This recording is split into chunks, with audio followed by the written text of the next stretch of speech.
We're live. You can hear us, Chris. We're We're there. Chat, can you hear us? Hi, Internet. Hello, Internet. It's me, Andy Mangold, coming to you live from Brooklyn, New York, from Industry City, from the Tom Kane Theater, part of BK1, and we're here for Cube for a Cause, the first ever live-streamed Cube for a Cause event. And I'm in the booth with last year's Cube Person of the Year, Ollie Beeks. Ollie, are you aiming to run it back this year? Are you campaigning? No, I think the odds are stacked against me. I think now that you know that you're choosing a Cube Person of the Year, it's harder for me, and doing it twice in a row is going to be a feat that I think very few people will do over the course of time. We have to get a little closer. Should Ollie be closer to the mic, Chris? How's Ollie's mic technique? You're gonna. Oh, Chris is gonna handle that for you. Wow. Do whatever you want with that microphone. And Chris swinging around. Do whatever you want with that microphone, and Chris is gonna take care of things for you. Wow. We got about 100 drafters here, give or take. You know, you never know how many people are gonna, bail last minute, but we got about 100 drafters here, and this entire event is all to raise money for Make the Road New York, which is an advocacy group that builds the power of immigrant and working class communities to achieve dignity and justice in New York and beyond. They're doing a lot of good work right now, especially with all these bullshit ICE raids. Yes. That we do not stand here. So I'm glad you said bullshit. I was worried whether or not I could say hell yeah. Like how early we're breaking the swearing seal. We will be swearing. This will not be a PG stream, but I'm going to say PG-13 stream probably. Fudge ice. Fudge ice. Yeah, and I'm told that there's a link pinned in the chat. Some sort of powerful moderator technology is taking place. Yes. So you can check out that pinned link if you want to donate. And I'll be monitoring donations here. And if you give a big old donation, we'll shout you out on the stream. We'll say your name. We will. You give us money, we'll say your name. We might even thank you. We will dance for you. Well, Andy will. The first draft of the morning is going to be your Doubleton Synergy Cube, Ollie. Yes. And, I've been to a lot of these Cube events. I know that they're going to be doing a lot of setup and organizing. We might be here for a while chatting about Doubleton Synergy until they actually get all their ducks in a row. Yeah. Let's talk about it really slowly. Yeah, but why don't you tell us about the Cube, and I will pull up the overview for our viewers at home. We can talk about this Cube of yours. Yeah, so Doubleton Synergy is, it came from an idea where, I think it was 2023, 2024. I was complaining a lot about emblem cubes. You sure were. As I'm sure you remember. You sure were. Which I think I was vindicated a little bit, but we'll talk about that some other time. So I was like, everybody wants to do an emblem cube. You can do cool stuff with cube without an emblem, right? Because I had already done a similar thing with Creatureless, and I thought about what I liked most about the emblem cubes that I liked. So I thought about Companion Cube, I thought about Lone Cube, and the thing that I liked about those, and like Tiny Leaders, was that you had the consistency of having a card that you just start with. Right. And you can't do that without an emblem, right? So I was like, what can I do to get close to that without actually like doing the emblem thing?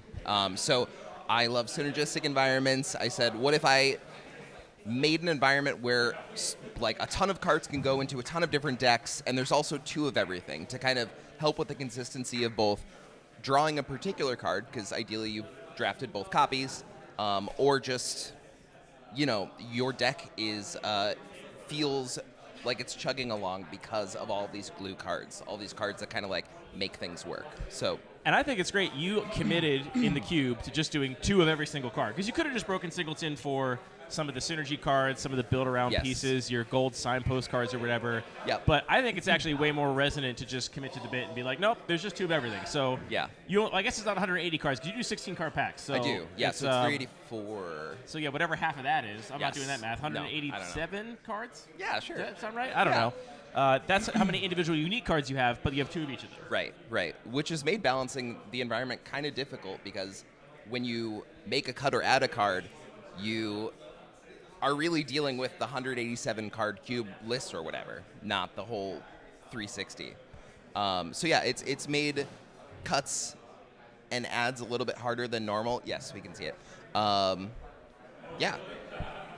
So, I've played this cube twice now. Yes. I think it probably changed quite a bit between the first and second time I played it, but probably not that much between the second time I played it and now. How many changes have you made in the last month and a half? I don't know. Have you been in the lab? do you want to pull up the blog? It's a little embarrassing. I changed this cube so much. But I do think I kind of like, I have a really good intuition for the cube at this point, so I think even when I do make a lot of changes, it doesn't feel like I've made a lot of changes. It's just like, oh, this card's in here. That makes sense. So I've probably made 50 swaps. Okay, that's since quite a Cube bit. Cabin. For some people. I see here that you're suggesting people read the whole card. Have you considered that players will never do this, even if you ask them to? That's on them. You know, like, Skill issue? Yeah, skill issue. Skill issue for not reading the whole card. I'm good at this cube because I've read all the cards. Why don't you walk me through a couple of your favorite decks in this cube? Because there's a lot going on here. We can get a little visual spoiler action and just see what this cube consists of. As you can see, 2 of every single card as we work our way down here. Yep. What are some of your favorite decks? Where do you want to start? If you were telling a bunch of people about this cube, which you are right now on the internet. Yes, I am. What card do you want to sort of use as an example of the kind of decks that are possible here? So everybody around earmuffs, except for you, bless you. Me. Bless me. I really like, so like Dowerport Mage, if you scroll up just a little bit, is a card that I love, and I probably should cut. Like, it fits the criteria of cards that I should cut, but I'm just enamored with it. It's like a slow pixie piece that draws you cards. So it fits really well into the Pixie decks with, like, really the other 2 cards on the Rose Spyglass, Siren, Fear of Isolation. Like, just pick your stuff up, put it back down again. Did you say Pixie deck? Yeah. What is that? I don't know the name of the Pixie. I don't know. Everybody knows the Pixie. Chad, help us out. Nurturing Pixie. I've never seen this card before. What? Okay. It's great. So this is just Core Skyfisher, but less cool. Probably. Less I haven't based. been playing Magic that long. Yeah, that's right. You're a baby. You're a baby. You don't even know what Core Skyfisher does. No, I don't. Okay, so pick up your own permanence decks. Yeah. We call those Pixie decks now? Yeah. Okay, good to know. I think. I'm getting caught up on all the lingo here in real time. Uh-oh. We already got a missing phone. If here. anybody watching at home has lost their phone, check with Scott. Exactly. True. Scott might have it. We're running things very casual this weekend, I should say, too. I mean, I want this to feel more like just hanging out with your buds and less like a presentation. So, the stream, I think, will be some downtime here and there. We might get tired. We might go for a walk. We might invite people over to the couch with us to have a chat. Who knows? We're going for the Smash Summit vibes. For those of you that have watched, you watch competitive Super Smash Brothers? I have watched a multi-part documentary on Smash and really liked it. The Smash documentary. But I know nothing else. It's great. It's really good. Highly recommend There's it. a really good event in the Smash scene. It used to be. It doesn't happen anymore. Where it's like an invitation with like 32 players, but they would do streaming the entire weekend, and it was very casual. Like you could just walk up and like players would just walk up and chat to the stream, and and they do it on a big house. Anyway, a shout out to Noah in the chat, who is at your own wedding reception today. I think, Noah. Wait, really? My own wedding reception today. You should not be on Discord, friend. Thank you for prioritizing us, Noah. But yeah, congratulations on that. We you. love that for you. And a couple people up early on the West Coast here. I think we're going to see some. Is it Joe? It's Joe for sure. Of course. Oh, I should post him in Discord. You keep talking about your cube while I post him in Discord about this stream. All right. Well, give me the laptop then. You can drive. All right. Is that gonna reach? We're gonna scooch. Okay. So let's talk about other decks that I think are cool in this cube. Plug this for now. It's fine. Yeah, go for it. So Jackdaw Savior is a very cool card if you haven't cubed with it before. It almost enables an entire deck by itself, which is really cool. So when it or another creature you control with flying dies, you return something with a creature with lesser mana value from the graveyard to the battlefield. So what you do is you get your Jackdaw Saviors and your Vesper Larks, for example. You evoke a Vesper Lark. You get a Vesper Lark trigger, so you get a creature with power 1 or less, and you get your Jackdaw Savior to get your... Where is it? Where's my guy? Where's my little tiny guy? Triarch Praetorian. It's not a little guy. Triarch Praetorian's messed up. He's just a little guy. He's not just a little guy. He's just a little guy that draws you cards. So anyway, you evoke... not Revelark, whatever card I just said, Vesper Lark. And you get back Triarch Praetorian and a 1-drop, and then you draw 2 cards and lose 2 life. Like, that is Doubleton Synergy living. That's so cool. Like, please, that's the shit, you know? Something that I'm looking forward to performing this weekend is Scourge of Naltoth. I've really struggled to give graveyard decks a payoff that feels fair. Andy recommended Hogak, and I'm too much of a coward to actually put Hogak in. It was in briefly. It's probably gonna be. It probably would be too good. Yeah. I posted in the Discord officially, so I can come back to hang out with you. Cool. Scourge of Neltoth, I think a perfect Magic card, and the rare perfect Magic card we get from a Commander set. Yeah. This was first in a Commander product. Never saw Standard play because it was never in Standard. Right. And I'm obsessed with this card. When I started designing my own Sacred Geometry Cube, this was like among the first 10 cards I put in. I was like, this card must be good here. I want it to work, and I'm really excited to see it in this list. I think it's going to be a great fit. And we were talking about it yesterday. I think the funniest part of the Scourge of Neltoth is that it's this great cube card that's, as far as I know, unplayable in Commander. It was printed into a Commander Yeah, we were just set. saying, like what? classic old Commander cards where it's like, do you want a cheap 6/6 flyer? It's like, that does nothing in Commander in Modern Magic, I have to imagine. Does it come Commander with a hoof players, effect stapled? Commander players in the chat, a shout out if I'm wrong, and it's actually good for some reason that I don't understand. Yeah. Tell Andy that he's wrong. He loves that.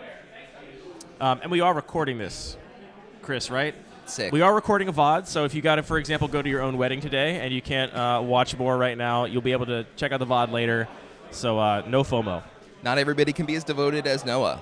Thank you for, keep it on during the whole wedding, Noah. Yeah, keep us in your pocket and just in one earbud. I feel like I'm there. Just in one. Yeah, exactly. In the one that's not facing the crowd when you do I do's. So have you played any have you played any drafts with Scourge of Neltoth in the cube yet? Or is that unchristened as of yet? I think I played one. I can't remember if anybody did the thing with it. The problem with drafting my own cube is that I don't always get to watch all of the games. I kind of understand Andrew Greeny a little bit better, but I also love playing the cube. So, I'm sure somebody Scourge of Neltoth somebody else, but not that I saw.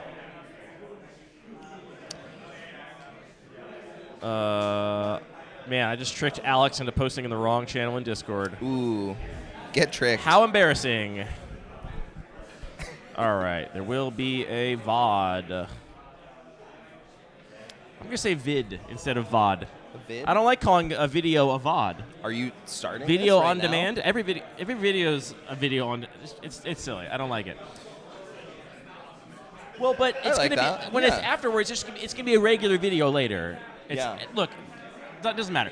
My favorite deck I've played in this cube, of the 2 times I've drafted it, was for sure my red-white deck, which was all built around trinkety artifacts. Yes. It was not an aggressive deck. It was, I think, different than what a lot of other people are used to red-white decks doing in a lot of cubes. Yeah. It was a very sort of grindy, value-oriented, almost control deck. I was looping Pyrite Spellbomb over and over again. I had that broken Lord of the Rings legend that when you make food, you make more stuff happen. What's the white 2-drop?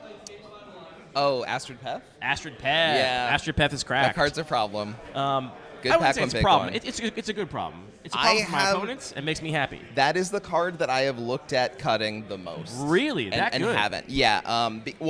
The card that I've looked at cutting the most that I haven't actually cut. Bones really loves Astrid Peth, and every time I go, I think I have to cut her, Bones is like, Ollie, please. That's my girl. Don't cut her. And I go, okay, Bones. I don't listen to Bones. Bones has explicitly, there he is right there. You want to come over and say hi to chat, Bones? Should I cut Astrid Peth? What am I asking? What are we talking about? The question is, should Ollie cut Astrid Peth from No! Doubleton Synergy because it might be too good? No! I love Astrid Peth. Okay, follow-up And question. that's the whole argument. Follow-up question, should I cut Humility from the Neoclassical Cube? Yes. I will not. You actually genuinely asked me once, you're like, look, as the head judge of this event, not as a friend, just as the head judge of an event this cube's going to be at, can you please not? I don't want to have to deal with it all weekend. It would save me so much time. Sorry, it's just so sick with mobilization and the land that makes tokens, whose name I can't remember right now. There's just many things it is not sick with. I love when my opponent spends 5 mana on a 1/1 and I just make 1 for free with my land. That makes me happy.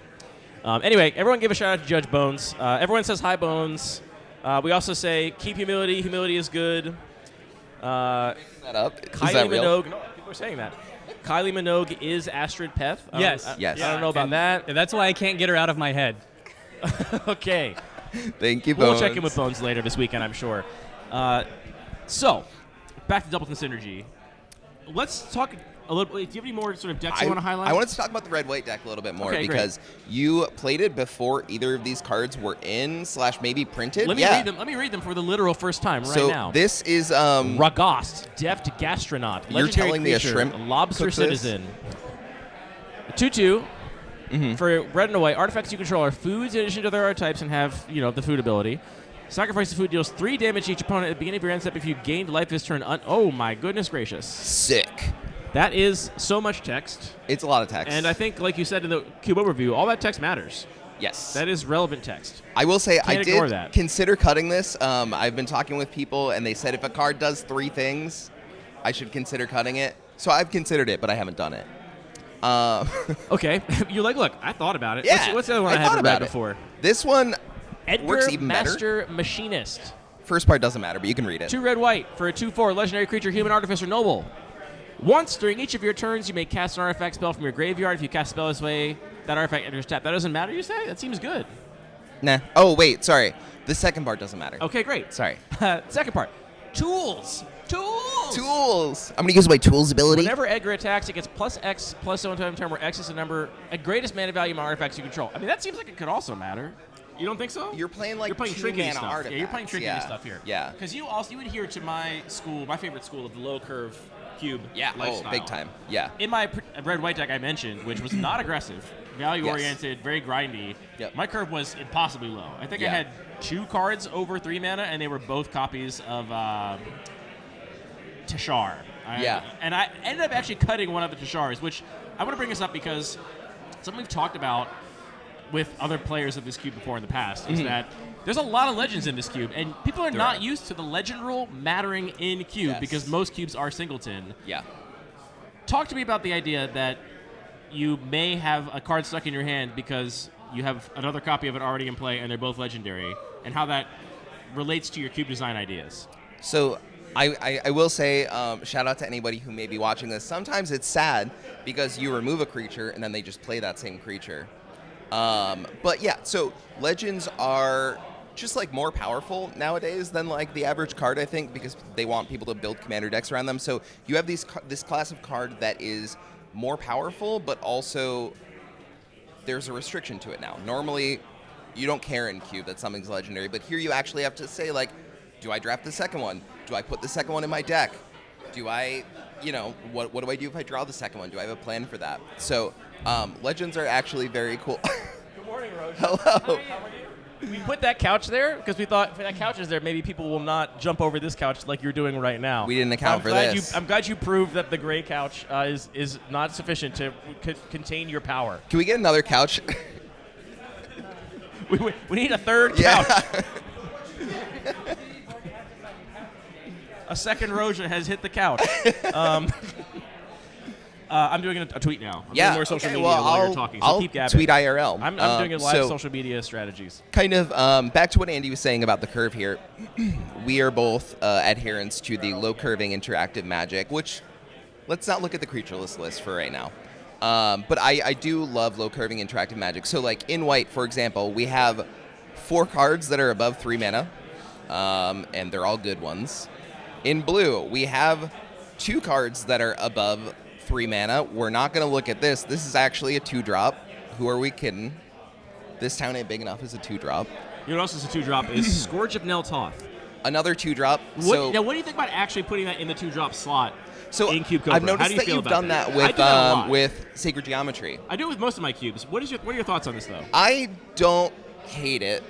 There were certain times. Some people maintain that you should keep it, the mana value where the actual strict, as the rules go, mana value actually relates to the card. So when I'm building my deck photo, I put my Scourge of Neltoth, thank you so much, in the 2-drop, right?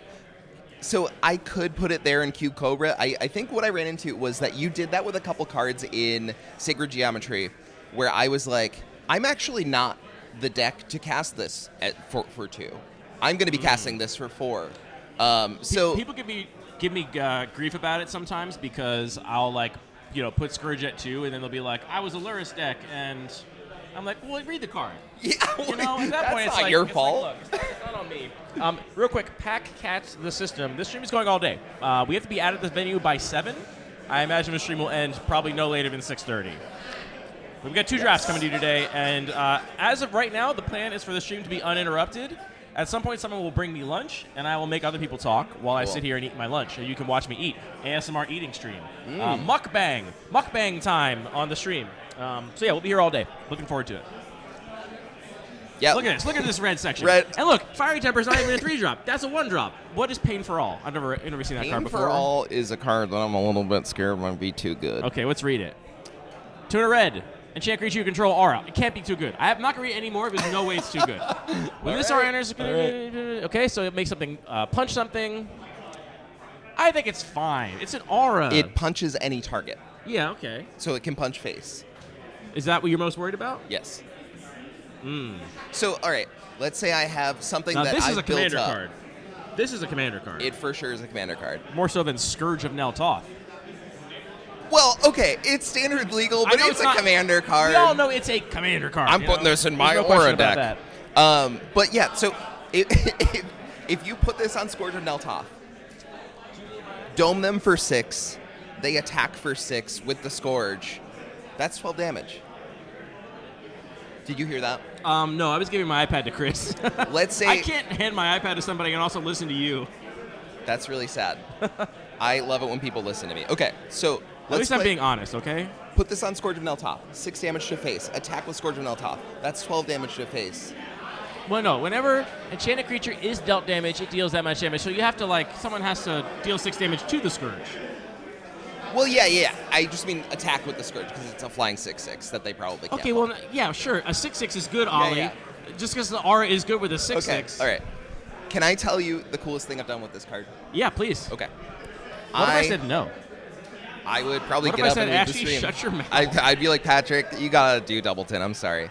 Okay, so I had a creature equipped with Pain for All and Keen Sense, Okay, Keen Sense, the color shifted curiosity Yes. from Planar Chaos. and then I played Melt Striders whatever, which is a fight aura. Did you say Milk Striders whatever? No, that's a different stream. Melt with a T. Melt Strider. I hope the mics aren't picking it up too much, but we are in a very noisy room here. we are. So, yeah. So Melt Striders Resolve. It's just it's a fight spell. Okay. Which notably, I'll tell one story at a time. This is good with that Pain for All card we just saw. Yeah. So You gotta have a fight theme here, right? I There's fought somebody. I drew a card. So cool. Oh yeah, because Keen Sense is not it's not Yeah, combat damage. It's right. any damage because it's Right. actual curiosity. Yes. And then I swung in with it. It's just so cool. Also, Melt Strider's Resolve in this Auras deck, this red-green Auras deck, it gives it a reverse menace. It can't be blocked by more than one creature.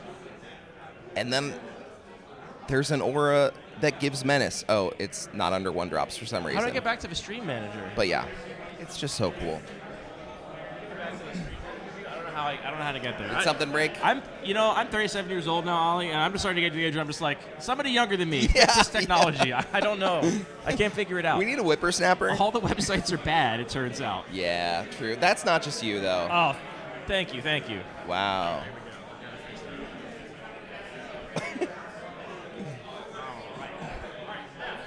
I think we've talked enough about cards you like in this cube.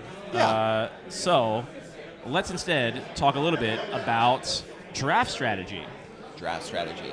Yes. What are you looking to pick early in this cube? Because your power outliers are synergistic, Yeah. so you're not going to get to start on some kind of busted generic card, I think, in most circumstances. Mm-hmm. And there are 2 of every card. Can I actually does that- ask you what you think Sure. I mean, in the abstract or about this pack right here we're looking at? about this pack in Do me a favor, particular? hit this, let's do this. Let's zoom in on this pack. You can Roy. hit whatever buttons you want. Yeah. Look at that. Oh, baby. Let's hear from you too. Not anything good. Okay, now here I'm going to once again give you a little abuse for doing 16 card packs. Look how beautiful this is. And realize that we are in fact missing, unfortunately, Displacer Kitten. Sad. But we're not going to ignore that for right now. Mm-hmm. Patrick, what are you taking out of this pack? Give us a little pack on pick one. Welcome to the chat. This is Doubleton Synergy. I know what I'm taking, and I'll tell you this, it's not Pain for All. Are you taking Pain for All? I am also not taking paper roll. Patrick has not drafted it. I think we might be on the same card, actually. Now, are you taking the first or the second Cathar Commando out of this pack? Neither. I'm taking Ranker. Yeah. Are you taking Ranker? I'm taking Ranker too.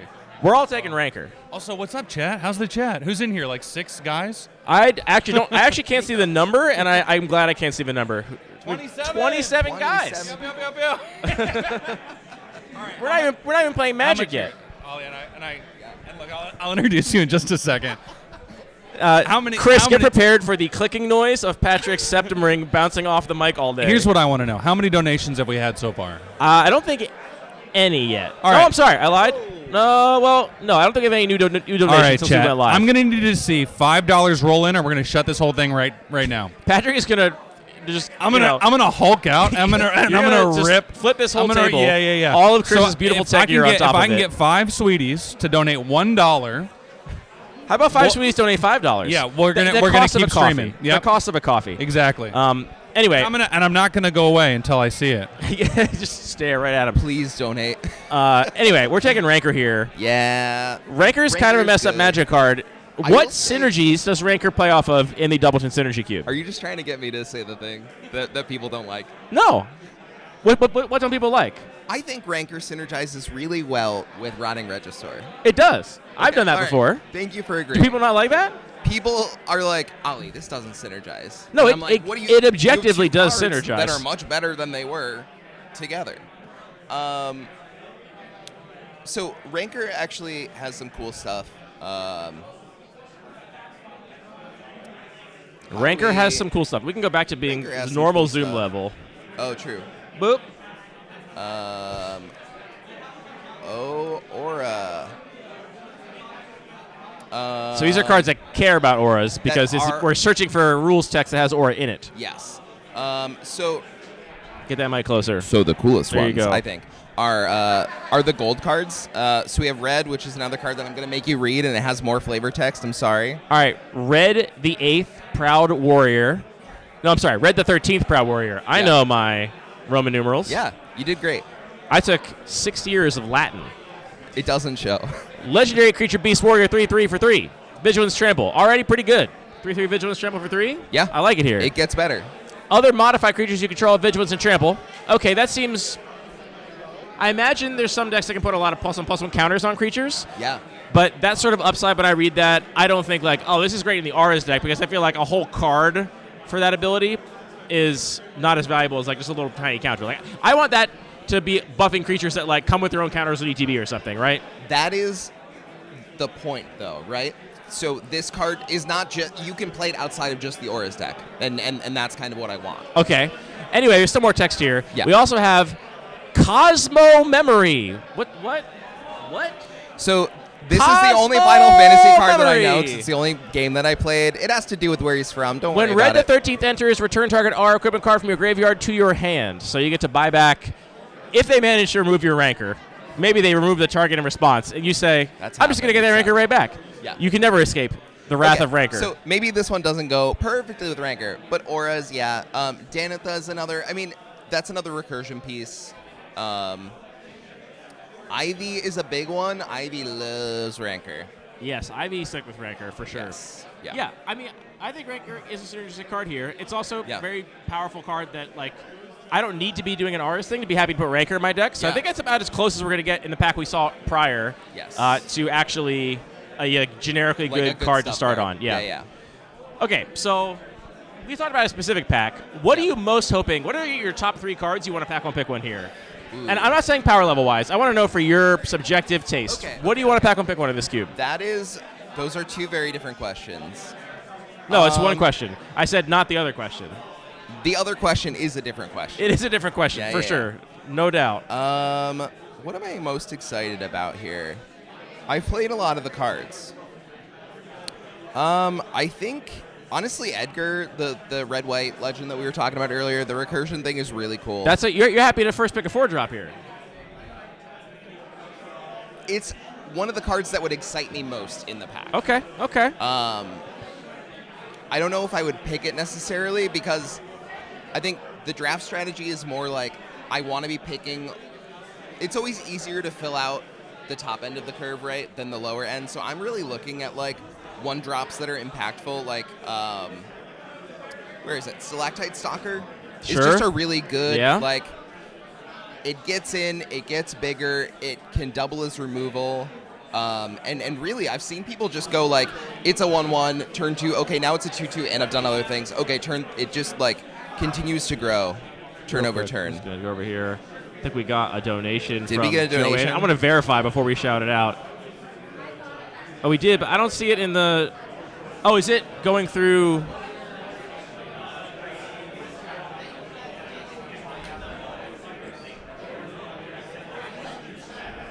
That's what I just did. We're looking though. at the GoFundMe link. I'm looking at it right now, and it says the last one was still yesterday.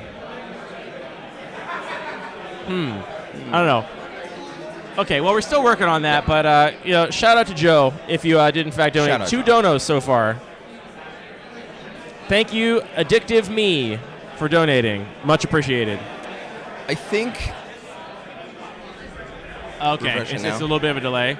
You know what I think we'll do is I don't want to do it live. I think we'll like check in, when we have downtime, and we'll thank all the recent donos. Thank you, Joe. So shout out to Joseph Anderson, And Craig Brennan. Yes. Thank you for supporting the cause. Here at Cube for a Cause in New York, in Brooklyn. See that? You said the name of the thing. You got to naturally work it in. Yeah. So people that have tuned in and didn't hear the opening know what's going on. I know. We're doing paper cube drafts all day, and the first cube of the day is Ollie Beeks, Doubleton Synergy. And we got a cool we're going to be watching a draft. We got a draft cam, I'm really excited which I'm really excited about. And then we're going to follow that drafter through all 3 rounds, or follow the winner basically of each match until we see the finals. And, someone is crowned the champion of Doubleton Synergy. Very exciting. Like I said, I don't get to watch Doubleton much, so seeing it, watching somebody make their picks and then play their games, watch their deck building, it's such a treat. I'm so excited for it. All right, now card I want to first pick. Yeah. Master of Death, a card I really love. Yeah. That is not actually necessarily a blue-black card. Correct. Because Squee, Goblin and Bob also in this cube, and this card does a Squee impression. I have Squee and colorless. You could be a mono-red Madness deck and still very happy to play Master of Death because it turns all of your discard spells into just, discard one less card for that effect. Yes. Faithless Looting, mess up with Master of Death. All these cards just get so much better. Yeah. But on top of that, unlike Squee, Master of Death is also just pretty darn strong to cast. It's castable, which is why it's in multicolored and Squee is in colorless, because you don't mind casting a 3/1 for 3 that surveils 2 ETB. No. And then also, some decks, if you're planning to win through fair combat, are really going to struggle to chip their way through a Master of Death. Yeah. It can eat a lot of things as a blocker and then just come back for 1 little life every turn. Yeah. It blocks the same way that Bitter Blossom does, but with way more power. Yeah. Yeah, it basically can fade any attack into just 1 damage, the 1 damage to get back the Master of Death. But you're also smoothing out your draws while you do it. And the whole time you're surveilling, and again, that 3 power is going to kill a lot of things, where a lot of times that Bitter Blossom token would be chump blocking. Right. So a card that I'm really impressed with. I also love playing with. So that's a card I'd be really excited to open here in my pack, personally. Yeah. I think if we're going for the intersection of power and exciting, I think Tifa Lockhart. Do you know this one? It's a Final Fantasy card. I have seen this one, actually, because I know that people were, goldfishing a turn 1 kill in Standard with this. Yeah. You can, reckless charge this and then do some other thing, and it's just and now you're dead. Wait, how are they making that much mana on turn 1? Maybe it was Modern. Maybe it was Modern turn 1 kill. That makes a lot more sense. Because Standard, you're not going to be able to do that mana production on turn 1. But in any case, this card's really cool. You're not, there's no fetches in here, so you have to work for it a little bit more. Right. But I enjoy that there's, not a lot of ways to play a second land, so you have to really, make this work a little bit more than you would in other environments, and I think that helps gate the power a little bit more. This is a really cool card, too, because you don't even necessarily need multiple land drops. If you go, combat trick, then your only land drop for the turn, it's going to double that combat trick. Yeah. So this has synergies with any kind of landfall stuff. You know what synergizes with Rancor? It's great with Rancor. There you go. Ooh, and then it has double trample. Double trample. Don't forget trample. Anyway, I want to give a shout out to Oinkinator. We got Keldon in the chat. What's up, Oinkinator? We got Vayul in the chat. And we are going to be getting started with this draft here as soon as possible. And like I said, this is the first draft of the day. It always happens at these CUBE events. There's just a lot of logistics to get out of the way. Yes. I imagine there'll be an announcement soon from the organizer, Scotty Mertz, and or the head judge, Bones. And then they'll sort of get people loaded into the Hedron network and get some pods built. And we will get into a draft as soon as we can. Yeah. In the meantime, I'm going to keep picking your brain about this cube. Why no fetches? Is it because 20 of them would just be a lot? I'm not gonna lie. Yeah, that's a big part of it, right? A big part of it is that it's expensive to buy 20 fetches. Another part of it is that I tried to reduce the number of shuffle effects here, just as like a why not? Like I feel like games are better with less shuffling generally. And another one is that I did this in Creatureless too, where I had like Triome, Surveils, Double Shocks in Creatureless, but no fetches, because I think like people rely on fetches a lot as like something that they need to make their decks good or that they need to put into their cube. And I'm not like trying to prove a point necessarily, but like I just don't think it's necessary in every cube, and I think it works just fine without it here. Yeah, it's something kind of very simple about, like, I'm a big advocate for breaking singleton on mana fixing regardless of the restriction of your cube. And I think it's really nice to have just kind of clean, cycles of lands with like some slight upside or, and I think it works really nicely, and you don't need the fetches here. It would definitely change the environment a lot, I think, to have 20 fetch lands. Yes. That just is a huge impact. And so a lot of things would probably have to be tweaked to like balance that out. Yeah, so right now I have Shocks and Surveils, which are both typed, and then check lands and Verges, which care about types, which I think is really cool. Somebody told me recently that I should put in Shocks and take out the lands that check for types, and I could see that. That would give me, 20 more slots in my cube, and I feel like it would kind of balance out the fixing overall. But I really do like that the amount of fixing that you have here really makes it a decision when you're drafting. Do I take the glue cards? Do I take the like Scrapwork Mutts highly? Do I take lands highly? Do I take, power outliers highly, or like things that are core to certain decks highly? And if you choose not to go with lands highly, you'll still get some lands in your deck. Whereas if I went down to 60 here, I think the density of lands you'd have to prioritize them higher rather than it be a choose your own adventure. That would also be the case if you were to add fetches too, just because they go in so many more decks. They're higher picks, and so some players are going to take them really highly and play more colors or just have more access to the colors they're playing. And you're not going to wheel them late. I've definitely found playing this cube that I often wheel my fixing. Which is something I want to talk about too. The draft dynamics here is something very rewarding to me about picking a card for my deck. Maybe it's like I pick up a Goblin Engineer, which I think is a high pick here. It's a powerful card in the artifact deck. You can go kind of red-blue with like a Emery kind of thing, or you can go red-white with all this sort of artifact, token, trinket payoffs we sort of talked about already. If I pick up the first Goblin Engineer, though, that I see in Pack 1, there's something very satisfying about seeing another Goblin Engineer in Pack 3 and being like, I am even more confident than I would be in any other environment that I'm going to wheel this, because obviously the second Goblin Engineer is so much better in my deck than it is in anybody else's deck. And that sort of dynamic kind of applies. Like if you, for example, were a singleton cube and you had Goblin Welder and Goblin Engineer, you can make the same argument that if I have Goblin Engineer and I see Goblin Welder late, that, I can, trust that I'll probably wheel this. But that's all just so much more pronounced here because the cards are actually the same, basically. And it's very rewarding, basically, to be like, I'm going to wheel that, and then you wheel it, and you feel great. In my last deck, I went Pack 1, Pick 1, Goblin Engineer, and then I picked up a Willow Geist just because I was like, I'm doing Leave the Graveyard stuff. And then Pack 1, Pick 3, I got the other Goblin Engineer, and I was like, I am cooking. And when you get the second of a core card like that, it just feels so good. Shout out to Artless Bread coming at us from, I believe, Austria. Wow, really? Yeah, we got our first European chatter. Maybe there's other viewers that are sitting there quietly lurking. Shout out EU. A pretty good time for a stream in Europe, honestly, because it's morning time here. I feel like hard to watch an early morning stream for a lot of people. But especially West Coast. But if you're in Europe, hang out. Chat with us. I got it right. I remembered the country of Artless Bread's residence. Damn. I will not dox your city. But he could probably guess that too, really. I think I know it. That's all right. It wouldn't even be guessing it. Yeah, I just know things about people. Wow. What's my favorite color? In Magic or in general? What's like my favorite color in general?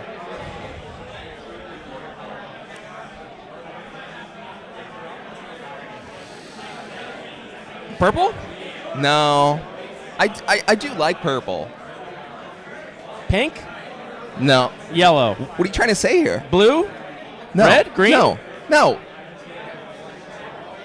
I don't know. I'm stumped. It's like a red-orange. Yeah. like a red orange. Yeah. My favorite color is terracotta. Okay, my favorite color pick out is the fucking my favorite Pantone. color is tangerine. Okay. All right, Sorry. whatever. Andy, I know things about people, but will yell about terracotta and tangerine when I get it wrong. My favorite color was orange when I was a child. I'm sorry, my favorite color is immature. Woo! We got it. We got somebody watching from the UK. We got Dirt Boy flirting with us in the chat, saying we look cute, and he wants to kiss us both on the mouth. So that's cool. I would agree. Yeah. All right. Well, we're still getting ready for this draft here. What cubes are you most excited about playing this weekend? Let's take a little bit of a break from talking about Doubleton Synergy. What are you most excited about playing? Yeah, let's take a break from talking about Doubleton Synergy. I would say my cube that I'm looking the most forward to playing this weekend is Doubleton Synergy. Are you really going to draft your own cube in the event?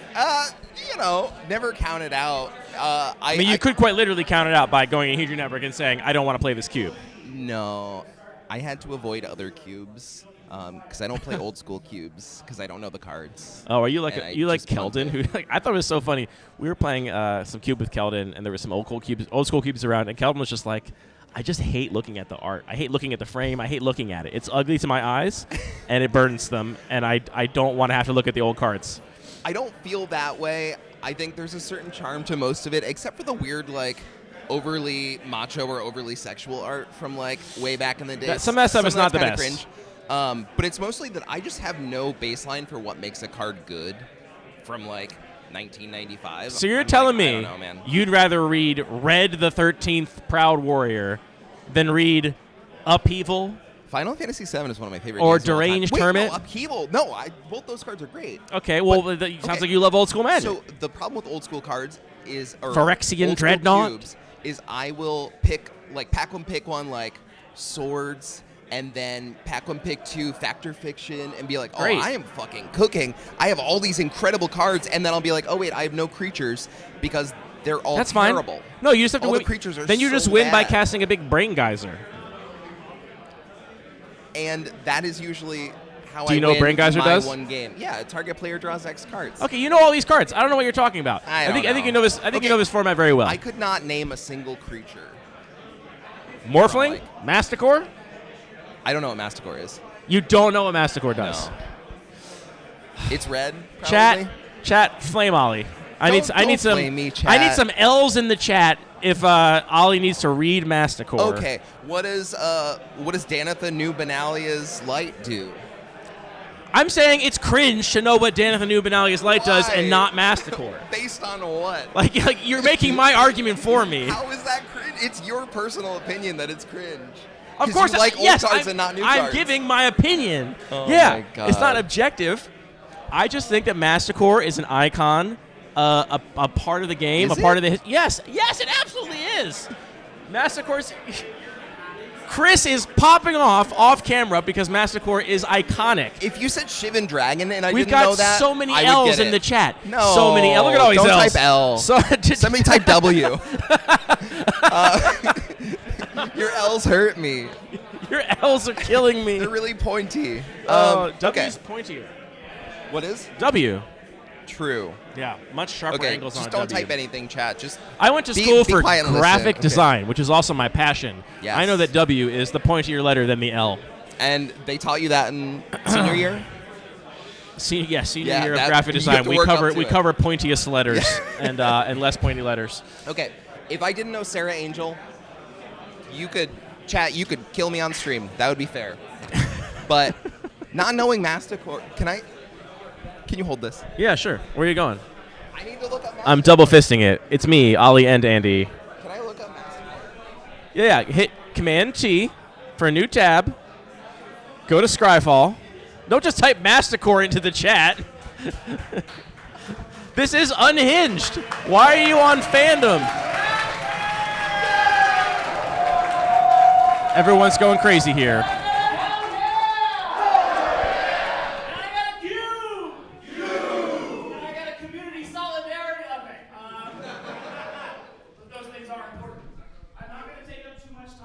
Okay. Can I have my mic back? Chris, how much can they hear? How much can they hear the announcement versus us? Can they still hear us talking? Okay, great. We can talk over this then. This is Mastercore, Ollie. This is your new best friend. Oh, it's like all the Mastercores. Yeah, it is the first one, in Like fact. Spark Hunter Mastercore. It's like the first one that did all that stuff. All the I can't tell you Mastercores how many suck. times I drew this art in my sketchbook as a child, cute. over and over again. It's very weird. He's got a big. I thought it was a horn coming out of his mouth for the longest time, but I think it's actually like somebody's spear or something he bit off. It's very weird. Oh, yeah. 3 mouths, blue skin, scorpion tail. Get you a man that can do both. Everybody's so creative. Get you a man that can do all 3. Yeah. We're doing the morning announcement here. The player meetings, what's going on behind us, which means we're getting ready to start drafting. Shout out to Hedron Network and Gwen. Oh, we just got shouted out. And Ollie. That's us. You two got shouted out. Well, yeah. I mean, you're here for the morning. Scott loves me. That's. Yeah, there we go. Okay. See. Thank Yeah, you. see, he heard you. He heard you. He Okay. got there. He got there. Thank you, Scott. Anyway, Mastercore's your new best friend. What do you feel about that card, having read it for the first time, live on chat? So now that you say Mastercore, I'm like, okay, I've heard of whatever Mastercore. Razorman Mastercore. Yeah. Yeah. Lesser Mastercore. Yeah. Molten Tail Mastercore. Oh, you like Mastercores? Name all of them. I could name a lot of them, probably. I believe that. Mastercore, they will never print a good Mastercore. I'm sorry, chat. You have to understand, Mastercore was definitional to powerful constructed Magic in its era. It was the only good creature in Magic. Okay. I'm not debating that. That actually proves my point of why I don't play old school cards, because that card looks terrible. And You play it on 6 mana, it's unkillable. What do they do? I don't swords it. Okay, I mean, Like swords would get there, yeah, sure, fine. But There's this only is why one Swords to Plowshares. because somebody sees Mastercore and they go, "Oh wow, slam dunk." But it sounds pack like you one, have pick the one." sword, so what are you worried about? There's only one swords. That's what I'm saying, so start taking Mastercore. Anyway. Anyway, so I avoid all the old school cubes because I'm a And zoomer. there's quite a few here. My neoclassical cube is here. Avoided. Yeah, I mean, fair. Totally fair. I played a cube cabin I- and did not do good. Did you play the cube cabin? We were drinking a lot, but yeah. Oh, right. Greg played my that was games for not me one of the regular. 'cause he That was one of the sort of wanted to. extracurricular. Yes. Yes. Yeah, yeah. I do remember that you stepped away to go get a drink or something, Yeah, and then and then Greg Greg sat just down, sat and down then and you didn't came let me back, get and back. Craig was like, "No, you're not allowed to. You're not allowed to play this." So I kind of I've already got this under control. Okay. I mean, here's the thing. I think it's fine. You can ignore my cube. I don't care. Yeah. It's just a cube. You don't have to like my cubes. I ranked Taker Geo High though. Okay. That cube. I'm excited for you to seems try that sick. one. Yeah, I'm actually not playing any Magic this weekend as far as I know. I'll be in the booth all weekend. no. I think it'll be okay. Yeah. I think I'll get there. We'll have to get I you get to in play a an lot of after hours Magic. thing. I get to play a lot of Magic in my life. Yeah, I'm very that's blessed. true, that's true. Very blessed with Cube Yes. overall. All right. Yeah. What else Yeah. is there to say? I guess we can once again remind people of our nonprofit that I need to pull up here on the window. Can I get the laptop back, actually? Please do. My Thank legs are you. getting sweaty. Sweaty Sorry, legs. chat. You didn't need to know that. No, Chad is excited. Oh. If they pay Chat likes that. pay a little more money, we can post sweat. Post sweat. We are here at Cube for a Cause, and we are supporting. Did you close my other window? Oh, you minimized Maybe. it. I'm really bad You at minimized Macs. it. Here we go. This event is supporting Make the Road New York, which is an advocacy group that builds the power of immigrant and working class communities to achieve dignity and justice in New York and beyond. Scott runs this event twice a year, and every time he picks a new nonprofit that is doing good work in New York City. Yes. And this work is very needed right now. So there's a QR code on screen. You can also, pinned in the chat, there is a donation link and asking people to donate to this valuable cause, which also all the proceeds and profits from all the ticket sales this weekend are also going to go towards that. So it's not just donuts from stream. It's also all the money that Scott is raising over the course of the weekend. And shout out to Sean Walters for throwing a $5. Thank you, Sean. Thank you, Sean. And also, thank you, Scott. Like he doesn't have to make this for charity, but he does. And No, it's exactly. so cool of him. Yeah, like, big respect. He always picks some fantastic charities. Yeah, which And- I feel like I'm a little bit of a charity snob. There's a lot of people. Yeah? There's a lot of popular charities. Like, let's just say I'm not that a interested lot in of that. people. Well, it's not even not interested. That I think are actively maybe not doing the best thing with the money. UNICEF. Okay, well, look. I don't actually know. I'm just naming a Look, big I'm gonna charity. I'm gonna not name names right now, but there are big popular charities, and I'm always kind of like, I don't know. I just think if they're making kindergartners go around with little boxes collecting coins, they can't be that good. That feels evil. It feels evil, right? Like, have you ever thought about that? UNICEF, why are you putting the Why children are to work, you doing UNICEF? that? Why are you Hire putting the children adults. to work, UNICEF? Sickos. Pay people for their labor instead of Yeah. putting child's. Were you going to gone- say child soldier? This has gone off. This has gone off the rails already. Yeah. Sorry.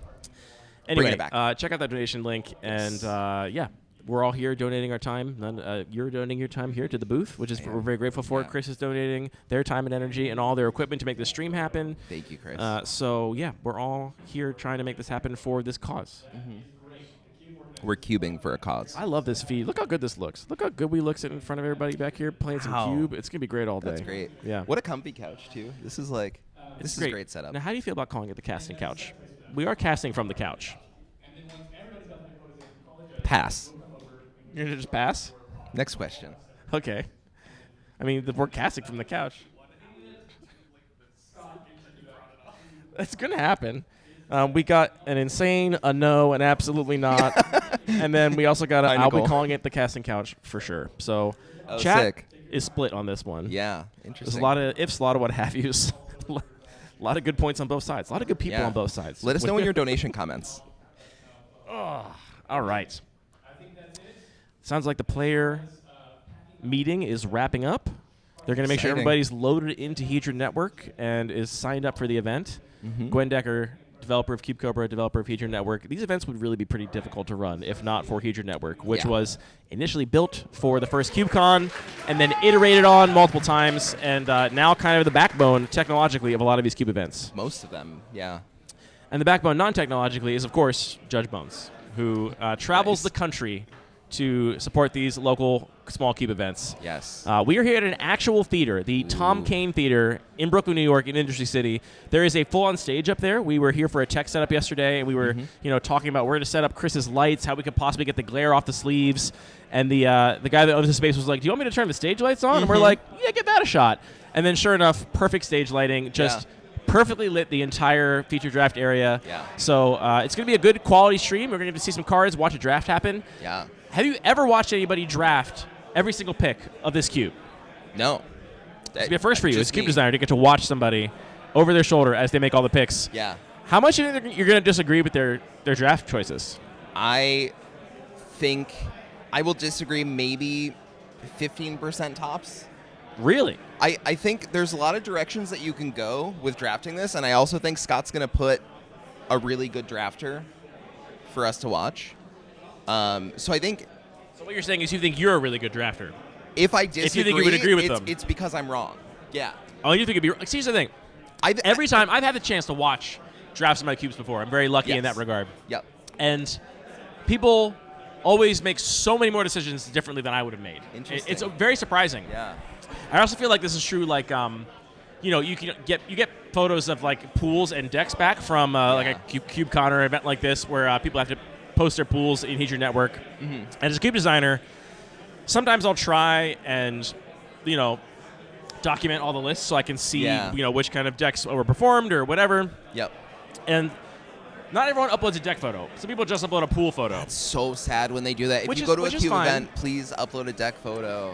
I understand, it's fine, but sometimes I'm like, I think I can figure out how this person would have built this pool. Really? Surely. I I'll do look not at the care pool enough. and I'll be like, look, there's clearly like all red-green cards. These Yeah. off-color cards are clearly just like last picks or whatever. Yeah. And so I'll like make it a guess at how a pool will be built.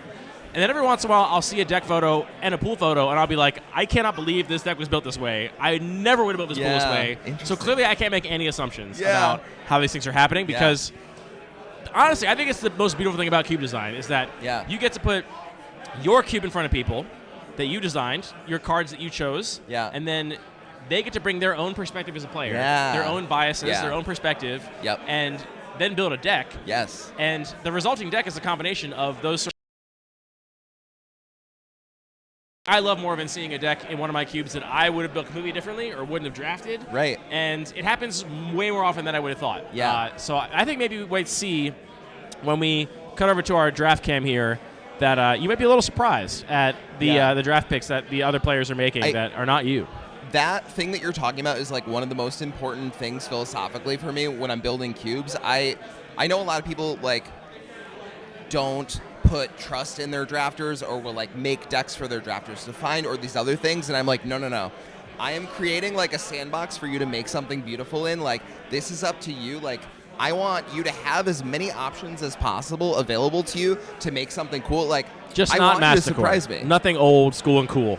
Well, I'm in charge of the card pool, so I'm not going I to want you to be able to do whatever you want, as long as it doesn't involve cool old cards that remind you of when you were in middle school. I want you to build whatever you want with my Legos, right? Okay. Like this is my. But you things don't that I like chose. red No Legos or whatever. Mastercores. No, red Legos suck. What about red orange Legos? I liked Ollie? red Legos when I was a kid. I'm hitting the gummy candy for breakfast. Ooh, can I get some? 10:27 a.m. It's time to hit the gummy candy. Yes. All right. What other social media should I post on? Oh, that wasn't for chat. Checking here. I don't care. You've posted on Blue Sky. You've posted on Reddit. You've. It's a line. Oh wait, that smells so good. Let me get some. Take it in there. Um, Oh shit, this is so good. you posted on Discord. I've never had Those are the the Trader social Joe's gummy candies. These go hard. Thank you. Wow, these are so good. Trader This Joe's. stream brought to you by Trader Joe's Beach Day Gummy Candy. Hashtag not sponsored yet. Trader Joe's, donate to our cause. Yeah. Donate to Make the Road New York. Yes. We're giving you free advertising, a free sizzle. They're a little bit too soft for me, but they taste fantastic. All right, we got some people shouting out the gummy sharks in the chat from. The gummy sharks from Trader Joe's. I've had the gummy sharks before. They're good. I gotta never say, Nicole, I think I'm a Beach Day stan. I think Beach Day is what Wow. I'm gonna go with. Yeah. Man, so good. Tough choice or just pack one, pick one, slam it? Shout out to Command Zoe in the chat. Oh, what's up, Zoe? We're having a good time. You know Command Zoe? Zoe and I have played some Commander on stream together, and we recently cubed, not on stream, but like as a prep to cube on stream, so I'm really excited. Zoe also top 8'd the Philly event, New Jersey event. I can't keep track of the events. Zoe, sound off with where you top 8'd. You deserve. I don't know if you Chat can hear this deserves in the to know. background, but we do officially have our pairings and our pods built Exciting. for round 1 of Cube for a Cause here in Brooklyn, New York. New York. Ollie, how do you feel about New York? As somebody from Boston, I don't actually care about rivalries or whatever. New York is cool. It's too much for me. I don't appreciate what it does to my sensory overload, But I do appreciate how many cool people live here. And I was also we took the train here, which we also have trains in Boston. But we took the train here. We ended up seeing several other people who were on their way to this event. Mm-hmm. And we started talking about how someone was like, oh yeah, I used to live up in this other part of the city, but now we have a cube group there. So it's really cool to hear that a city can be so big and so dense that you have multiple different cube groups within the city. Like the concept of that is just really cool. I'm glad you said something kind of nice about New York because I hate this damn city. I'm from Baltimore, and Baltimore does not have a rivalry with New York because that would be a joke. Baltimore's too small. New York, it's a classic Don Draper. New York does not think about Baltimore at all. Yeah. No thought about it even a little bit. Yeah, same with Boston. We don't have good public transit. Our public transit sucks. That's a big criticism of Baltimore. Yeah. But this place, man, it's not for me. Too much going on. There's definitely too much. Sensory going on. overload. Yeah. I'm staying in Brooklyn, and I was like, oh, I'm going from Brooklyn to Brooklyn. Surely that won't take that long. It's a fucking an hour to get here Really? from Bushwick. Wow. It's insane. Yeah. Anyway, Yeah. not my favorite city. I crashed at somebody's house, and they live in an insane apartment. It's the 17th floor or something, and I tried to take a picture out of the window in the living room that I'm staying in of the buildings next to me, and they were so high that I could barely get them in the frame. It was very cool, but also there's traffic at 3 a.m. Why I are left you at beeping? 7 a.m. to get here. Yeah. And instead it would take me 45 minutes, and it took an hour. Insane. Insane. Anyway, Public transit good. New York City too much for us, and that's fine. I'm told that the Trader Joe's gummy candy has jelly in them? Nicole, Wait, ours or the Nicole, sharks what have has jelly in them? Do the sharks have jelly in them? Well, we're bringing these up again. Can I get another little? Oh yeah, get in here. They were good. This is actually also breakfast. I have breakfast over there, but I'm not going to ASMR Chat, stream it. I'm currently planning to not leave the stream all day unless I am in the restroom. So you're going to see me eat all my meals today. That's a kind of sus palm tree. Yeah. Just the coloration of that palm tree was definitely a little bit sussy. Yeah. Yeah. We are getting our setup here to watch a draft of Doubleton Synergy. Ollie's newest cube. Do you have a newer cube than Doubleton Synergy? You do. Multiple newer cubes than Doubleton Synergy? I have many in the works. I probably owe Cube Cobra and Scryfall more money than I subscribe to their Patreon for in server costs.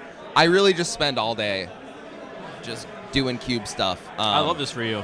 Yeah, I have a cube that I'm. This is how you become Cube Person of the Year next week. You got to put in that work. You got to put in the hours. You got to put in that 10,000 hours. Yeah. Actually, fuck Malcolm Gladwell, but you got to put in that work to become Cube Person Kind of of the a Year. hack, right? Or is he canceled?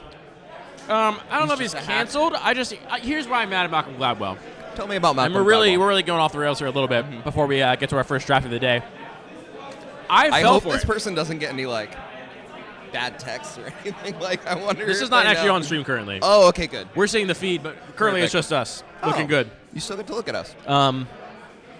Here's why I'm mad about Malcolm Gladwell. Tell me. I got tricked by Malcolm Gladwell when I was in early high school. I read his first book, which was called Tipping Point. I believe his first popular Okay. book. Yeah.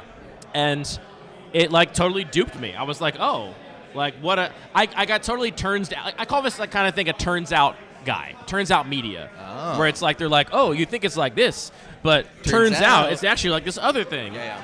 And I was like, I love the book. And I was like, this is really cool. Yep. And then when I got older and started reading more about all of his stuff, it's just all sensationalist, kind of not true. A lot of it is just it's cherry picked. Yeah, it's so heavily Yeah. cherry picked to sell books. Yeah. And he's not contributing to scientific understanding. No. He's not contributing to actual research. Yeah. He's just capitalizing on cherry picked other people's research to sell books. Pop psychology. Yeah. Yeah. The first thing I heard about him was Blink, and I had a similar thing His where I was later like, book, yeah. oh, Blink is sweet. So when you said high school, I was like, Because I'm old. huh? Because you're I'm old. old, Right. it's fine. And I'm old too, but you're old even for me. So Yeah, didn't you? I was you confused. thought you were going to be one of the older people at Cube Cabinet, and it turns out you were the second youngest, Yeah. right? Isn't that how it broke you down? have 2 years on me. It's crazy that. Yeah. Anyway. We're seasoned, well seasoned, I would say. Yeah. Yeah. Yeah. We're like a cast iron. Just two people in their mid-30s eating gummy candy at 10:30 in the morning, sitting on a couch, talking to the about internet, Card games. talking about a children's card game. Yeah. Normal stuff. Normal stuff. Normal behavior. Ooh, we All got right. people interested in what we're doing outside. Let's see if we know who our featured drafter is going to be yet. Thanks for hanging in there, chat. We wanted to go live on time, even though we knew people are here for the Malcolm Gladwell takes. Thank you, Train Pants. Pop science is just not as good as real science. Hot Yeah. take. Every time you dig into any of those guys, like Neil deGrasse Tyson, you dig into any of these guys, you're like, Oh you're my all God. just kind of Yeah. the worst. Yep. You're all just the worst guys. Yeah. That actually, you know what? I'm not going to talk about it. I don't want to get yelled at by chat. You're right. You can't even read it, so. I'll say that. That's true. I had a thing against Hank Green for a while. Mhm. I don't know if he fits in that pantheon of pop science guys that you're railing He's against kind of like right the now. the new guard. Yeah, and yeah. I think he actually genuinely cares more about the science than a lot of the other pop science people do. But yeah, he's like that for the new media. Yeah, you know? yeah. He's like Neil deGrasse Tyson for Zoomers instead of Boomers. I'll offer an alternative. I have a YouTube channel I really like by this astrophysicist named Angela. Man, I can't say the word. Not Angelica. Angela Collier. Cool. Collier. How do you say Collier better than Angela? I don't know, man. I got Anyway. gummy stuck in my teeth. A great science-based YouTube channel. She's a science communicator, but she also talks a lot about how science overlaps with pop culture. Cool. And is a vocal critic of these kinds of nonsense things. That's great. Yeah. And- Really love Angela Collier's channel. Check it out. We should probably move on to magic things, but before we do, I just want to say Oh, wait. We can see someone looking at the I Doubleton know. list. You can't see this, chat, but we are looking at the Someone over-the-shoulder of the looking featured at the drafter list. who is currently scrambling last minute to do their homework Looking in at the homeroom. fixing. They're like, please, let me just figure out what's Yeah. going on in this cube. I just wanted to say I appreciate you giving hey, this thing sucks, but look at this instead. Right? Yeah, because it's so easy to be a hater. I always try to show the opposite. You know? Yeah. I Be think the that's change great. you want to see. Let's look at what this person's looking at. I'm seeing lands, the gold section. OmniCheck in the chat says, if Hank Green has one hater, it's me. So you got some. Okay, cool. You got some people with Cool. you. I've tried to hate him less because I know nobody else hates him except for you. But I don't know. It's not important. Oh, Joe's saying there's a episode of If Books Could Kill all about Malcolm Gladwell. I bet Really? I would like that. Thank you, Joe Anderson, for the recommendation. I will check that out. I got to say, you're not seeing this yet, chat? The feed, the video quality is so It's good. so good. When we switch over to this feed, It's you're going to crazy. your eyes are going to pop out of your skull. Yeah. I really think this is going to be some of the best coverage of any Papercube event that has ever been. I actually think that's true. And I was a part of the coverage team for CubeCon. CubeCon, We had a yeah. lot of challenges to overcome. Yeah. That I think we've learned from, and I'm really excited about this particular event. It's going to be great. It seemed to go from the viewer perspective, the CubeCon coverage seemed pretty fine. I'm just Pretty saying. fine. Well, no. This has a lot less glare than the packs at CubeCon, which that was my thing. Whereas I sometimes you can only see the packs when the drafters are moving the cards around for the camera, you know. But here, as far as I've seen so far, there's no glare. It's insane. Yeah, Chris. I was talking to Chris, who's running tech behind the scenes at NYCMTG. You can check out Chris's channel. Chris also streams the NYC Pauper event every week here didn't know in that. the city. Follow them on And Blue Sky. Chris bought all this streaming equipment and recording equipment during the pandemic because they are a former professional trombonist. And they were thinking, well, I can't go out and play trombone publicly now. Maybe I can record me playing trombone or some of my friends making other music and publish that to the internet. And then that is now a former life of theirs. I don't know why they gave up a competitive tromboning. Yeah. I guess not competitive is how you would say. Professional tromboning. We're competitive. We don't really know their relationship to it. Could be competitive. So now they have all this equipment, Yeah. and they ran an event for the NYC Pauper League, and they were like, can we stream this one event? And so Chris brought all their streaming equipment. And the next week they showed up for a regular Pauper night. Everyone was like, where's your stuff? We had so much fun last week. Yeah. We had so much fun. Bring it back every week. And so you can find at NYCMTG that stream. And, the cameras are high quality. The lighting's great. Yeah. And I'm really excited for this. It's going to be a great day. Yeah, I'm so excited to watch it. Also, I can't tell you how excited I am to be on a couch instead of, sitting in a folding chair. Have you been commentating on a folding chair before? Yeah. That's sad. Or, a convention chair, a stacking chair at a convention center. Yeah. Oh, look, we got some cards we're seeing here. Oh. No, that's not a pack. What? I don't know why they're looking at 4 cards. Yeah, but let me be on a casting couch. It's not like they're admiring the versions. I tried with every... Oh, it's a glare test. We got Ryan Overturf in the chat, too. Shout out to Ryan Overturf. Ryan Overturf is a new Cube podcast. Have you seen it? I have seen it. I have not heard it. Sorry, Ryan. I didn't even ask you. I wasn't going to put you on the spot. I am putting myself on the You're spot. Just telling on yourself. I am a person with a lot of guilt. I'm sorry. Ryan Overturf from the 540 and also a long-lived, probably the most prolific Cube writer of all time, I have to imagine. Yes. Weekly series for SCG. Now back on the mic with a solo podcast project, which I admire cool. the solo podcast. It's got to be hard. I think I could do it. I think I shouldn't do it. I think if anybody could do it, you can put me in front of a mic and I'll talk all day. But I just don't know. I don't think that's good for me. I like having someone else to bounce ideas off of. So I really admire and respect Ryan for going at it with the new Cube podcast, which is just called 180 Cube. I'm. It's like Oversurf. Put your name of your new 180 podcast in the MTG. chat. 180 MTG. That's what it is. Thank you. Yeah. Let's go MTG Astoria Crew. We got G Lavamancer in the chat. I believe the G stands for Grim. 180, yeah, 180 MTG is Overturf's new podcast. So make sure everybody checks that out as well. Wow, it's so cool to know everybody in the chat, or at least a lot of them. See, a lot of people would say it'd be much cooler if we didn't know everybody in the chat and we were reaching a bigger audience. But I'm glad you're looking. I'm glad you're looking at it optimistically. Look, people we know can donate too. True. That's what's important. You want to cut over to this We're feed making yet? packs. I think you should just do it. I mean, I want people to see the quality of this video. You don't want people to see us? I think we might still be there a little, maybe. Not on the draft cam. We're on the Yeah. Are we on the draft cam? We'll find out. Yeah, they're little. Look. Oh, See, look. cool. Look how good this looks, chat. They made us small. Can we get some W's in the chat for Chris, a.k.a. NYCMTG, for this incredible setup? The pointier, Look the at better. this quality. Oh, it's so good. Yeah, that's sick.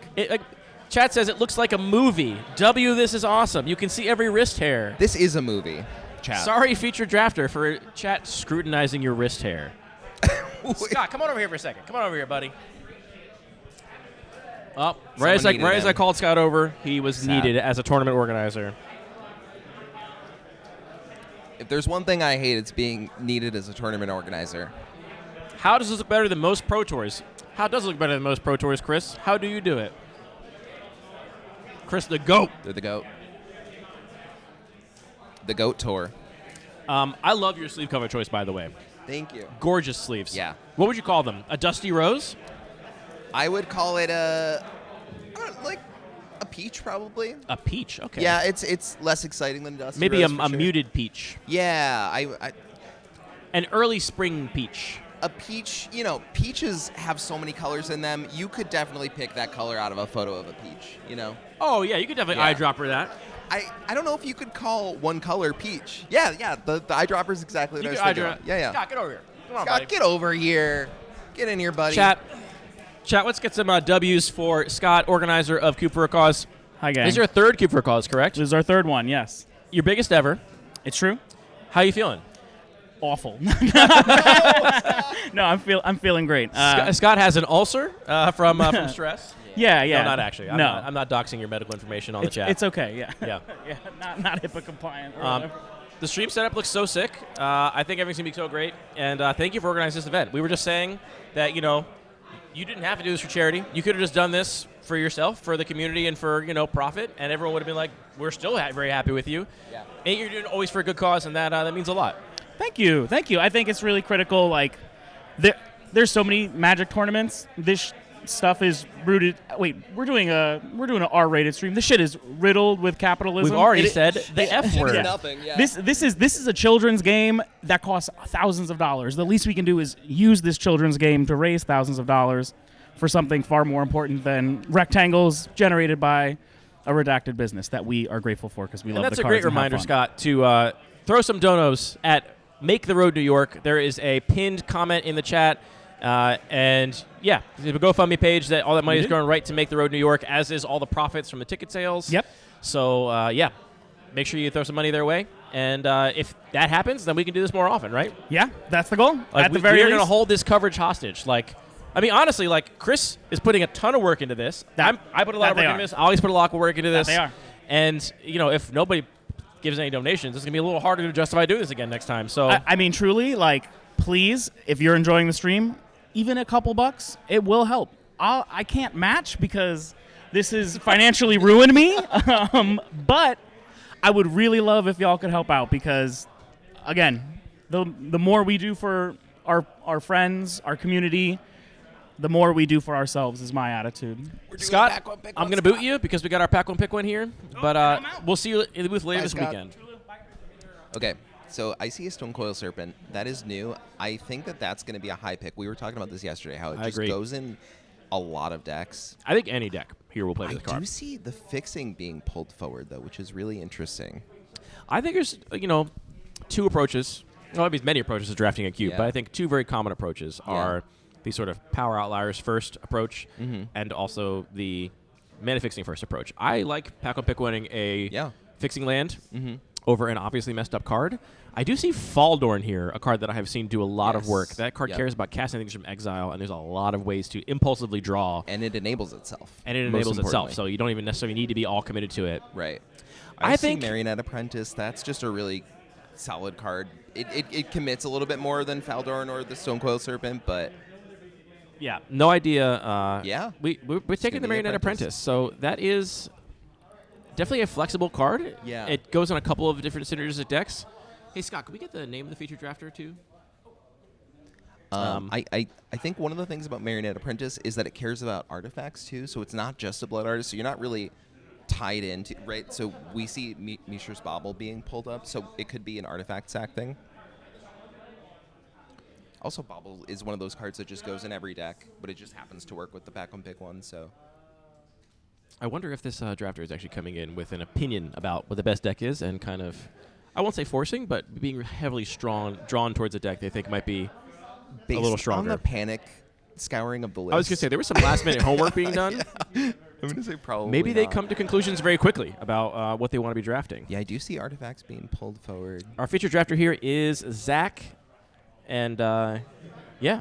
Zach Barish, Zach? No, I don't think so. Okay. Doesn't look like Zach Barish's hands. I think we got a different Zach. I would know Zach Barish's hands anywhere. I know Zach Barish's hands like the back of my hands. Okay, so we did see the bobble get taken, which is not surprising.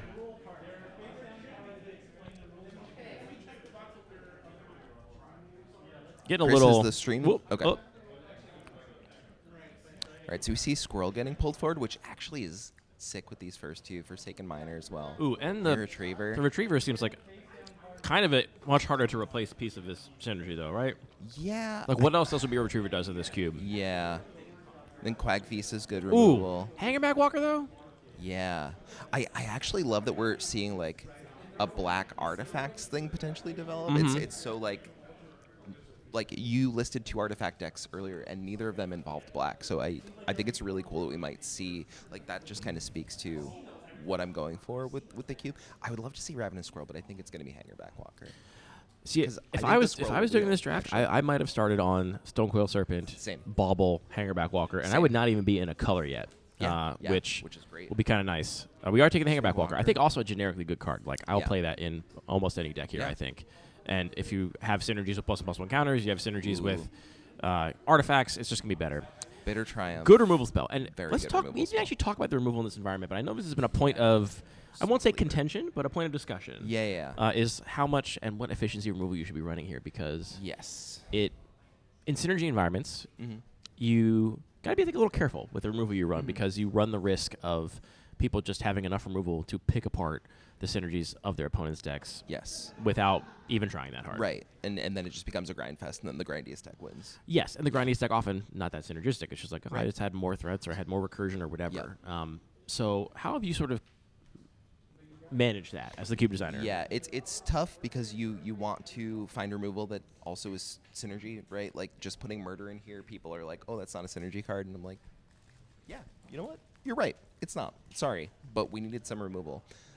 So I think I've tried to add some more in, and it's more like incidental synergy. Wow. All right, so now we see the Passing retriever. it. Interesting. So maybe not we're taking the in removal. black, yeah. maybe.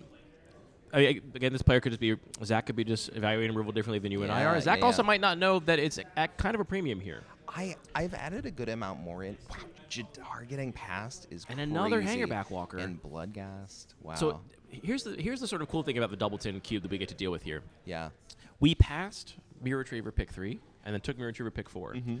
So if that Mirror Retriever comes back, we are living. We are cruising. That's great. Yeah. We love to see Yeah, that. yeah. If it doesn't come back, that's a little concerning, certainly. Right. Mirror Retriever does go in a couple different decks, so it's not like the end of the world. But Yeah.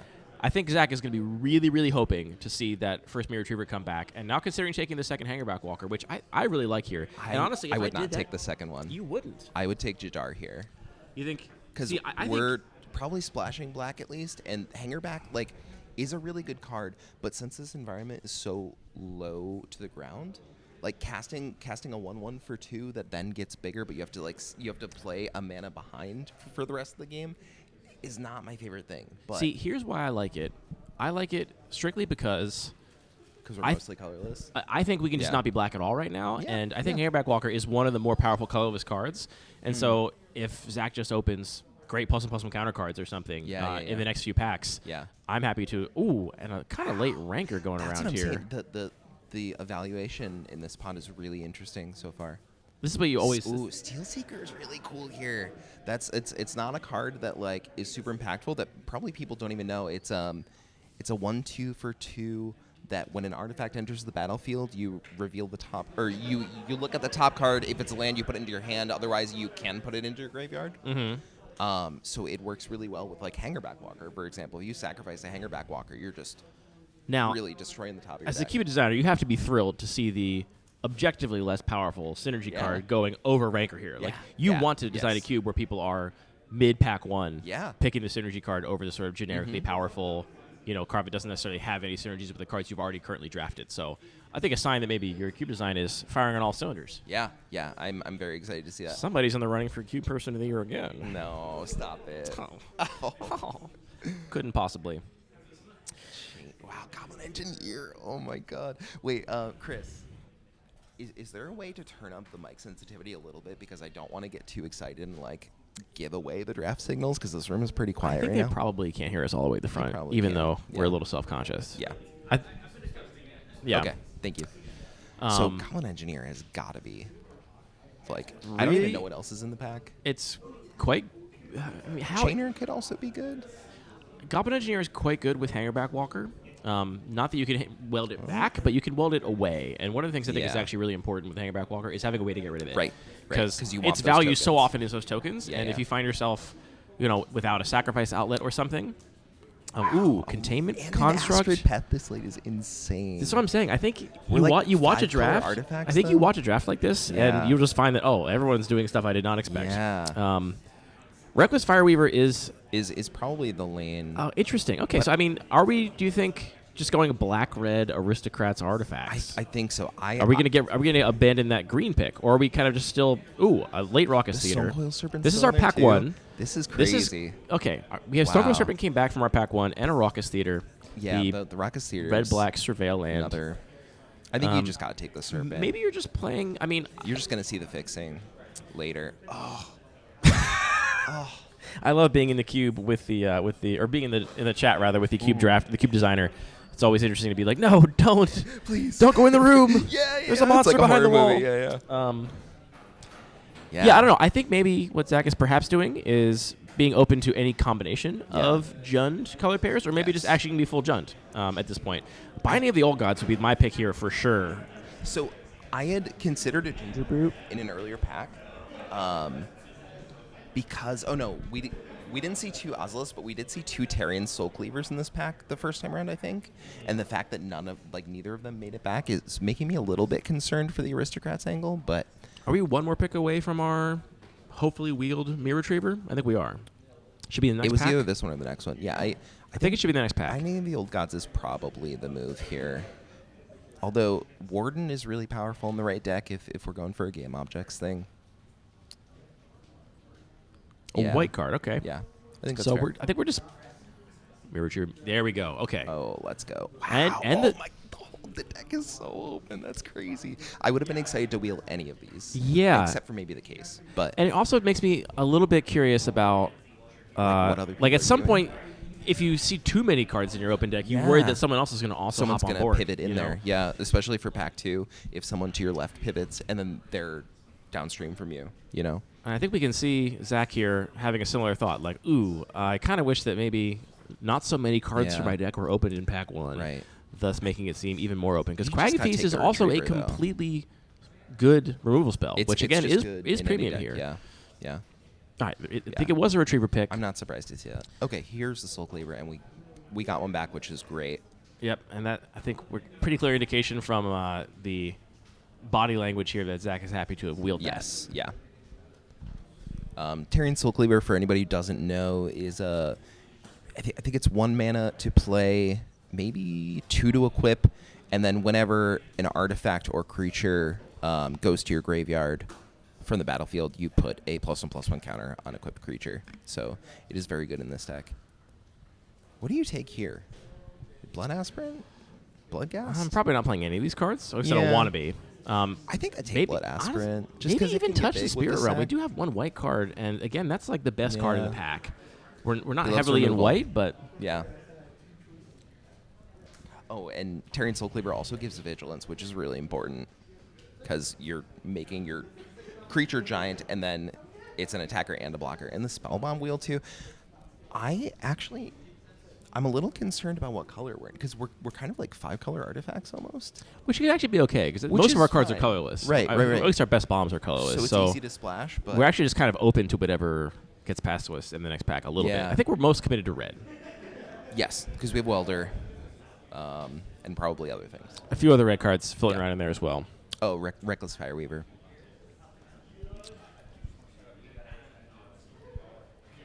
Wow. I'm hearing from the production team we have a anonymous $100 donation. Shout out to whoever you are out there. Respect for wanting to stay anonymous. Thank you, Mass Stranger. You're like you're like a master trainer. Beautiful. Love to see it. Okay, so how do you feel coming out of this pack? Kind of thrilled. Yeah. You're happy. Yeah. You think this is a good start? I think there's a really cool deck brewing here. I like that it feels like we have cards that are strong individually, but they play better together. But also we're kind of like we're open as to what we do with these artifacts, right? So we know that we have some synergy, and the last pick's an artifact card. Sick. We know that we're in a strong lane. We know that lane is wide open. We're not sure the colors, and we're not sure how we're going to support and enable the strategy, but I feel like we have a great first draft of what we're going to end up with right now. And as the cube designer, you got to be pretty happy that this theme can be felt across every color in the cube a little bit. Yeah. So, not committed to any particular direction yet. We've got cards of every color, I mean, including blue if you count the other Spellbomb. And also the Chrome Courier, it looks like is in there too. Yeah. Having a fixing land is not also green. huge. Like, I think, honestly, the thing that most puts me in, like, red-black out of this first pack is the fact that there's a fixing land in our colors. Right. Even more than the non-land spells that we're playing in those colors.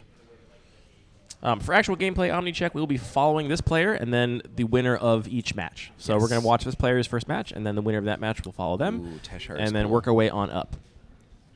All right, here we are, pack 2. We got Scrapwork Mutt, which is a really solid glue carve. It's just going to do everything you want your deck to do, but it's not, I would say, a power outlier. No one's going to get run over by a Scrapwork Mutt. Whereas Teshar potentially could go extremely dummy. Yeah, it has a really high ceiling. I think the problem with not the problem with this cube, but what makes the draft so interesting. I would love for you to talk about the problem with this cube. Oh, can we get into the problem with this cube? I will talk about problems with my cubes way more than I'll talk about problems with other people's cubes. But I don't think Teshar or the Scrapwork Mutt wheel. Like, actually, I think Teshar is more likely to wheel. Probably. Right? Because people honestly, are just taking Scrapwork Mutt in most decks. I had Teshar, 2 copies in my red-white deck from Boston Cube Party, your own event that you organize. Do you have the dates for next year yet? Almost. Pay attention to social media. Look for the dates Watch for this Boston space. Cube Party 3. Yeah. I had 2 copies of Teshar in that deck, and I actually ended up cutting one Interesting. in later matches. Yeah. Partially because You don't want to draw the second. Partially because I wanted to draw a second. Also because it was underperforming my expectations a little bit. Really? Huh. Given my curve, by the time I got to 4 mana, I had done so many things and already had so many things. Like, it was like, okay, I could do this, or I could spend my mana welding something back, or I could but to have 4 mana to then kind of take a turn off and do that, and then try and get a trigger was just a lot. Yeah. So I think it has a really high ceiling, but is pretty committal, both in terms of mana requirements and drafting and deck building requirements. Right. So I actually like the Scrapwork Mutt here. I think it's interesting that we also saw Betrayer's Bargain brought to the front of the pack because, like you were saying, we're kind of removal light so far, but also it's a sack outlet for the Hangerback Walker. Sack outlets, I think, are going to be really important for and this is where the Doubleton nature really comes into play. Yeah. Like, if I have one Hangerback Walker in my deck, okay, I would like to have another sack outlet. If I have both, I'm really going to be prioritizing ways to get those tokens out of my Hangerback Walker so it doesn't just get pacifismed or, honestly ignored. I think the worst thing that can happen to a Hangerback Walker is you just tick it up over and over again and you die to flyers and then nothing while happens. you have a big giant creature on the battlefield, on the ground. So it looks like we went with Teshar there. This pack doesn't look great for us. Maybe going to be like a Mardu thing? Yeah, I don't. Well, it looks like Here's we're another considering Chrome it now. Courier, Chart of Course. What are those fixing lands? Yeah, that's what I would be looking at right now. I'd be looking a lot at fixing. I see Especially because this pack is a little underwhelming. Sulfur Falls. I like a blue-red fixing land here. Yeah. Because I'm pretty happy to play the Aether Spellbomb in a deck even if I don't have blue. And we're pretty confident we're playing just a red. cycle. And so what Steam Fence gives us is the out of, like, I'm playing this card anyway. It's not like I'm playing a suspect blue card because you're just going to play that to be an artifact trigger, to be a sacrifice trigger, to draw a card, to, like, loop through your deck. Yeah. But having a Chrome Courier, okay. We're going to Esper. All right. Actually, no, it can't be Esper because Goblin Engineer. I think maybe we're just going to see We're the just- 5-color artifact pile. I would love that. I think that's really cool. The Ozolith I would be super high on right now. I will say you can get. I'm taking that Shadowy Backstreet, no question. Yeah. I will say you can get away. I think in an artifact deck like this, with being much more greedy with your colors, because if half your spells are colorless, You don't have then to worry your about the color actual requirements that individual much. color requirements are not that high. You're Right. kind of splashing everything. Yes, yeah. Which means that you As can long as you have one stretch your pip. mana a little thinner. Right. Which is kind of interesting dynamic. So we can Yeah. see, like, I'm playing 4 colors, but I'm only playing 4 I only cards in have each one. color, right? Right, And so right. the requirements are a little bit less. There's no way I'm not Shadowy taking Shadowy Backstreet. Backstreet. Yeah, that seems I pretty think you good. wheel the Ozolith if you want to hear, frankly. Really? I think so. Yeah, Did maybe. we see one in pack 1? Actually, the Ozolith is one of the cards that I think is most relevant that it's legendary. I think you could Because it wheel doesn't it. get removed. Well, yeah, but so the Ozolith is like one of the worst things to, because there's not a lot of artifact removal because most of the artifacts are dinky. So oftentimes you Or also creatures. You and draw then the just use second one, creature you're like removal. sad about it. So we actually saw Grim Bobble. Maybe interesting. Zach is starting to get a little concerned about the density of About removal, removal. in his Yeah, deck, yeah. and so Yeah. just like it is an artifact. It does all the things. It's Yeah. synergistic. Monoskellion. I'm calling that we're gonna wheel Shadowy Backstreet and the Ozolith. We're gonna have to make a decision. I mean, if we do that, what I'm then guessing right now. we're doing great. We're Yeah. winning. Oh, yeah, We we're see thrilled. Godless Shrine pulled in front of this it's pack. got to be Godless Shrine. Especially having not just taken the Shadowy Backstreet. Right. You got to take the Yeah. Godless Shrine. Come on, Zach. Yeah. Don't do us dirty. I know we're kind of fixing fiends, but like we're running out of time to start. Do you taking identify shot as a lines fixing fiend? highly. Yeah. Okay. Yeah. I think I take fixing correctly, and so I think I also take fixing correctly. So I don't think of a lot myself people as a would say fiend. that. I think a lot of people underrate it. Yes. Yeah. I mean, yeah, same. Basically, every time I get to the end of a draft, and there was a pick somewhere in the draft where I took a spell over a fixing land, and then I find myself with 4 more playables than I Yes. needed, I'm like, I goofed. I have goofed. Yeah. I wish I had spent Oh, that. Chainsaw's in this pack too, though. Chainsaw so good kinda with- cracked in this with, deck. With Welder, it's insane. And Right. irrelevantly, Chainsaw only cares when 1 or more. So, like, if you cast a board wipe or something, Chainsaw does not trigger a bunch of times. It only triggers the once. Yes. So you want it in a deck where you have abilities that you Yes. can put on the stack one at a time. Yep. To actually Yep. start putting counters on it. Oh, this It's also is just a tough. very good removal spell. Like it's just Yeah. but what's the canonical 2 mana 3 damage to a creature spell? I don't know. Like it's just lightning strike that can't go face, Yeah, right? yeah. With upside. Vesperlark. Vesperlark. Zach is in the kitchen right now. Zach is Zach is cooking in the something. kitchen, Or and I'm curious to burning. see what happens. I don't maybe, know. Maybe the soup is burning. We're not quite sure yet. Here's Edgar Master Machinist, which we talked about. Edgar has got to be appealing here. Bringing back what though? We have a spell bomb. Yeah. I'm taking another Raucous Theater. We're just gonna sit here and talk about all the fixing we would have taken. Yeah. I'm taking Raucous Theater though. But Edgar, Scavenger's Talent's kind of cool here. that's a card I have still never fully read. I start reading it and then I get halfway through. You space out. I don't know what it has to do with discarding stuff. No, not even. See, Nope. I don't know. That's what it Bandit's does. talent. Chat, somebody do the MTG bot for Scavenger's Talent so we can all read it. And we're looking at Edgar the Machinist getting taken. Yeah, I think that's fair. I am getting concerned for fixing. I know we were talking about how we have some time, but I'm really starting to worry. And now we have a pack with really kind of nothing for us, right? Unless we're trying to play Tameshi. Well, actually, Hard Light Containment is good here. Because that aura goes on an artifact, I think. And it's 1 mana removal. Oh, that's like a whatchamacallit, a Sheltered by Ghost kind of variant. Yes, but everybody was mad at me for Sheltered by Ghosts, so I replaced it with this. I think sometimes you just gotta tell those people to shove it. Weren't you one of the people? I was not. No, I think Sheltered by Ghost. Okay. I think Sheltered by Ghost was powerful, I think but it's I powerful, like it. but I think it's inbounds. good when your cube, I agree. when a like conditional aura O-ring is Yeah. like one of the better cards. Yeah. I think that's a good place to be personally.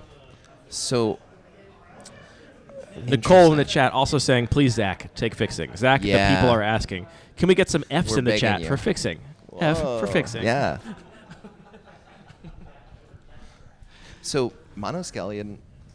Oh, Triarch Praetorian. You got to take Triarch here. That card is, I mean, honestly, Yeah. I wasn't going to say it. This card is just cracked It's on so base cracked. rate. Yes. This is not a synergy card, in my personal, humble opinion. It's a card that happens to have Artifact on the type line and happens to go to the graveyard and happens to be castable through self-milling, but Yeah. it is just cracked as a base rate without any synergies, and so I don't see why we can't take that. Yeah.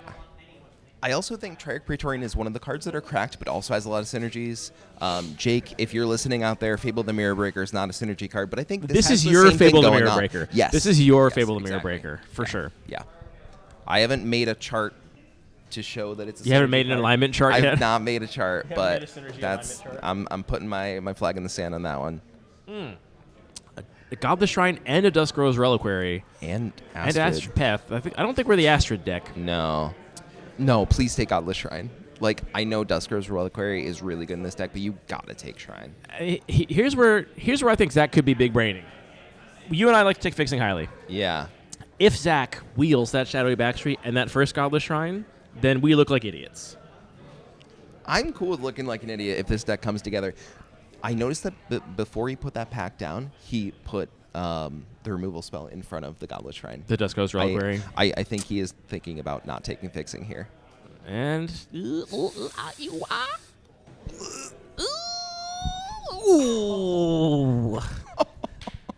I feel like we're on a game show. before Zach draws all the perfect lands in every single game and marches all the way to a 3-0, and we look like absolute idiots. I would love that for him. Was this our Shadowy Backstreet pack? I think it was. I would not take Ban in here. I would take Pest Control. I've not seen Pest Control perform yet, but I feel like it's Your good curve is against low this deck. enough, and the fact that it has cycling makes it so free. Yeah. And it better be good in this cube because it was Ollie, $20. makes it so free if you Really can cast it. And honestly, right now, we can't cast it. So yeah. You know, this was the pack that had nothing for us the first time around, so Yes. whatever. I take the skeleton here. I Hallowed Fountain is we like... might splash blue. You're right. Yeah, well, we're going to Splash Blue for the other spell bomb. And the 2 couriers. Isolate. Is that okay? Shadowy Backstreet. That Backstreet and did come Isolated back. Chapel. Okay, so... Do you take Backstreet or Chapel? Oh, Backstreet, no question. Yeah? The surveillance, I think, Backstreet's are back. so strong. Yeah. We recently did a rotisserie draft of 100 Ornithopters, which is kind of unhinged because there's 100 Ornithopters Pack one, in it. pick one, Echoing Boon? Yes, of course. And then they marched to an easy 7-0, 14-0, which I kind of knew would happen in the rotisserie draft. Yes. And so I was like, should we take the Right, thing out? that doesn't actually say anything about the It doesn't cube. really. It's a roto. But why was here's what I was saying. I drafted like a 4-color deck, Okay.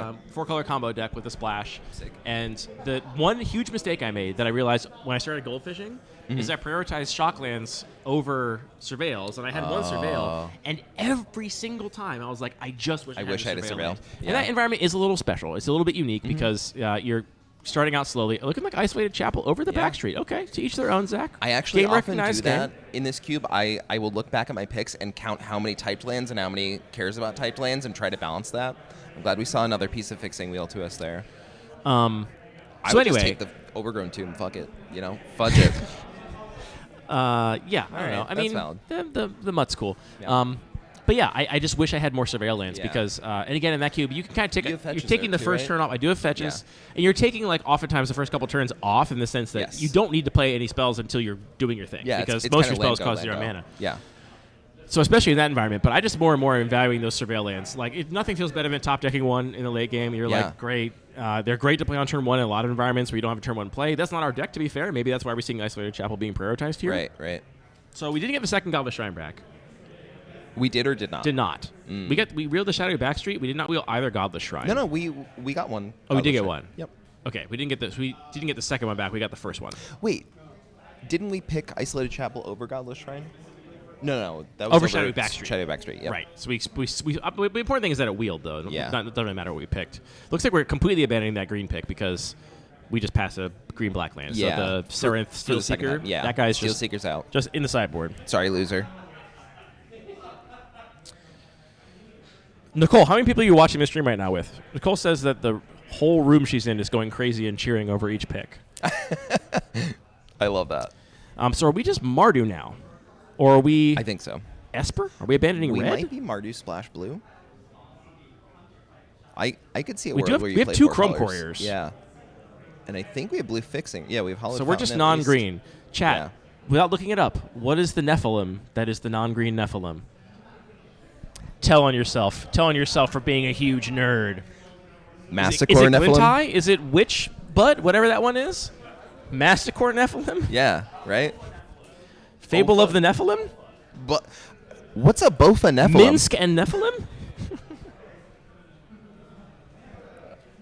We got within 30 seconds we had everyone mentioned with a question mark. Yortiller, Dudenbrood, Glintai, Hey, well, somebody got it right. So and then good somebody job. looked it up and it's Yortiller.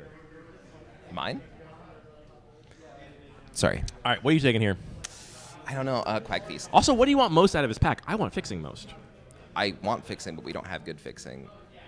I mean, out of the whole third pack, I mean, like Yeah. coming into this pack with your Yes, first 2 packs yes. of picks behind Your you. deck is basically made. You want like maybe a sideboard card or 2, but you really just want fixing. I want a little more fixing, I'm taking and I want a little Crag more Feast here. interaction. Yeah, so Yeah. Crag Feast would be my pick. What is that card we just picked? I don't even know what that card does. Warden of the Inner Sky. At sorcery speed, you can tap 3 permanents or artifacts or creatures you control to scry 1 and put a +1/+1 counter. And then if it has 3 or more counters on it, it has vigilance and flying. Interesting. So you okay, don't so have to put the counters on by scrying. It just cares about counters being on it, which is really cool. all the trinkety artifacts though become meticulous archive. I mean, sometimes you just take Surveillant what for our fixing is given to you. courier. Oh, Rust Harvester is actually really cool here. Yeah, It's it a, is. do you- We see Sir Ginger. Sir Ginger, the meal ender or whatever. also very cool. We'll brought get to the really front. big, really quick. Also, Memnon. Yeah, there's a lot of choices here. We're gonna wheel something. I think Sir Ginger's solid.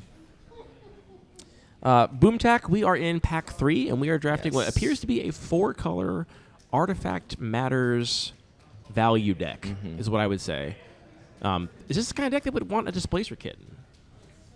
I don't think so, but we might be checking for that exact thing right We now. have a lot of ways to trigger it. I don't think we have a lot of things I we don't think we want care to about flicker, Kitten. right? Yeah. Although Flickering Goblin Engineer is pretty cool.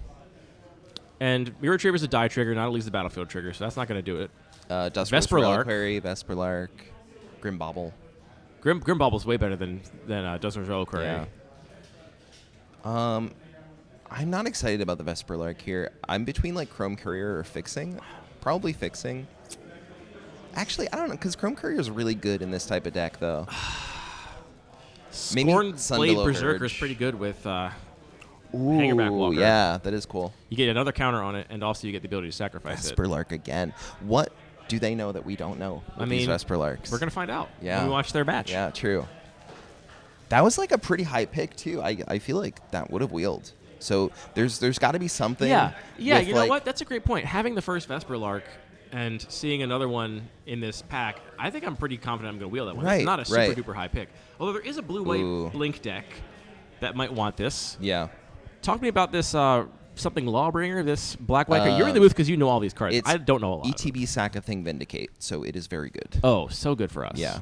So good. Which, like, it's kind And it's of 3/2. unassuming. Yeah, it's kind of unassuming, but, like, removal is so good that And we want sack outlets yeah. for our Hangerback And we Walker. want We're sack- going to have yeah. trinkety artifacts around we Yep. can just sacrifice that aren't really going to matter that much. Yep, we can wheel the Fire Weaver easy. I wish we could wheel the Water Grave, but I don't know if that's going to happen. Oh, Emery. We need fixing so bad. Oh, Chromatic Star. Chromatic Star is the perfect fixing. You got to take it. Yeah. you Perfect gotta take that fixing. here. And you might wheel Emery or Edgar or fixing. Like You're definitely going to wheel that Spellbomb, I'll tell you that much. Yeah. Because seeing Emery this late, maybe that deck is not actually being drafted, or Right. maybe that player is getting absolutely fed. That's the Right. other option. It's- But I think maybe Zach here took enough artifacts that Yeah. whoever would be the blue artifact deck is doing some other thing in blue because Right, they feel right. like a They've lot of been their pushed off. a lot of their targets have been taken. Yeah. Which means that you're definitely going to wheel that Spellbomb, I think, because we got the first Spellbomb kind of late. Yeah. Maybe last pick even, and so you're going to get the other Spellbomb back if you want it. Right.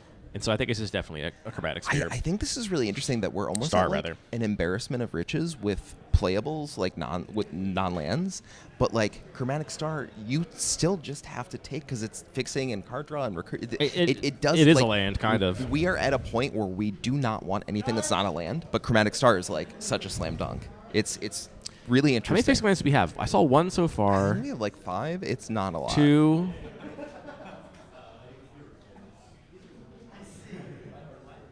Not a lot for a 4-color deck, it must be Yeah, said. Not a lot. Yeah. We There was might a, end a up not past playing Watery four. Grave earlier that Nicole was pointing out in the chat that is looking Yeah. like it should have been picked, maybe. I do think that might wheel though. And also, I should say, Zach, if you're watching this back retroactively, we don't know what we're talking about. You know? Yeah, I mean, Please you- don't take any of this personally. Everyone drafts differently. Yeah. We are not saying you did anything wrong. I think your deck just is sick saying for what it's that if I were in that seat, I would have done things differently. Yeah, And also, I'm not a very good Magic player, so I there's am that. mostly concerned that you are not going to be able to play all the colors that you want to. I'm mostly concerned that you should That's it. push your playmat up so that it that's actually bothering me aligns too. perfectly It's bothering me as too. it did before. Then it got a Yeah. little bit nudged, and now there's a little bit of that Oh, table sticking man. through. And I might actually send It just Scott makes up there the to whole fix event that. look bad. I might send Scott up there. Hey, Scott. Hey, I'm not preoccupied with details. I'm normal. Can you push that playmat up? Yeah, it's bothering us. Thank you. Oh man. Oh gosh. So we have a lot of the cards that we talked about in the. So I would not take that. With 2 of them in the pack, you are guaranteed to wheel one of the chefs. I also don't know if I would take Bannon. Oh. Yeah. Oh. We'll push it over a little bit too. That's fine. It's better than nothing. I'll take it. Thank you, Scott. I would really be thinking about Scavenger's Talent, or I haven't seen what fixing is in the pack. Uh-oh, are we? I hope nobody knocked a wire. We have a wireless HDMI connection here, Oh, so it's do we? it's transmitted by a radio signal. Thank you, Scott. We're living in the future, baby. Chat is happy, although I will say there's a little gap on the right, but I think we're okay with that one. You fixed the bigger gap. Wow, we took. Oh, I don't know about that. Mm-hmm. Breathless Night. That's A kind of cool one. card. Is it a good card? Sometimes. Here, maybe. The best answer. A very political answer. You know, we have a lot of things that are entering from the graveyard, whether it's Vesperlark, which it seems like Zach is really excited to run, or Goblin Engineer. Like, there are things to trigger it for sure. I think we're taking the fixing no matter what. Uh-oh. Oop, oop. Uh-oh. Oh, we're back. I wonder if the room full of people with cell phones is perhaps because in our tech setup, this wireless connection was like flawless and crispy the entire time. Interesting.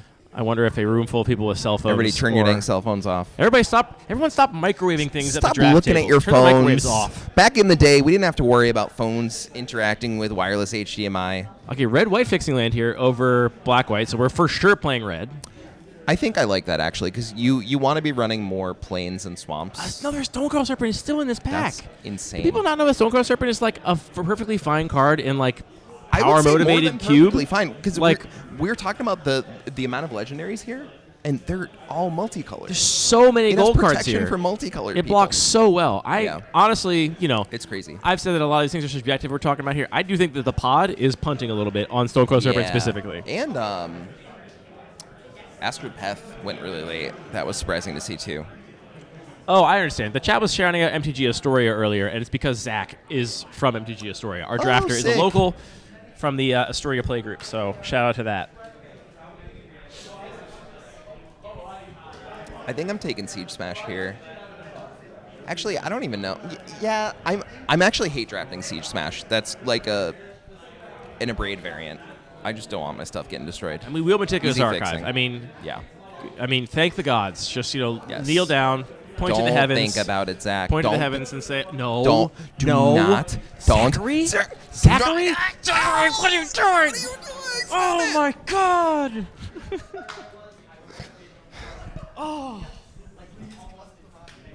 Oh, I'm told that chat actually. Zach really needs fixing. I think everyone was actually confused and thought this was Zach Barish, who it is not. It is not Is Zach this Barish. Zach from MTG Astoria? Do you know? We don't know.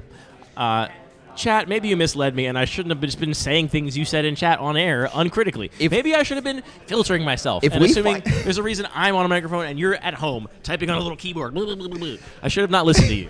If we find out that this is Zach Barish, we're both going to look so stupid. Okay, so here's the only reason we cannot take that meticulous archive. We just aren't playing blue. We're not seeing any Chrome Couriers We would have to. in our deck if Yeah. we didn't not take meticulous We would archive, have to. right? Yeah. Oh boy, we'll see. People are losing their minds though at home. Yeah. We knew we'd be able Wheeled to the the Edgar. spell bomb, but it looks like we're not taking it. We're going to take Edgar instead because we're think not playing blue. We're not playing blue, right? Yeah, you got to take Edgar. You know what would have been really good with Edgar? Stonecoil I Serpent. kind of wish I was playing blue with 2 Chrome Couriers, Same. 2 Aether spell bombs, and Yeah. copious opportunities to grab another And we fixing have a land. Hollowed Fountain. Yeah. So And interesting place we everybody- ended up. So we're in an Artifact Matters deck. We prioritize Vesperlark for getting recursion. Yeah. It's interesting. And I do think we're playing just Mardu then, if we're not playing blue. It would have to be. Yeah. Displacer Kitten going third to last pick is also insane. I think that's a really good hate draft. It's a hate draft, right? Oh, yeah, but let's not talk about what a really That's good a hate draft right? is. He's, Okay, so the he's fact not that running we're it even right. reading both these cards means that, yeah, we're not going to play Yeah. blue cards, I imagine. I don't know. Well, that fixing might be Okay. for the spell bomb. So Chad was actually correct. This is Zach from MTG Astoria, but not Okay. Zach Barish. Cool.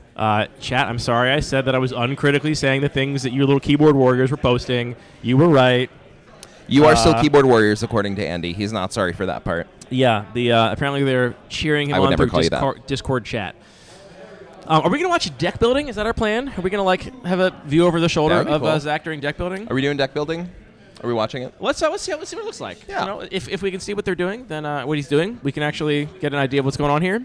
And if not, we can just cut to talking more about the cube, because I think people haven't heard enough about Doubleton Synergy for the hour this morning. We're going to talk were about vamping. it twice as much as you expected.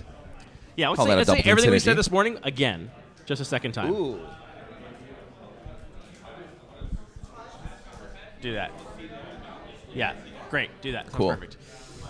All right, so we think we're a Mardu artifacts deck. I mean, to be fair, again, Yeah. I have looked at so many pools and draft decks that it's entirely possible that Zach is in fact playing blue or something. Who knows? That's what I'm saying. If I got this deck picture, or if I got this pool picture and no deck picture, We I have- would be like, I have no idea what you We have played here. Hallowed Fountain. We have Chromatic Star. Chromatic Star. We have Glacial Fortress.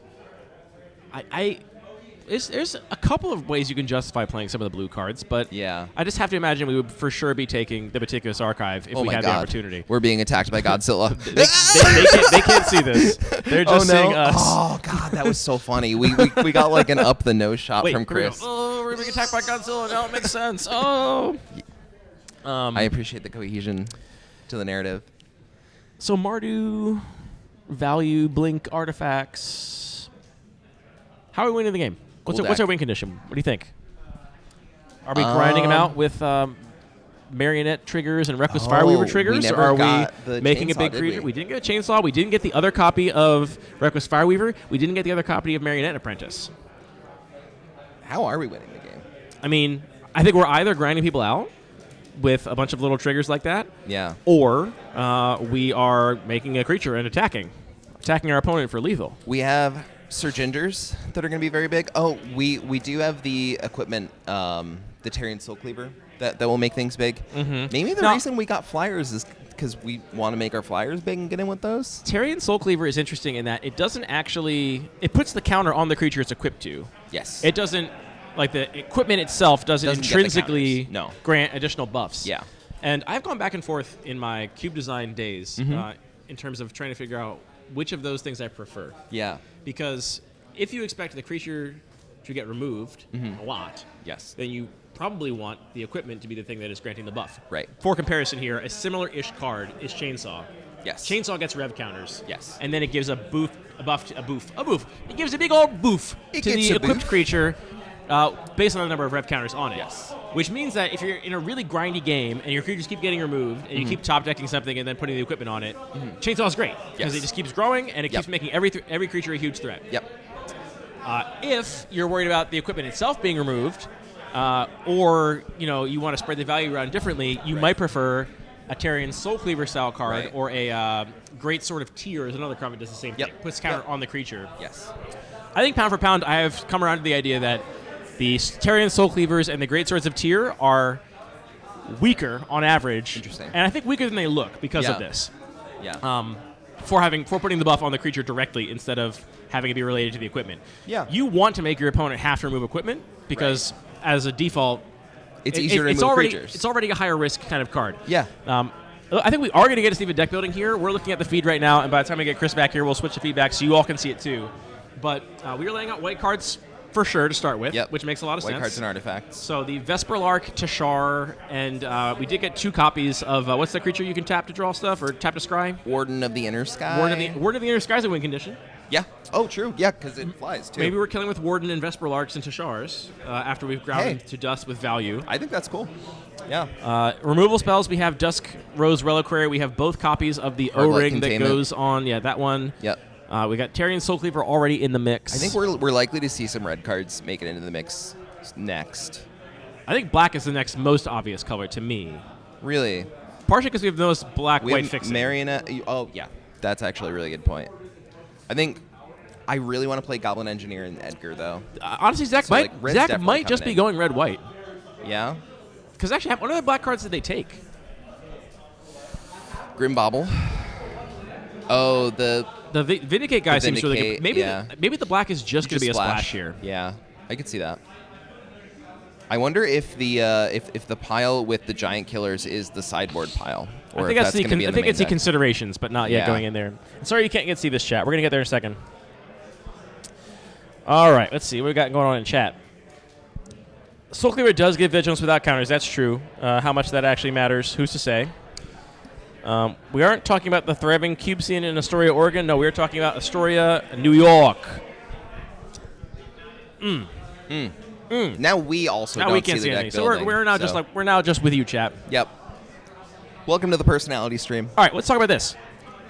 What decks are you most worried about going up against if you are a red, white, splashing black, blink artifact deck like this? What are you most concerned about? I'm most concerned about getting run over. So any like red X fast aggro decks. deck. Yeah. What is the most aggressive deck in this format? Because we talked about how the red, white deck, which we're looking at here, is actually not aggressive at all. It's a value deck. Yeah. Somebody asked me this morning, I do think that there are probably aggressive ways to build red-white. This deck in particular seems similar to the one that you were talking about that you drafted at BCP. This one's not winning quickly. I do think that there is a red-green deck that's doing like a modified aura thing that can really just like, I don't care if you're blocking, like chump blocking, because everything has trample. I think there's also got to be like a fast red-black deck. But I don't know. I think evasion is actually like an important consideration too, right? Because if we aren't able to convert the hanger backwalkers into Thopters to block with, somebody could run us over in the air as well. Yeah. It looks like we're laying out this, and then chat can now see this too. Looks like we're laying this out as a red-white deck, and considering maybe a black splash, maybe a blue splash, but red-white being the sort of core, which really highlights, again, how Zach was probably thinking about his draft differently than we were. I think we were like, oh, we're a 4-color artifact deck. Why are we not taking fixing? And I think Zach maybe viewed a lot of his black picks and his blue picks as highly speculative. And considered himself to be mostly a red-white deck as he was drafting. Which, of course, with that context, makes all of our ridiculous carrying on and hooting and hollering look a little bit stupid. We're really stupid. Being stupid is a virtue. Chris, is there any way to rotate it so we don't have to... Well, they have to rotate it back. It's going to be kind of tricky. Oh, that's true. Because this is our game view. This is what we're going to be seeing in games too. Yeah. All right, chat. Let's all crook our necks together. Simply read vertically. You can read the spine of a book without having to. You don't know me. Hey, Scott. So it looks like we have 23 cards right now. 23 non-land cards. Do you mind filling this out when you get a chance? Yes. You should know his first round opponent already. Yeah. Okay, now we're up past 23. It looks like we're splashing blue. I see Chrome Couriers, I see blue-white lands, and Triad Praetorian and Marionette Apprentice are the two biggest reasons for us to play black. I also really like the Grim Bauble, but I'm not going to splash for Grim Bauble. Yeah, that's so maybe we are in fact splashing blue and black, both, which brings us back to where we thought this deck was for a long time. Yeah, now we're back to 4 colors, and we're looking smart as hell. Zach, put the Raucous Theater up there. Put the Raucous Theater up there too. Zach, You're leaving the Raucous Theater in your sideboard. Put the Raucous Theater. Zach, the Raucous Theater, Zach. The Raucous Theater! You've got red and black cards. Play Raucous Theater! Oh, boy. I feel like we should tell him, but I also feel like Judge Bones would not like that. No, we're not gonna intervene here. No, definitely not. Right? Yeah. Here's what I was thinking, Chris, too. If, not necessarily right now, but if our featured drafter ever gets done deck building early, they want to come talk to us about the deck building with their first round. Yeah. That can be cool. So if that opportunity ever presents itself, I would say make it happen. Let's see this 6. I think Zach is deep 12, in 15, deck building right now. He's 18. not going to have time. Not going to have time before his first round. We have 24 playables. How many playables do you run? 16 lands here? Honestly, 16 lands is basically my default in pretty much every cube these days. You also draft low curving decks. I'm great. You anything? No, I'm good. Thank you. I do like to draft low curving decks. I also honestly think 17 lands is what you play in like retail limited when you have not even like super low. Like I'd never play 5 drops and 6 drops unless I'm playing ramp. Right. Oh, you need edit access.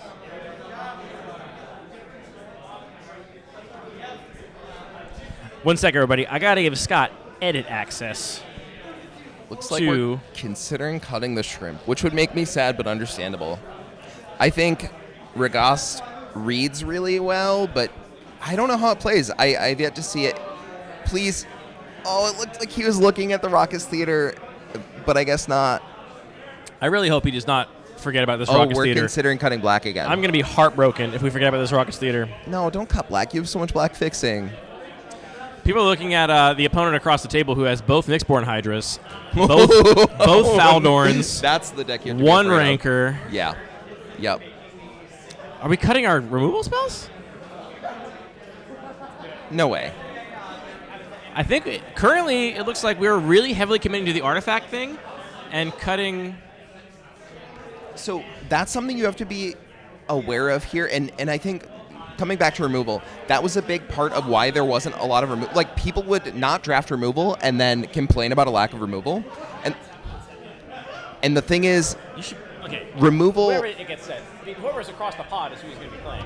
People get so laser focused on their synergies that they forget to draft removal if it's not explicitly in their synergy, right? Like, you would run into a situation where only people in discard decks would draft Bitter Triumph. And it's like, no. I don't care about your synergy. You draft Bitter Triumph. You need to remove things. Why are we still playing a black-white dual land in our dual land pile? I think maybe we're putting too much pressure on Zach. Maybe we're putting too much. We just have to give him a little bit of time. Maybe we're putting too you know? much sort of. Okay, now I'm upset. The basics have come out. Time is off. Like, ladies and gentlemen, sorry. Basics have hit the table. Oh my God! God. It's time to judge. That Raucous Theater, please. Or cut the line fixing. Anyway, Either back way. to my default. Yeah. I play 16 by default. I think like a typical retail limited deck is just so much higher curbing than almost any cube. Like even I consider a deck with a handful of 4-drops to be pretty high curbing. Yeah. Unless I'm playing a ramp deck or something. Yeah. And so I think 16, especially given how many cards these days draw cards, cantripping little creatures, lots of like sort of surveil. Yeah, all that kind of stuff.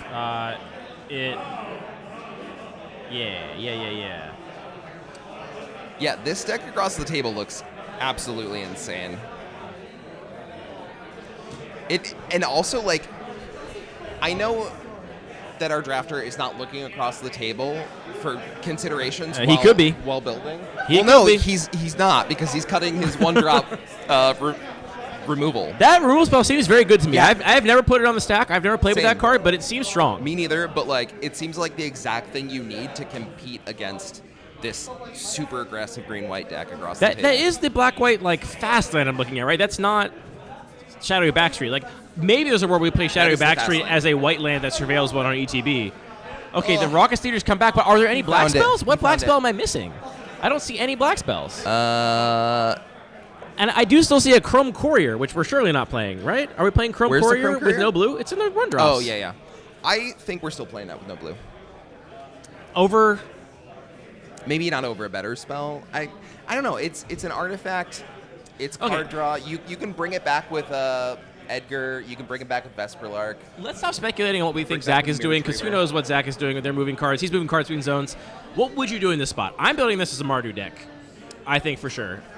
I wish we had more blue-white fixing lands so I could play the blue cards. Yeah. But I think as it is, I'm building this as a Mardu deck. I definitely want to put Tri-Praetorian and Marionette Apprentice in my deck for sure. Yes. Those cards are really big appeals. And we have, I think, 3 black-white duels and a Raucous Theater and a Chromatic Star, which I think means you can splash black with no swamps. Yeah. And once you can splash back with no swamps, I feel pretty good about it. Yeah. Yeah. It's hard to say what I would do in this Maybe situation. one swamp. I like having 5 sources for my splash minimum, but... Yeah, I guess with the amount of artifacts we have, colorless cards we have. So many colorless cards. You're not going to be strapped for your red-white sources, I don't think. Right. So I'd be building this with a black splash for sure, and probably not with a blue splash. I don't think the Chrome Couriers. I think I'd be playing an Aether Spellbomb. Oh, we are playing an Aether Spellbomb. Yeah. Okay. I'm cutting Giant Killer here, I think. I'm not too worried about big things. Are we playing Raucous Theater and... Oh, no. Black-white duel getting cut. Raucous Theater getting cut. Okay. I feel sane now. We are Jeskai. Jeskai. We are splashing blue. Who could have seen it? Oh, well, we're really red-white with blue sources for Chrome Courier and the Spellbomb. Yeah, it's a very, very easy splash because we're not obviously not playing any islands. Yeah. And you don't need a blue source for those cards to do something. Yeah, right. Yeah. Yeah. So that's the, a very the fail case is which still good. is hard to be honestly. Maybe you could end up being full 4 colors here. And the question is then like, what are you cutting? What don't you like? Yeah. I think I would be cutting 1 copy of each of the 4 drop legends. I don't think either of them are strong enough that I want to risk having 2 in my hand. I never want 2 of those cards in my hand. Like that's just you just mulligans in that game if you have 2 of those cards in your hand. Yeah. Oh, cool. I get tempted by the. look at this. That is sick! Oh my god, I can't believe I'm playing one less draft. I have one less chance to get this pin. I'm gonna show this to the chat. Take it out. Yeah. Scott, for those that don't know, is a very fashionable boy. Yes. Very He has stylish style. guy. Look at this trophy pin, folks. Can you actually hold this up to the camera? You're like closer. Look at this beautiful trophy pin that Scott has arranged. We'll see if we can get to focusing on this. It is gorgeous. So our players here are going to be competing for honor, for pride, and for this gorgeous, gorgeous trophy pin. Oh, Scott, do I get a trophy pin even though I'm not even playing in the event? I think I'm going to allow myself to have a trophy pin if I commentate an entire event. You deserve it. Yep. Wow. I don't want to steal You Valor. freed commentary. Well, I do think it's actually kind of cool to steal some Valor. Yeah, But I sometimes. don't want to steal cube pin Valor. That's Yeah. the kind of good Valor that I don't want to steal. Don't give me one though. I want to earn it. I have 2 more chances. You have 3 chances, right? In the top 8. But the other draft's going on while top 8's happening. Oh, okay, cool. Yeah. All right, cool.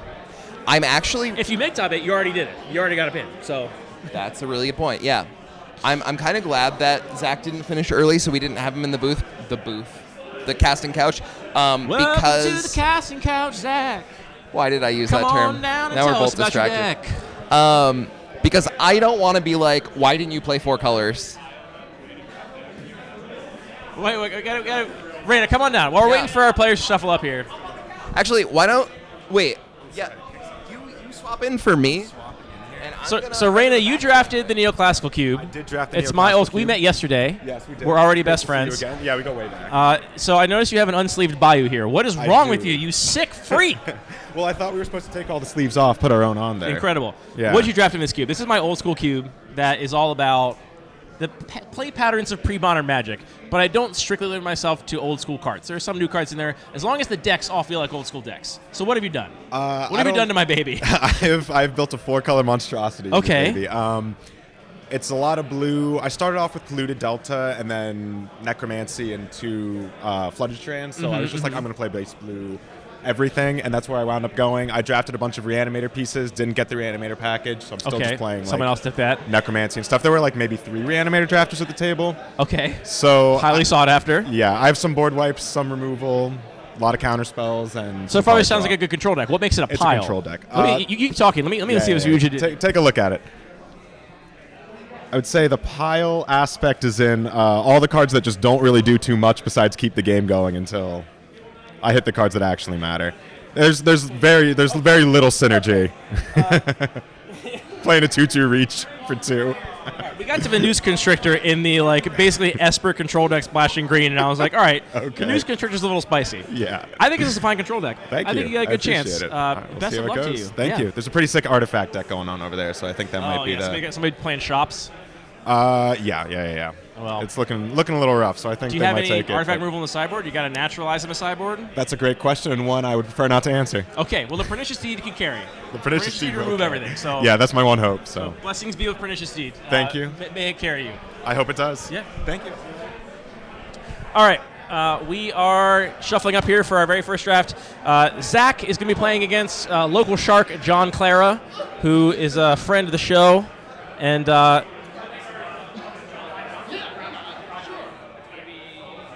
no, I think they moved before deck building. Really? Well, I mean, Scott put it in here. I don't know. We'll see. We'll find out. Scott, he's playing John in round 1? Chris was saying he was passing to John.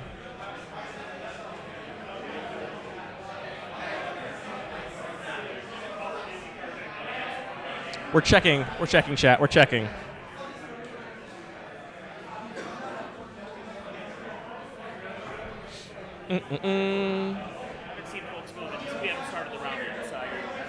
Okay. Man, this pin is so good. I'm obsessed. I'm so glad I get to have one, even though I'm not playing in the event. I probably would have won anyway, right, chat? I probably would have won a draft. Statistically speaking, we got some goldfishing going on here at the table. So people are getting ready for their round one. We got Tom here. Tom, come on down for a second. Hi. Sophie, how you doing? I'm good. How are you? What'd you draft for your first round? I drafted middle school. It was very exciting. I started playing around Return to Ravnica, so seeing all those cards in that, definitely my favorite frame, that like kind of modern frame before the M14 or Origins or whenever they changed. Yeah, this is the frame before they added a little like black scallop on the bottom, right? Yes. I mean, okay, it's trash, but yeah, that's what it is. Okay. That's Judge Bones asking me if I do in fact want them to play the card as beat up as it is in the Neoclassical Cube, and that is the idea. So. Hell yeah. It's marked card for sure. What'd you end up drafting in the middle school? What's your deck look like? I drafted black-white Kratz with a Pack 1 Pick 1 Lightning Bolt, and I learned something very important, which is that I should not be taking Fixing to help my like weird red splash. I should have just taken one of like the 3 Godless Shrines I saw.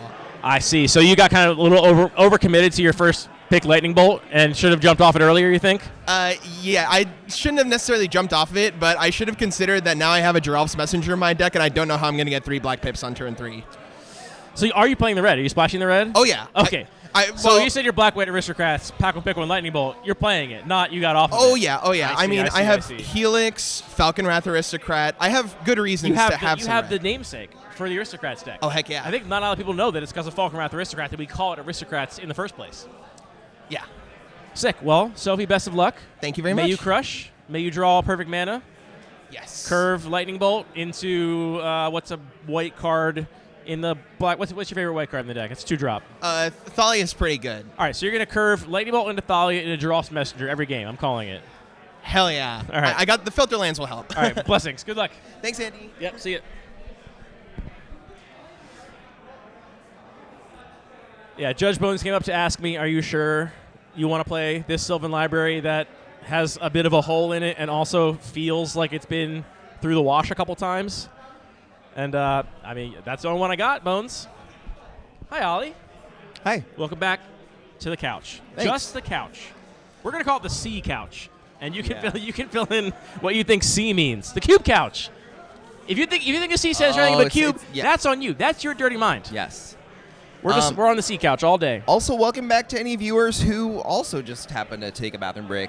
I hope we're all feeling great. And if you need a bathroom break, take one now. We'll be back. We'll be here. Right? Yeah, we'll be here. I'm literally going going to be anywhere. on this couch all day. Is Yeah. my plan.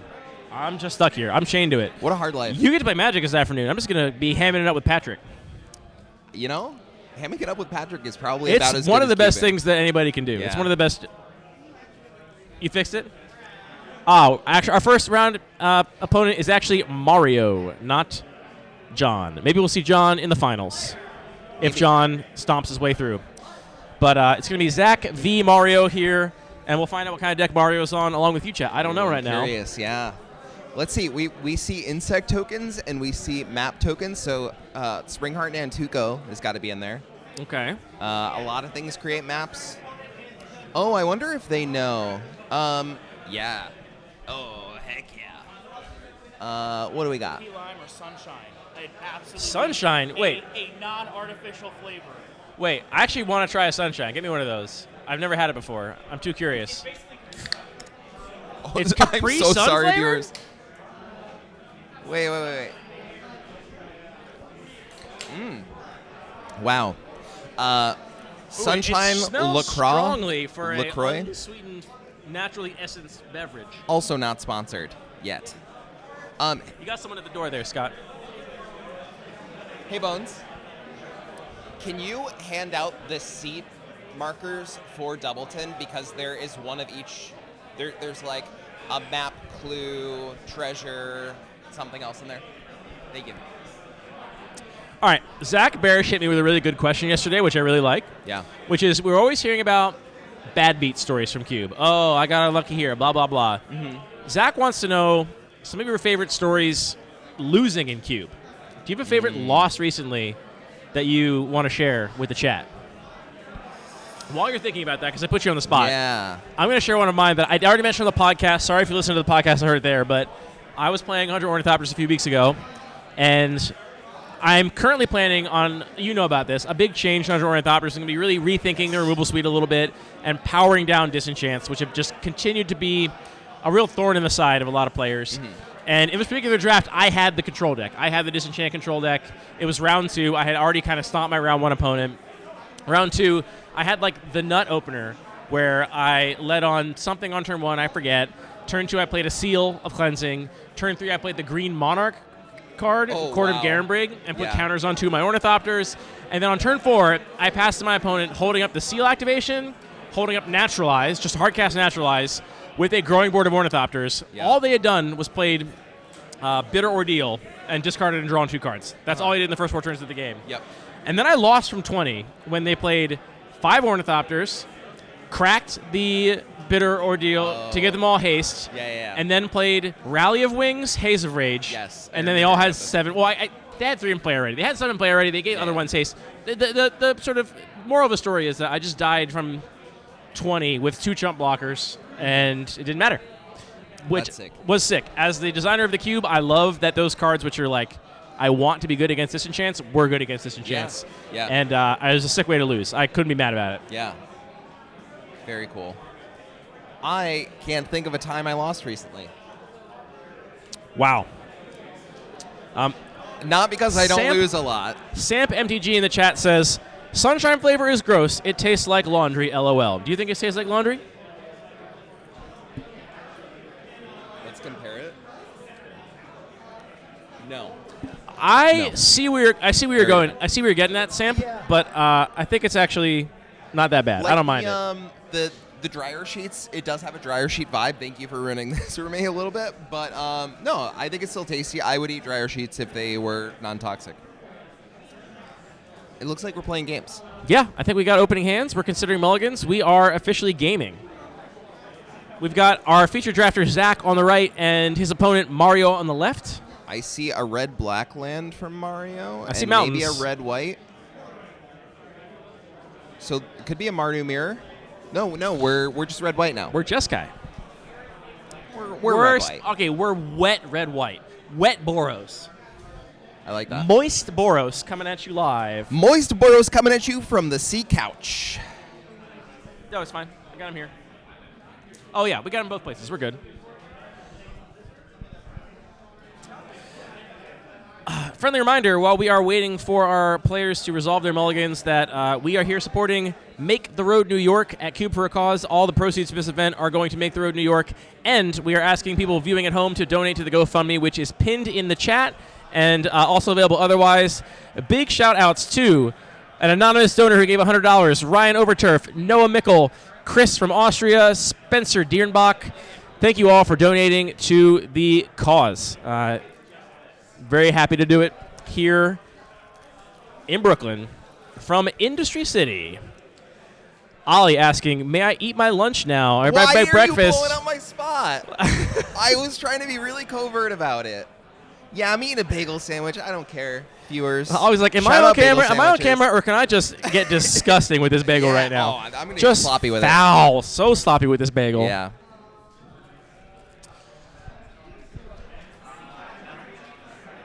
Yeah, the C couch. The C stands for cream cheese couch. There's no cream cheese on the sandwich. It's just a bacon, egg, and cheese on everything bagel. Shout out to all my bacon, egg, and cheese on everything Okay, bagel lovers. it's still the cheese couch. No. Chris was gonna hold the mic for me While like, you ate. like a servant or something. While you just slopped your way That's so around that messed bagel. up. Nom, nom, nom.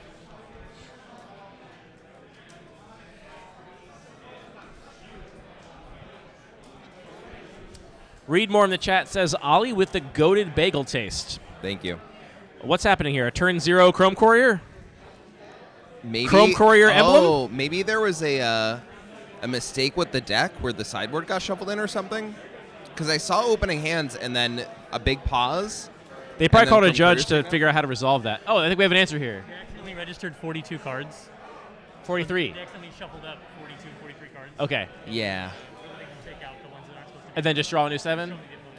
All right. Cool. Very So kind. yeah, we got it. We're playing Cube REL here, folks. For those of you that are used to watching, stream Magic events, if this were a professional, pro tour match, I'm not even sure what would happen. Probably a game loss. Bones could probably I don't know. probably just banned from the DCI for doing such a thing. Mm-hmm. But it seems like Zach accidentally shuffled up with a couple extra cards from his sideboard, and the ruling there is just, you know what, fix your deck and then draw a new 7. We are not gonna be try-harding you here. And we're off to Magic with a turn 1 Chrome Courier off of Plains from Zach. I think his opponent Mario forgot to draw on turn 1. Oops. 1, 2, 3. No, there's 7. I just missed the draw. There's 7 there. I just missed it. Is there a key turn you feel like in this cube? Do you feel like, by turn X you need to have done a certain number of things or have removal up, or do you think that's not really a thing so much? It's tough to say. I don't really think of it in terms of like what turn you have to be doing certain things by, but you need to be on the board relatively quickly. Just in general. And this is a great start for our hero Zach. Chrome Courier into Goblin Engineer. We do have a mic stand here for Ollie, who can now chat while just absolutely going to town on this bagel. Okay, we got Goblin Engineer binning Sir Ginger the Meal Ender. So going full aggro, it looks like here. Call me Sir Ginger the way I'm about to end this meal. Shout out Scott for that joke. Jane in the chat saying if this was professional REL, Ollie would not be getting sloppy with that bagel on the sea couch. And that is true. Mean? What Is that not what allowed? does that mean? It's provocative. We also got Gia in the chat. Cuban ASMR mouth sounds. Came for the magic, staying for the bagel ASMR. I'm glad to have you here. Now, our Zach here binned Sir Ginger the Mirrorlander for presumably a pretty aggro start, and then their opponent went 2 1-drops on turn 2, maybe perhaps stifling a potentially aggressive start. I don't consider Zach's deck to be a very aggressive deck. I think don't I'd be think so aiming either. for the mid to late game most of the time, and I'm a little surprised to see Sir Ginger hit in the yard rather than, interactive trinket or, something like that. So maybe this is an instance where I'm leveling myself, but Like a mirror retriever hit in the yard would be great Yeah. for the Goblin Engineer. But I do think on game 1 it's kind of cool to like not reveal all the information right away. So if you see Sir Ginger hit the yard, you're like, uh-oh, I'm gonna get beat down. Let me play this defensive 1-drop and give like a thing to give it death touch.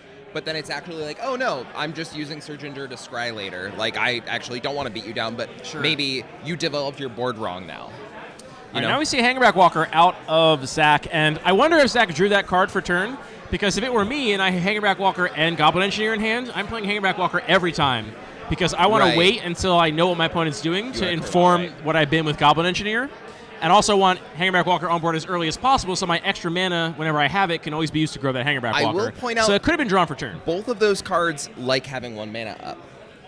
Zach could Yes, very well that is turn that true. into a Thopter and get Sir Ginger back. Absolutely. So, That's what we see on board as the sort of one of the lines. yeah.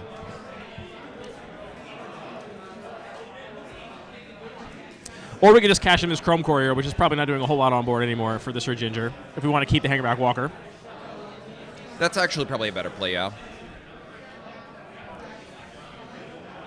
I like, so far our opponent has a small ground creature and is playing colors that might not have as much evasion in terms of flying.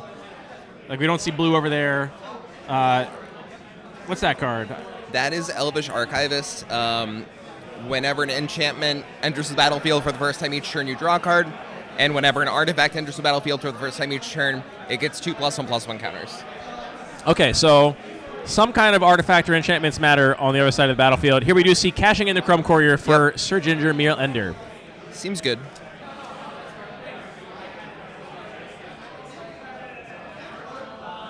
I do like. Actually, is Basilisk Color 1 or 2 to equip? 1. So I wonder why we didn't see that equipped there. That would sort of suggest something is being held up. Yeah. Certainly. Oh, I'm sorry, it's 2. 1 to cast, 2 to equip. Okay, My bad. I did Just see a double-checking Bone myself Shards in here. hand, but I guess there's nothing. Hold on a worth Bone second. Shardsing. You don't have the correct versions of cards in your Cube Cobra? Do I not? This Basilisk Collar looks different here than it does on the battlefield. Embarrassing. Very embarrassing for you. Wow. Please don't look at my Q Cobra. Please don't follow it. Please don't tell me how good a job I did on the internet. I believe I see a Dusk Rose Reliquary in Zach's hand, so removal spell for something. Ooh. Perhaps that Elvish Archivist that just hit the battlefield and maybe means a lot of powerful stuff coming next turn. Or maybe not. It's kind of a little bit of calling a bluff situation because if your opponent doesn't have... And now we have a Mishra's Bauble, which could turn the Goblin Engineer into a slow card advantage engine. Yeah, I actually think I would try to get rid of the Basilisk Collar because it seems like we're not under any pressure. It seems like we could actually start to get in. And like you were saying, especially without the black cards, we might have trouble ending games. You know? I do think our win conditions are a little light, and so I'm really glad to have untapped with the Hangerback Walker. Yeah. And if I'm Zach, I'm holding a man up at all times because I want to cash it in for as many Thopters as I possibly can. Yeah. And as you already pointed out, we already have incentive to hold up 1 mana for the Goblin Engineer anyway. Yep. So this turn, if we play a land drop, we only have access to 3 mana. I'm not considering myself to have access to 4 because we do see Sir Ginger getting in because the Basilisk Collar not yet equipped. Oh, so that's actually sick because Sir Ginger represents like so much damage right now. Like that's up to 5 or 6. Yeah, it's up to 6 damage as far as I can tell. As a reminder, Sir Ginger has the ability whenever another artifact you control is put into a graveyard from the battlefield, put a +1/+1 counter on Sir Ginger and scry 1. And so the fact that we have Goblin Engineer up, we have Mishra's Bauble up, just means that card can grow a lot. Quite a bit. Yeah. So a pretty safe attack, though I do wonder how much this card is going to be able to get in the future. Because that Basilisk Collar is going to kill this thing no matter how big you make it. Right. Which is why I'm interested in removing it, even if we're not playing the beatdown game. All right, so no land drop out of Zach. Okay. We pass. We're going to draw off our Bauble. And now we're just passing, holding up, activating Hangerback Walker and activating Goblin Engineer, though I don't want to cash in either of these things. Yeah. Maybe you level up the Walker. Wow. We're getting rid of the Elvish Archivist. That's kind of like a desperation play to me. What is that card we just saw cast? I don't know the name of it. It's you sack a creature when it ETBs and draw 2, or you can kill an opponent's thing, I think. It's new. It's a Feller's Faithful. Faller's Faithful. Okay, is what that is. 2 mana, 3/1. Destroy up to one other target creature. If it wasn't dealt damage this turn, its controller draws 2 cards. Yeah. So we cashed in our card draw engine with that. Yeah, so... And now we're going to Bone Shards the Engineer, probably. Yeah, I think you do it to Bone Shards the Engineer here, and in response, we're almost certainly going to see, the activation of the Hangerback Walker and cashing Hangerback Walker in from Mishra's Bauble, I think is what I want to do.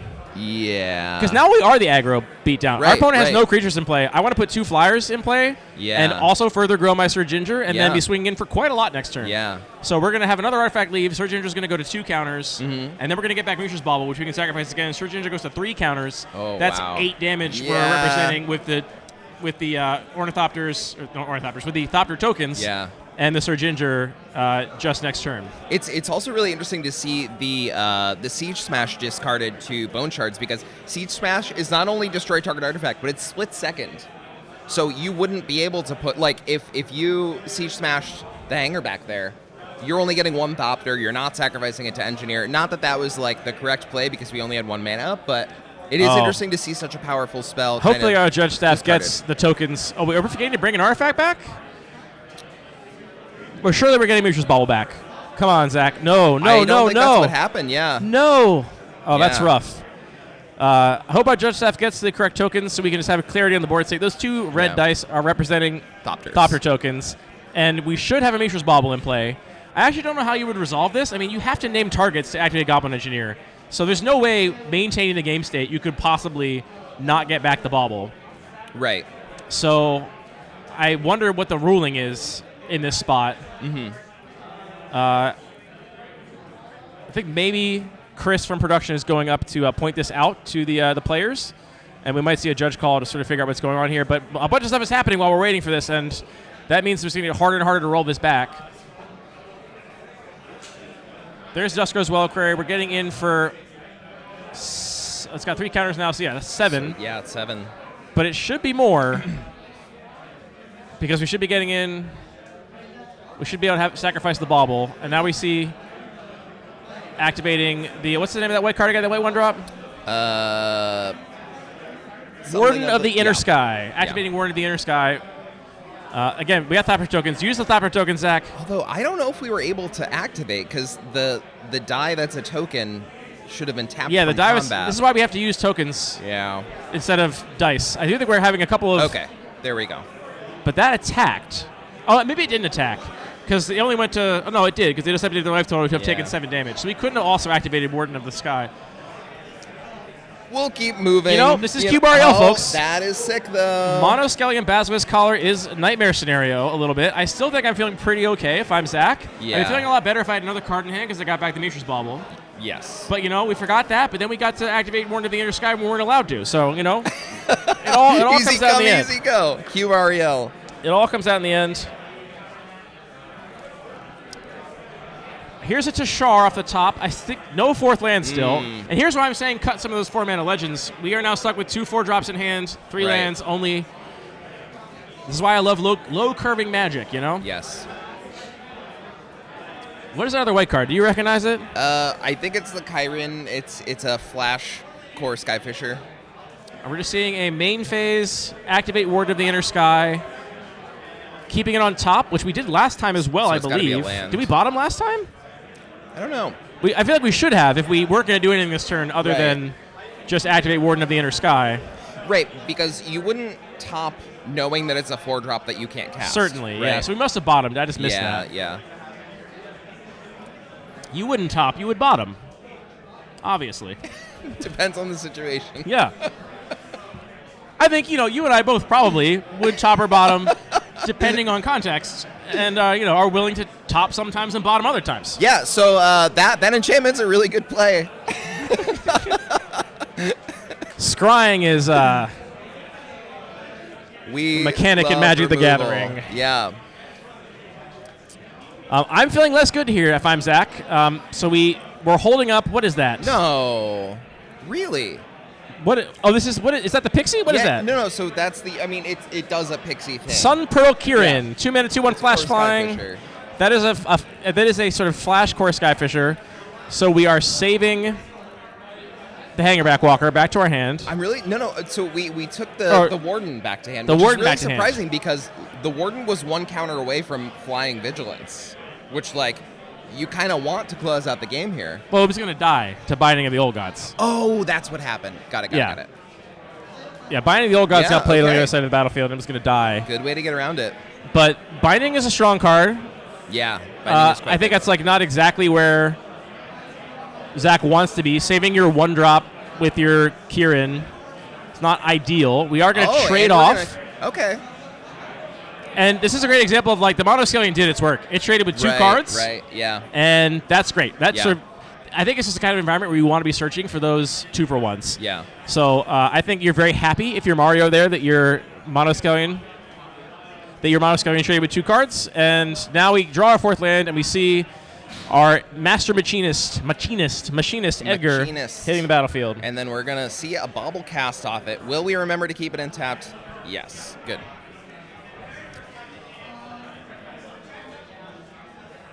All right, we do get the bauble back finally. Yes. Justice for Matrix Bauble. Should have been in play a little while ago. We got it back though. Is there Better a late chance than that never. I don't think that's a possibility. Is there a chance that Zach shortcut it to I'm getting it back and sacrificing it immediately on end step? I'm not even about taking it out of my graveyard. I don't pay enough attention Did to things. he to know draw that. 2 cards? I don't think so.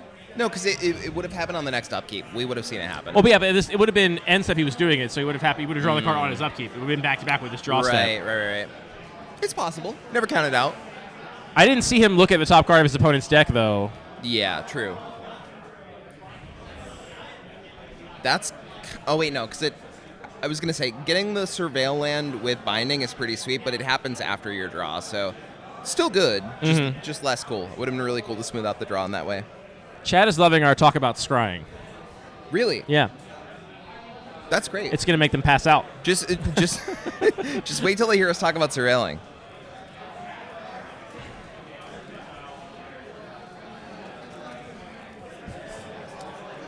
I think this is the kind of board state where cards in hand becomes very important.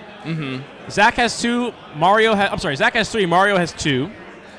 On board, Zach is also a little ahead. So I think Our Zach is not only featured ahead on drafter board, but is he's casting winning the breaker. currently. Yeah. You see another one of these 3-1s. It's going to destroy the 4-drop, but But you draw 2. draw 2 That- cards. I have yet to find out whether that is like a good use of the card. I right? feel like it can't how- be that good.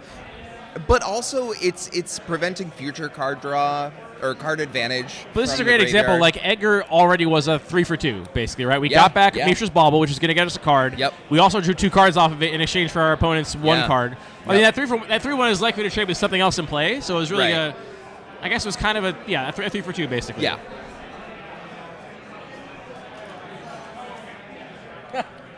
This is this is chat. That's what Gia said based on our Stry conversation, and then there's Joe saying, Oh, "Sorry, you no. have COVID, Gia." Oh no! Oh, I'm not gonna explain the joke. I'll let somebody else Good in stuff. chat do It's that. good stuff. We have a fun community. We have fun here. It's true. We do have Tashar in hand, but are we just attacking? All right, we attack first. Now we're going to follow up with Tashar. Do we have a follow-up after we play Tashar? Do we Wait, have a, did the Thopter die? Thopter did appear to die. I don't know how. I don't know how either. 3-1 is just on the ground, right? And how does that have a +1/+1 counter? What did we miss? Is there a spell? Oh, looks like there was a spell. The one that gives +1/+1 counter and reach, right? Yeah. Reach, All trample, right, and we did have a follow-up for indestructible. Tashar into Chromatic Star into Get Back Sir Ginger the Meal Ender, and this game is rapidly closing in Yeah. on Mario here. Yeah. Zach kind of going dummy with it. The meal is not the only thing that might end soon. Bobble you. You gotta show the camera. Come on. He's also forgetting to. Okay. You gotta scry with your Sir Ginger. That's like one of the best parts. Whenever an artifact gets sacrificed, you put the counter on, but you also scry one. Yeah. Now, I promise I'm not trolling with this question, Ollie. Yeah, sure. But how do you feel seeing quite a few game state misplays, given the complexity of the cards in play? Like, we've seen a Goblin Engineer fail to get something back. We've seen a couple Yeah. missed scries. We've seen an activation of Warden of the Inner Eye when we shouldn't have been able to activate it. You know, And this is a genuine question. Yeah, yeah. I'm a avowed Simple Cube stan. But I am curious if you feel like this is just, I'm just curious what you think about it. I think it's kind of cool.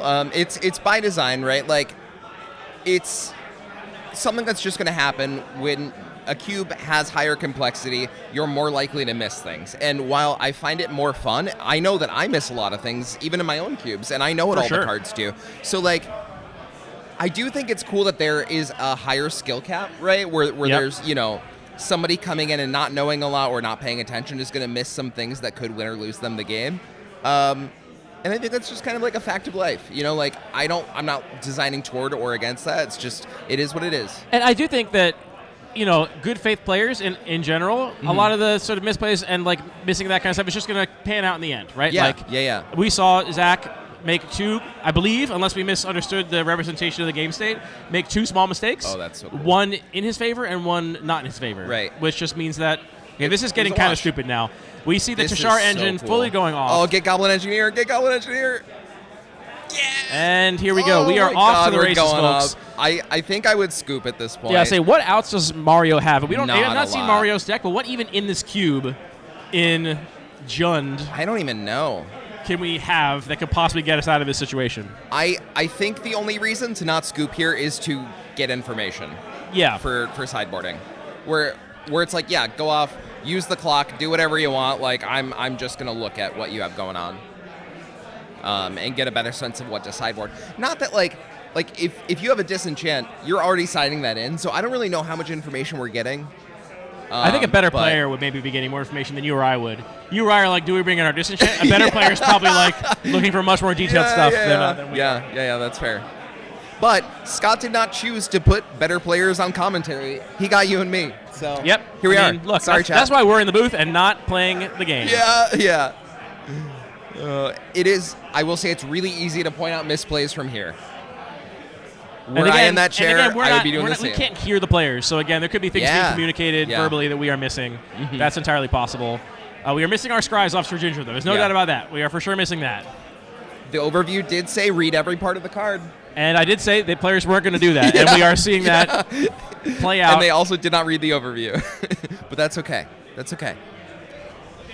It's there for the people who want to do homework. Not everybody has to do homework. While we watch, Zach kind of ambiguously run away with this game. Yes. I'm curious to know from you, how do you think about snowballing mechanics and decks? Like, when a game gets to this sort of state, Yeah. do you intentionally include cards in the cube design that can offer a comeback potential? Yeah. Or do you just want the deck that is sort of snowballed and gotten ahead? Is that the way the texture you want Yeah. games to go in? Yeah. And we do see a scoop from Mario here. Mario's like, I don't got it. And I think Mario actually waited until the very last minute, looked at their card draw, their draw step. They leave on board. So they did not preemptively scoop. They sort of waited until they had all the information. Yeah. And I think that's fair. And I think I've talked about putting in like Path of Peril or temporary lockdown, and people just do not like the idea that the game can get invalidated. I do think it's important to have some sort of comeback mechanic, but at the same time, Zach did the thing better than his opponent. And does the fact that he won based off that upset me? No, I think that's fair. Quick little check-in here, folks. We are at the end of Game 1 of Match 1 of Ollie Beaks Doubles and Synergy Cube at Cube for a Cause in Brooklyn, New York, organized by Scott Mertz and the Upkeep crew. Our featured drafter, Zach, who drafted a Wet Boros Artifact Matter deck, is currently up 1 game against his opponent Mario's Jund Sacrifice deck. Jund sort of sacrifice value. And we're going right here into Game 2. We're not going to waste any time. And let's see what our players have for us. I will say we haven't really gotten a chance to see what we're up against yet. We know that it's Jund. We've seen some sacrifice. Actually, yeah, because we saved for We've Sacred seen quite a Miner. few sacrifice things. Do I see a white card in their hand right now, though? I don't know what that is. In Mario's hand. Is that a Plains? It looks very white. Oh, no, that's a Forest, maybe? That is a turn 1 Stalactite Stalker right there. Yeah. That card Love is that card. right. That's Stalactite Stalker, isn't it? Yep. Or no, wait. that's for Sacred Miner, sorry. Similar art. Forsaken Miner. That's Forsaken Miner. Another Basilisk Forsaken color. Miner into Basilisk color. Now that's actually kind of a scary combo because Forsaken Miner is a card you never want to block. Yeah. And Basilisk collar yeah. makes it so it's just going to also turn into a huge life point swing every turn. The life gain highly And you don't want to block there. Forsaken Miner because it can just come back kind of trivially. It's pretty easy to get back, turn over turn, so you never want to trade anything with it. And now this means that it will trade with any blocker, and also if you leave it unblocked, just represent a 4-point life swing turn over turn. Yeah. I love that Zach played this card upside down and was like, "You've never seen this. I've never seen this. Take a look." It's kind of like there's a red card that's just like it. When you attack, you can pay 1, discard a card, draw a card, and then you can play something from your graveyard. It was like Inti's too good, but this seems fine type thing. I think it's a 2/3. Let's pull up this card. Yeah, we 2-drop Boros. we can't pull it up on coverage, but you and I can pull it up to look at it. Just for us. We're looking at Ragost or Bannon. Bannon, 1/3. the Returner's leader. Yes. Yeah, that's red-white for a 1/3 legendary creature, Human Cleric Rebel. Once during each of your turns, you may cast a creature spell from among cards in your graveyard that were put there from anywhere other than the battlefield this turn. Holy fuck. That is a sentence. I mean, it makes sense, and they make sense they have to write it that way, but that is a lot to process. It's one of those ones where it's like, the effect is simple, and I wish they could have worded it in a way that reflects The that. classic but you Animate kinda Dead, can't. the classic Animate Dead conundrum. Yeah. The original versions of Animate Dead actually They're so read so bad. much easier than the modern version, which is like a total word salad. Yeah. And here we see that big life swing we talked about from Forsaken Miner. I can't imagine very many creatures in this deck are ever going to want to block that Forsaken Miner. No. Especially at a some point, 1/3. you'll maybe generate some chump blockers in the form of like Thopter tokens, but even then, you're still letting your opponent gain 2 life each turn. I think I saw a Goblin Engineer, which it would be very cool to cast Goblin Engineer, entomb a 1-drop artifact, and then just cast it with Bannon. Because it just cares that it wasn't put there from the battlefield. It would have to be a creature, so it would have to be specifically it has to be a creature. Okay, yeah. Chrome Courier. But we could do Chrome Courier. Yeah. That's a blocker. That's actually the best block. I mean, we wouldn't have mana up the next turn, but a Yeah. turn later we could block and then sack to prevent the life gain, too. True, yeah. So that seems like a good play, but Bannon's one of those cards that you really have to, like, understand. Like, what some people probably internalize when reading Bannon is I can cast the card that I It discard. has to die. But it's not, that's not what it is. It's not that you can cast the card you discard, it's just that the discard enables this ability that also works if you entomb something. It looks like we're just going to see discarding and then surely casting of Hangerback Walker out of the graveyard. It's got to be. Because that's a valuable card for us. Yes. We don't want that to be going. And that is going to present a fair number of chump blockers for the future. Now, I don't want to cash this in yet. I want to grow that Hangerback Walker before I start cashing it in. But we are running out of time a little bit. Because the life gain is going to become increasingly relevant as we continue to not be able to block or block and then sacrifice. We didn't activate our Mishra's Bauble last turn. What do you think the reasoning is for that? Is it that we want to be able to cast it next turn with abandoning all these creature spells, though, so we can't cast it with Bannon? Yeah, I don't know. I don't know if there's a big competitive edge with looking at the card that was drawn versus the card that they're about to draw. I don't think it matters too much. I'm probably wrong there. A better player would probably... Well, we're still not correct me cracking there. it on our opponent's turn either. That is confusing. I expected that because otherwise I think you would have cracked it earlier. Right. I wonder if we have like a Surginger or something? Or... Here comes 1 mana for... Oh, we have Tarian Soul okay. Cleaver. We want additional counters on Tarian Soul Cleaver. Now I'm seeing it. I like it. That is cool. We did see Marin of Clan Nel Toth come down last turn. Yeah. Which is a really scary card. Yeah.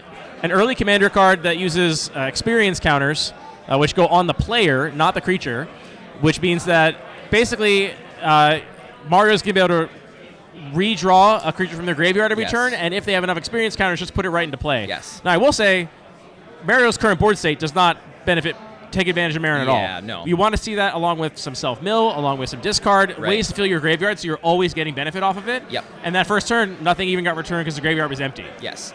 And the only thing that's going to go to the graveyard this turn maybe is Forsaken Miner, which you can get back already anyway. That's gonna happen. Yeah. How do we have 2 counters? What did I miss? I was paying attention to that. How do we have 2 counters on the Hangerback Walker already? Oh, right, because Tarian Soul Cleaver puts it on the creature. Uh-huh. That matters. That really matters right now.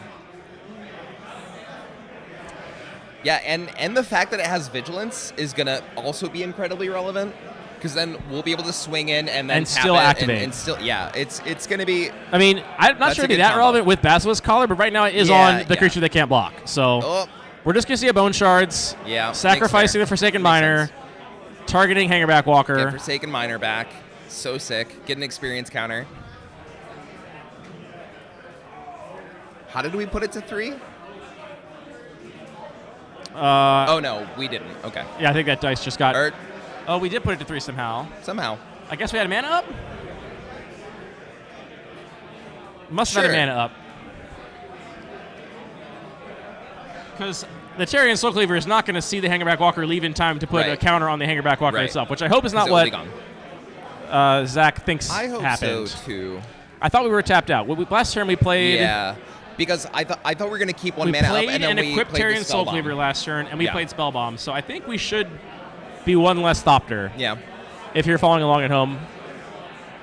And here comes Mono Skellion, Basilisk Collar again. Oh, baby. This was the best thing that Mario did last game. Yeah. I say the best thing because most of the other plays honestly didn't really amount to much. Yeah. But the Mono Skellion trading for 2 cards out of Zach's synergy deck was powerful. One of the coolest things I've done in the cube is put a Mono Skellion with a Basilisk Collar and a Tarian Soul Cleaver. All right, Marin coming in. Do you quad block here? Huh. I think I might. I think. Yeah. Right? Yeah. I mean, I guess we did see a combat trick in game 1, and we do have a mana up, so I actually am no longer doing that. The combat trick was 2 mana, though, to be That's fair. a 2 mana one? The one that gives reach and a +1/+1 counter? Yep. If you're worried about a combat trick, I think you don't block there. That's too scary. Yeah. Otherwise, I think Marin represents a ton of value. Though, again, to be honest, right now, not getting any value from it. So maybe Zach is just confident enough that he'll be able to keep that Marin in check by not removing his opponent's stuff and instead just killing him in the air. Yeah. It's not looking great for Zach. He's definitely not out of it, but... How many cards are in Mario's hand, though? I think it's just 1. I think we have a lot of card advantage on Zach's side of the battlefield. Yeah, that's true. And this is not a terrible board state. Yeah. Like, we're going to see the Basilisk Collar equipped to Monoscaling next turn and pick off the best creature, which, Yes. whether it's Goblin Engineer or It's gotta be Bannon, Engineer, is yeah. an open question, I think. Yeah. Now, the question here is, does Zach see the line of I'm allowed to bin something with Goblin Engineer and then cast I it with hope Bannon? so. And if he does, we can get Mirror Retriever, we can get our second Hangerback Or Walker, we Hangerback can Walker, get right. a lot of things. Yeah. We can get Sir Ginger. Sir Ginger, yep. But if Zach doesn't see that line, we're binning Sir Ginger. Now, does Zach realize he can cast it is the real question. I hope so. It's a cool line.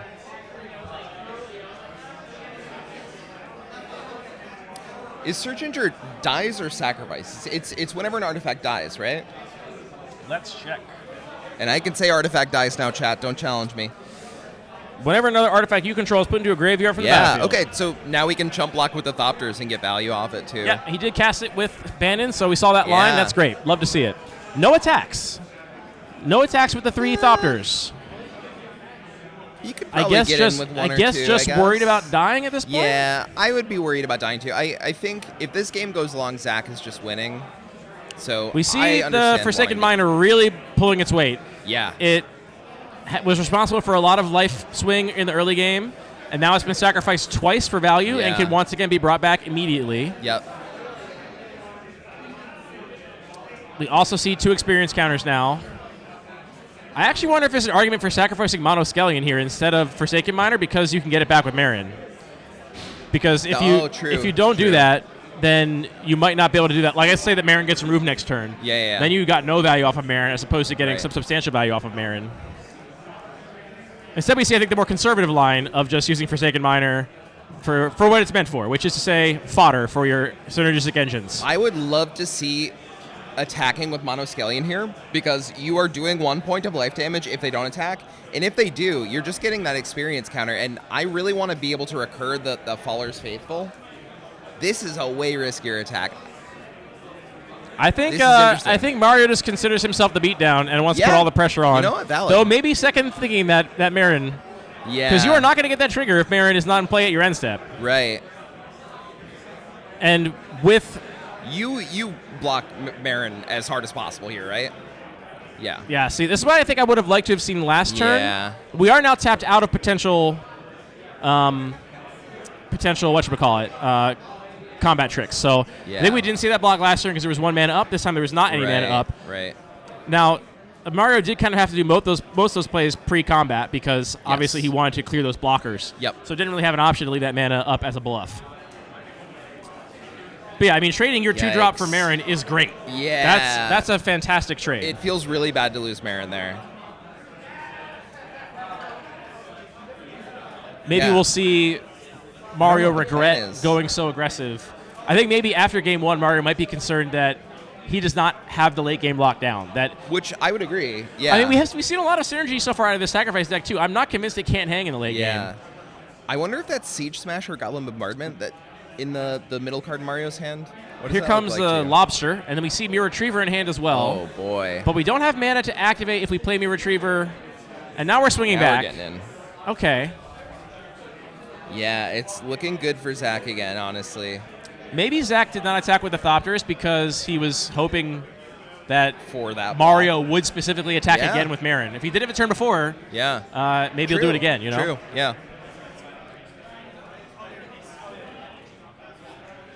So we got 3 mana for red, it looks like.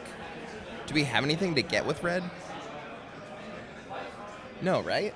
It's just Marin Another, Marin, man, Monoskellion. this Forsaken Miner Oh, is that. doing work. Yeah. Just absolutely doing Truly. work. Mario making the decision that Forsaken Miner is better for 2 cards right now than killing any one piece of Zach's engine. Okay, so it is Bombardment. That's makeshift munitions, correct? Yeah. So not bombardment. Bombardment's on You this game. jerk. I'm a jerk. Makeshift munitions, 1 in a red, pay 1, sacrifice an artifact or creature to deal 1 damage to any target. This is the fixed Goblin Bombardment. They can also sacrifice artifacts, but requires mana to activate. Yes. But it's basically Bombardment. I think we can all agree, right? Right, chat? Are we sacrificing our Basilisk Collar? That is I do not interesting. ever want to trade a Basilisk Collar for a No. Thopter token unless I'm literally dead on board, Yeah, and we are at 20 right, life. Right. Wow, yeah. I'm really surprised to see that play. I wonder what is in... Oh, red. So red can get back the Basilisk Collar.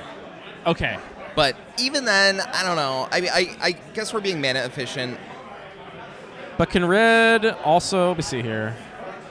No, it has to be an equipment. Okay, yeah. So Yeah. So it's likely that Basilisk Collar is one of the few targets in the deck for it. Actually, with red and Chainer in hand, I think Mario's late game is a lot less bad than it looked before.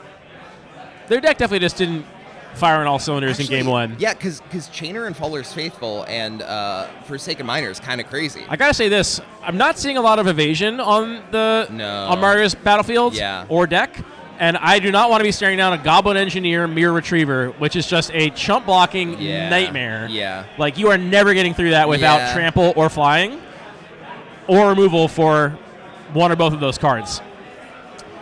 You're just going to be cycling back and forth between Mirror Retriever and Hangerback Walker and making blockers for the rest of our lives. Yeah.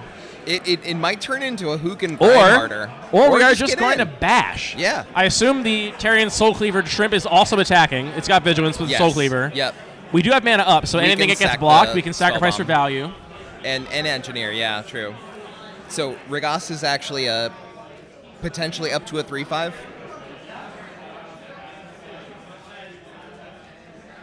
Or a 4/4. Or maybe more? I don't really remember what's in the graveyard. I don't think there's anything in the graveyard that sacks for free. So I don't think we've seen We haven't seen Bauble this game, right? That was just all previous game? I don't think so. Or actually, I think we... What are games when it comes down to it?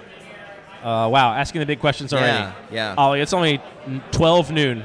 Yeah. We're going to have to ask you to pump the brakes on the Existential Dread. Oh, my God. Somebody get this guy an edible. We see a double block on the Tarian Soul. This is a crazy block, too. We were really that worried about the Shrimp. Interesting. Or, like I was saying, maybe we're just happy to recur these, because that's how we get out of this. Well, no, because we can also sack it to Bombardment, to Makeshift Munitions, I said. I mean, we can always sack something to Makeshift Munitions. Here, I mean, that's a really rough trade. Yeah. Like, yeah, if I'm Zach, I'm thrilled with that. Like, I'm not activating anything. I'm just, I'm not putting counters on this before you. Are Faller's Faithful X1s? How did that trade? Can you look it up? What's the question is? Faller's Faithful? Yeah, they're 3-1s. They're X1s, yeah, wow. Yeah. I don't want to block. Yeah, yikes. A 2/3 with my 2 3/1s. Yeah.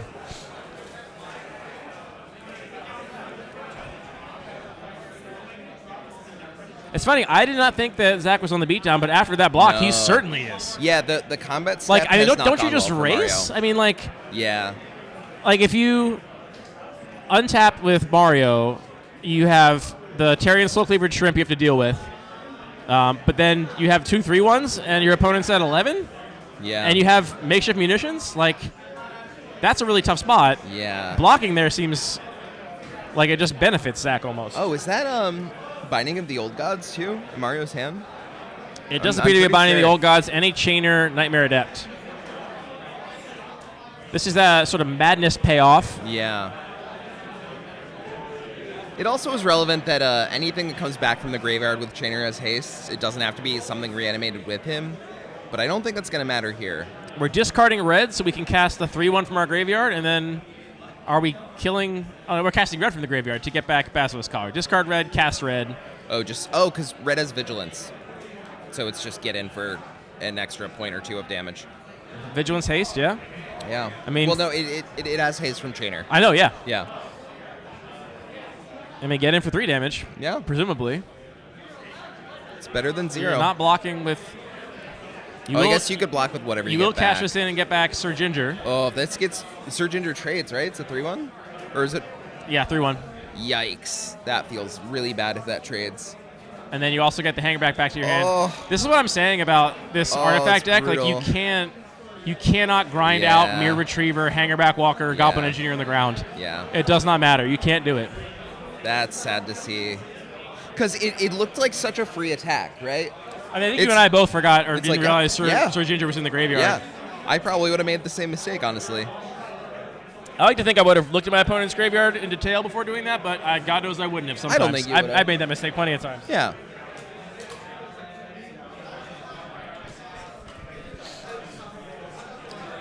And this sucks Tons to be in this spot as Mario, where your opponent's just like looking at all the options they have, and you're like, I'm kind of dead no matter what you do. Like, this feels really bad that you're like taking your time to go over your options, which makes sense. You only have 4 mana, but also like, I'm dead and I just have to wait.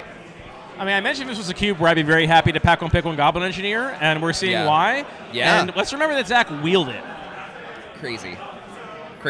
Goblin Engineer is great. Is this? No, it's not lethal.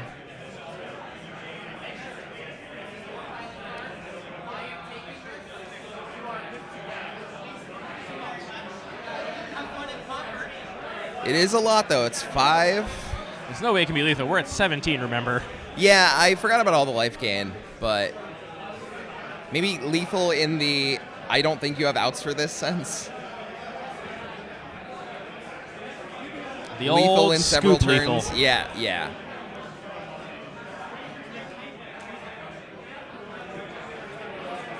Oh, and the ward cost. Oh, it feels so bad. Can I have you carry this for a second? I'm going to talk to Yeah. Scott and Patrick. Yeah, ward is one of those things where it doesn't feel that strong until you have to now tap out to get your trainer back. Like that hurts. Oh, and so you pay the ward cost, and then before it resolves, I'm gonna sacrifice it to Goblin Engineer. I mean, I will say, when you have the thing with ward and you're like, okay, pay the ward cost, and then they do, and then you're like, sacrifice that feels crazy. That feels so good. It's like a drug. But being the person on the other side and like kind of rooting for them because I love an underdog, that is painful. All right. Unfortunately, Forsaken Miner is not a blocker. I know we're still not at lethal, but it is looking sketchy. Oh my God. What a treat. It's not a treat. It's a punishment. Scotty Mertz in the house, everybody. That's right. I love this cube. Thank you. This is maybe outside of one of my own cubes. I think in the top like 3 cubes I'm most invested in. That is really heartwarming and precious, and I appreciate you that. know. I know from Discord activity that you're a big fan of this cube. It's a little damning. Yeah. I think earlier you said that you post in the channel and it summons me. Yeah, which is, yeah. Low-key embarrassing. I'm like, does Scott have notifications on for this? That's kind of sick. I actually do. Do which you? Is, yeah, wow. Which is mortifying. I lot don't of even have vulnerability notifications on for stream it. today. Yeah. That's yeah. really sweet. You don't even have your own notifications. Well, so the thing muting is, your own chat is crazy. No. So I don't mute it. I'm just online so much that I don't it need to doesn't get need to be pinged by muted. it. I just see that it's white, and I'm like, oh yeah. I gotta look away from Cube Cobra for a moment and Yeah, and look at Discord. Cube itself. It's looking real good for our feature drafter right now. I know you've been TOing, but I've been burdening it. Yeah. You know?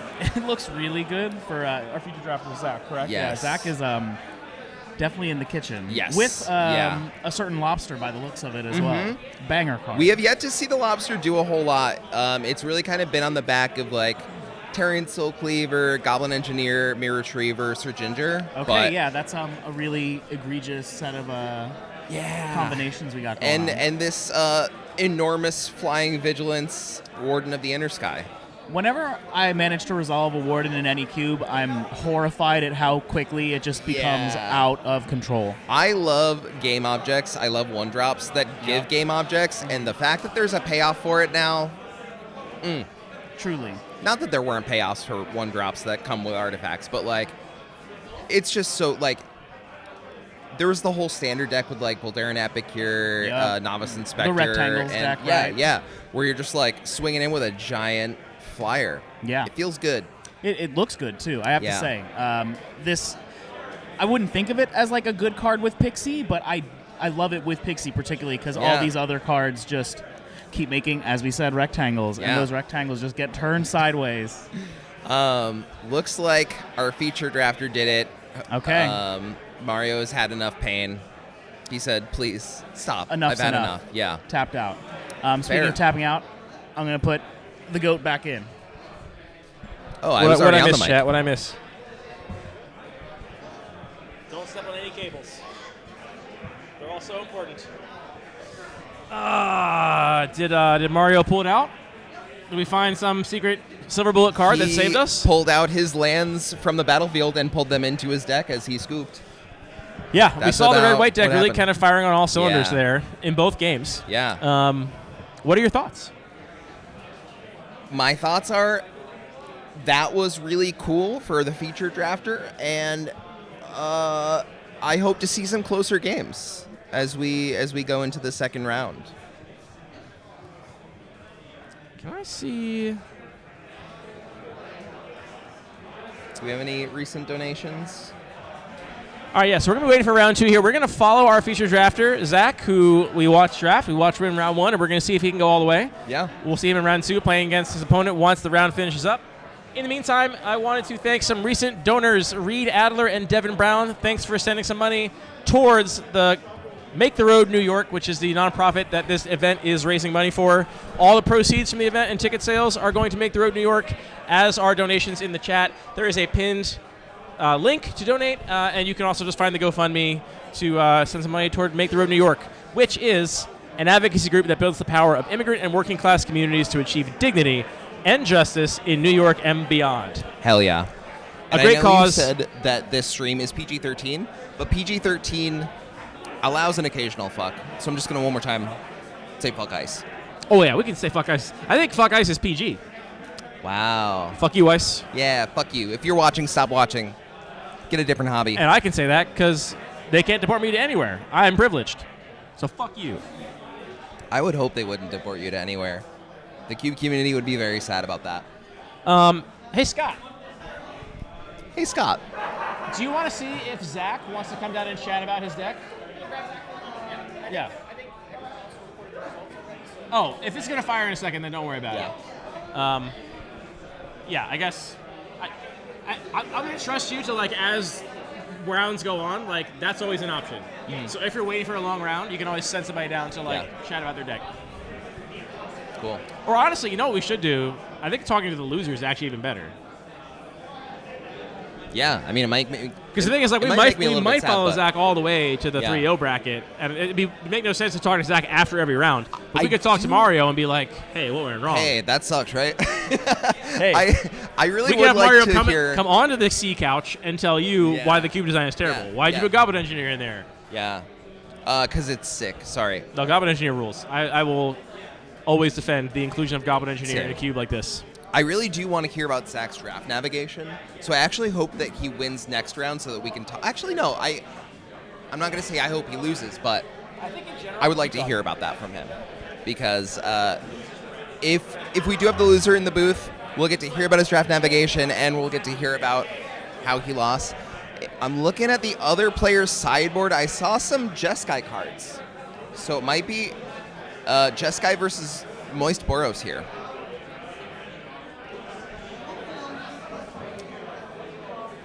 Yeah, We got a shout out from a 3-year-old named Arlo. So there is a 3-year-old watching the stream. Sorry for all the swears. But we told you. Sorry, Arlo.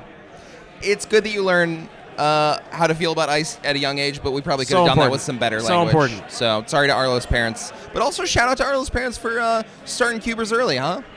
That's cool. My parents didn't get me into cube till I was in my 20s.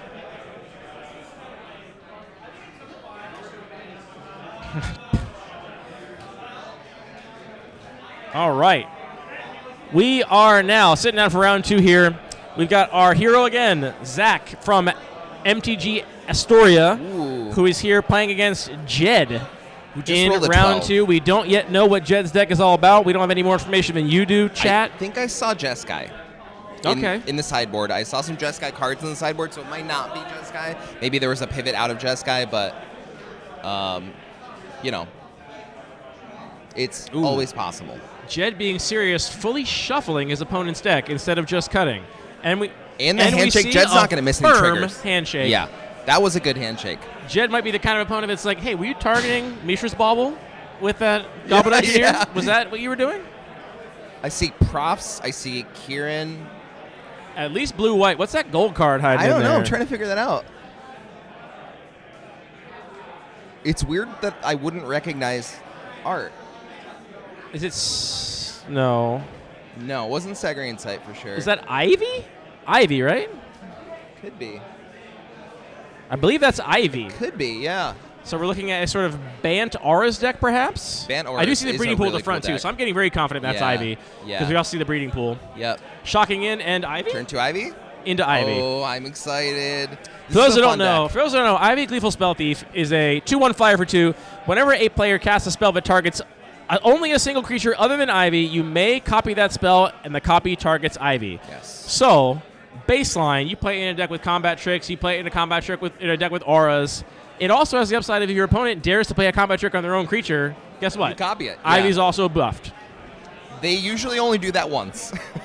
Now, already, I think Jed here is in a much better position Yes. against Zach's deck because we see a flyer with a decent clock. And I think flying is going to be one of the weaknesses of Zach's deck. Not that he doesn't have answers. He has plenty of answers to it, but Yeah. I think more so I'm talking about how difficult it is to make any progress on the ground against a Goblin Engineer, Hangerback Walker, Right. Mirror Retriever package. I think not only are we getting props, but I think we're going to see the Hangerback Walker removed. Yeah. They're going to fight. Wow, what a turn. Yeah. This is a crazy turn, too. I guess there's the Thopter as a blocker now. Maybe that should have happened post-combat. Although I guess we're representing more damage next turn than this turn anyway. No, so, I think this is, I don't think you're willing to throw away the Thopter right now. Yeah. You're going to want to save that until chump block later, because so far it looks like Ivy's going to be beating your face in. Oh, I see a Storm Chaser in hand. I love that card. It's so fun. Now, we could see some Keen Senses out of this deck. This would be a great Keen Sense would. deck. It would. With Prophetic Memory, which Yeah. actually doesn't really work with Keen Sense. Never mind, take that back, because it's the beginning of combat. We'll pretend it works. So, to each their own.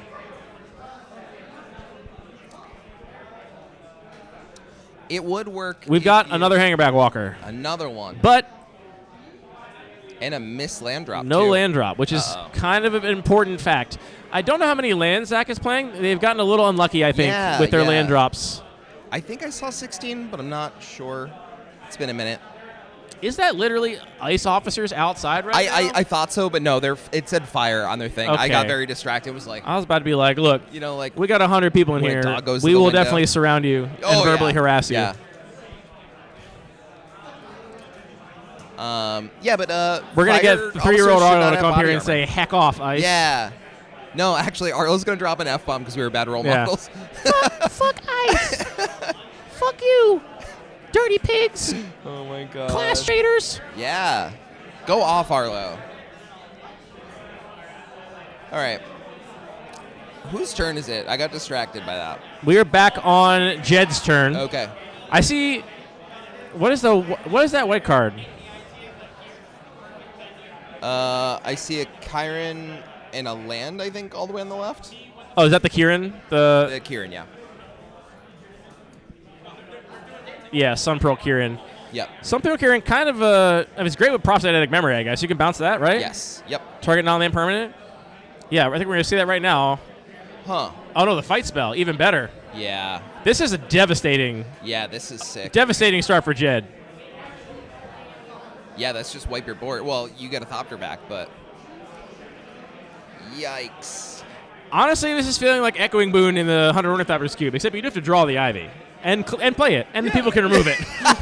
Yeah. But there's if they a don't, couple key but if they don't differences. do that, Yeah, this is what there's happens. Basically Echoing Boon, yeah. This is what happens. Yeah, this deck is chugging. This looks really good.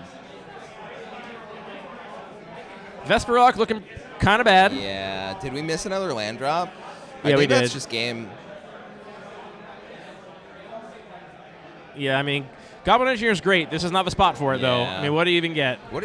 I don't know. I think you get either Spellbomb, because Yeah. our first land was blue-white, right? Yeah, it was. Oh, Duskno's Reliquary, even Also better. good. Even better, yeah.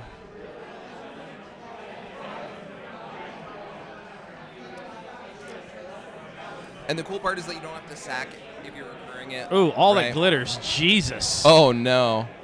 That's 2 copies of all that glitters. That's just lethal at this point, right? 1, 2, 2 copies of all the 3, glitters. 4. Yeah, it's lethal. And then you can make the flyer not a flyer with the enchantment in hand. So yeah, that's super lethal. I believe It's probably just a matter of how much information believe does Zach Jed want is to just reveal dead, right now. Yeah. Like how can I get you dead with this little? we are in revealed? round 2 here of the Doubleton Synergy draft at Cube for a Cause. Doubleton Synergy is Ollie's cube that has 2 copies of every card and leans into synergistic themes. I think we see Jed here double checking all the math. Are you dead? I do believe you are in fact dead. Make my guy a million. Maybe you scoop. And your guy doesn't fly anymore.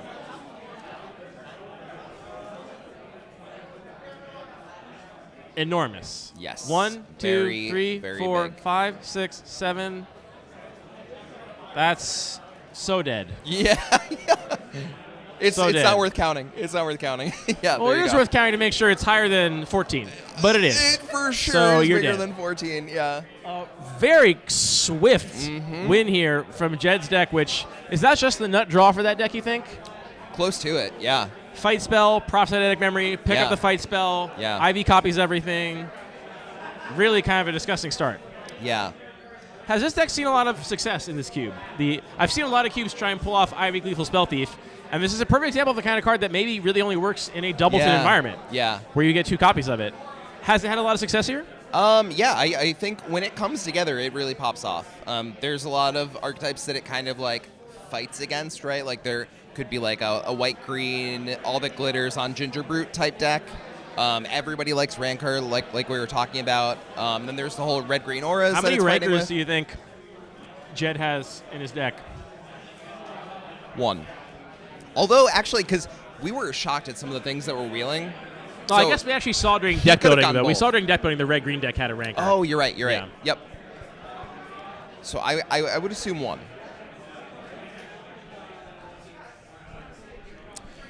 Well, off to round 2.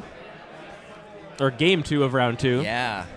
So, Zach has got to be scared right now. yeah, I'm trying to think of, like, if Jed has another opening like that, I think you really it's not really a hand from Zach's deck. I think they can beat that many fight spells on Yeah. turns 3 and 4 consecutively. Yeah. And also that much beef.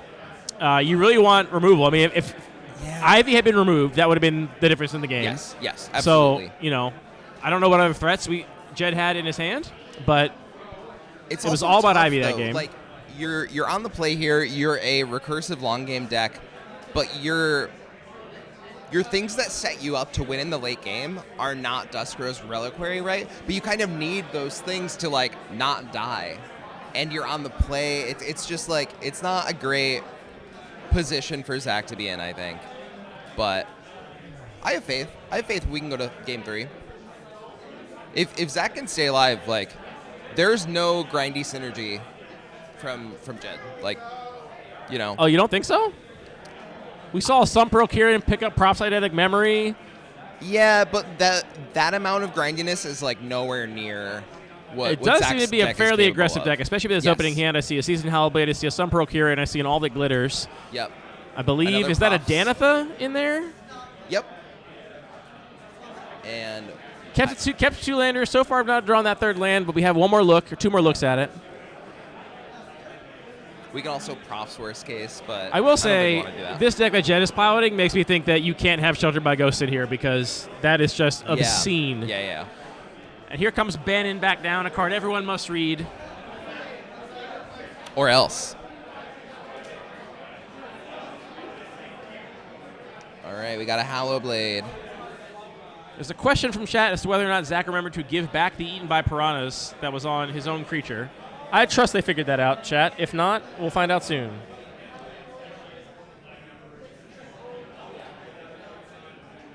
I see a Vesper Lark in Zach's hand, an Aether Spell Bomb, and a Chromatic Star?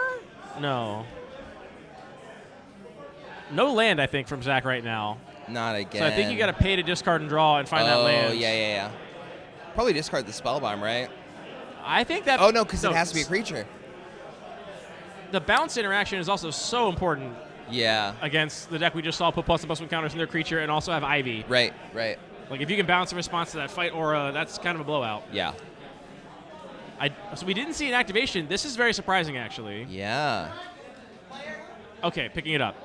Okay. That's okay, I guess. I mean, you did make your opponent spend their... Yeah. You made Jed spend his O-ring. It's not exactly variant. 1 for 1, but it's mana for 1. A prosthetic memory into third land, never didn't have it. Yeah. And then Surveil to find the 4th. Easy. And putting counters on Season Hallowblade Seems good. seems great. Do you swing in with Hallowblade here? Yeah. I'm always swinging with Hellblade in this spot. That's my secret. I mean, look, every single card in my hand is a 0 mana 4/2 if my opponent wants to block my Season Hellblade. I would that is a love really good turning my point. cards into 0 mana 4/2s. Yeah. That's one of my favorite things to do. You just love 0 mana creatures with 2 toughness. Okay, fair. Zach having a lot of bad luck here with lands. You don't like to see playing out the Giant Killer. I would crack the star there just to try to find a land. I think I would do the same. Yeah. Because you can still play. You don't lose any mana doing You can that. still play the Giant Killer if you want, but you have another look at a land. Right. What's that guy? Storm Chaser Drake. I think it's a 2/1 flyer. Oh whenever yeah, it this is becomes the target one of the that spell. draws cards when you target it. Yes. Not abilities though, just Yikes! spells. Oh boy. Yikes! Oh boy. And This then deck props seems triggers. disgusting. Yeah, this is really good. Sometimes, if a deck is just uncontested, Hey, what cards do you have in your hand? Oh, these are all 0 mana 5/3s. Yeah, you can't even block this there. is Like, brutal. Draw land, Zach, please. There it is. But it's just more confirmation that he should have cracked the star last turn.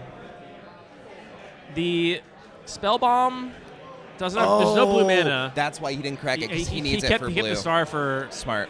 spell bomb, but I don't Yeah. think bouncing the Season Hallowblade really even gets you much here. Yeah. Like the Well, I mean, Storm Chaser Drake is It's a 4 in 4/3. the air. Yeah.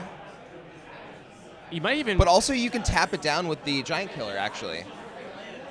Yeah. Really feels like stemming the bleeding. Yeah. Not turning the corner at all. Well, I mean, that's kind of the thing, right? You stem the bleeding long enough, and then the corner starts to get turned. You do have to draw lands. That's an important part of getting to the late game. I will say that there is a world in the late game where you don't have to worry about Season Hallowblades, no matter how big they are, because again, you can be You're the just deck chump that blocking. you can be the deck that chump blocks Yep. with all of your cards, sacrifices them for value, and that card and does this have is no that deck. evasion. Yeah. But you're not going to make it to the late game at the current rate. There's Yes. 9 power in play before Jed Yep. does anything this turn. And all he has to do is play another enchantment, draw a card, do pretty much any game action, and there's going to be even more It looks like of a clock. there's at least 1, if not 2 other lands in his hand, though. Maybe a little flooded. Yeah, we're a little bit flooded. I think that's Dog Umbra, just because I don't recognize the card. Dog Umbra was not supposed to be in the cube, but I couldn't order one of the cards. Yeah. So Dog Umbra is flash enchant creature as long as another player controls It's a pacifism Yeah, or it's just an Umbra for your own pacifism creature. or an Umbra. 2 mana. So pacifism or like a save a creature that's about to die. Yes. Kind of cool. I like the modality. It's Danitha and Dog Umbra and then a land. So we're not really out of it. Actually, Danitha and Dog Umbra is kind of cool. I mean, yeah. This deck really seems to have it all. Yeah. Oh, extra lands in hand? That could just be a 5/3 if I needed it to be, but I don't even need it to be. Yeah. Are we just taking this? I'm we're surprised not, that we didn't we're tap not it down. tapping down and we're not Yeah. bouncing. I actually don't hate that. I think I like to save those things until the last minute if I can. Right. But, ugh, boy. It's just every card that comes out of Jed's hand, it just feels like another nail in the coffin for Zach. Dog Umbra notably does not give hexproof, so even if Right. it saves against removal, but it doesn't save against the Giant Killer Nor the bounce spell. nor the bounce spell. I assume we made blue with that. Is that Dog Umbra too? Dog Umbra Mirror? Dog Umbra's not that good. Dog Umbra Mirror when? Please don't put that in your deck, folks. I mean, it's not a bad card, right? Like if I didn't think it was competitive, it wouldn't be in the cube. But I also don't know why it would be in Zach's deck. It would be out of the sideboard in Zach's deck. It is in the sideboard, yeah. So But I guess you bring it in when you light. see all those fight spells? Yeah. Yeah, that feels like an emotional response, right? Where it's like, okay, everything Sure. got removed. I'm Not gonna a put logical protection response. spell, but like it's actually And not we see good. bouncing Danitha. Interesting. Oh, she has trample. Maybe that's why. I mean, Well, it's hard to argue what you should do Yeah, I there don't because know. none of those are winning lines. right. And the other Like, two I are honestly, presenting a lot more damage. maybe there's a world where you like cash in the spell bomb for a card because I don't think bouncing anything is doing anything for you here. Yeah. But I also don't know what you could draw. I mean, you could draw Duskrose Reliquary into Duskrose Reliquary. Yeah. We have one of those actually. Hopefully, we cited in the hard light guys, Containment, but we yeah. have nothing to enchant with that right now. I think the hard light containments are main. I think this is the first time I'm happy to see a hard cast Vesperlark out of this artifact deck. I'm not happy to do it. Well, I mean, it blocks in the air, and then you get back another blocker for the ground later. Yay, bleeding slightly No, less. right. Like, I'm not excited about it, but Zach is in an objectively bad position, and I think, like, given that, Vesperlark is not looking as bad as we thought it was during deck building. Or not as bad, but... I feel like Zach is trying to consider whether he scoops right now. Didn't draw land, yeah. and I think he's trying to play out the what are my outs? Do I just... But if you scoop, you don't get to be on TV. All right, so... Oh, that's actually really smart. Does- I forgot that. and I does forgot the it's Drake, a pacifism. Does the Drake not draw a card? Spell you control. Okay, yeah, that makes it okay. And we don't have activation of... Yeah, Giant No, Killer's Giant one and a Killer white, costs so we two, don't have yeah. activation of that up. Nope. Huh! Found the ranker. What are all those cards in your hand? Oh, these are all 7/3s with trample for 0 mana. God. Yeah. I mean, luckily, we will definitely have the 2 mana for Giant Killer left up next turn, for sure. And for the rest of the game, if we want to have any hope, which means we Yep. have one land, effectively. Yeah. Yeah, it's looking I think it's lights really out. bad. Lights out for our hero. Hey, Scott. Land is important, though.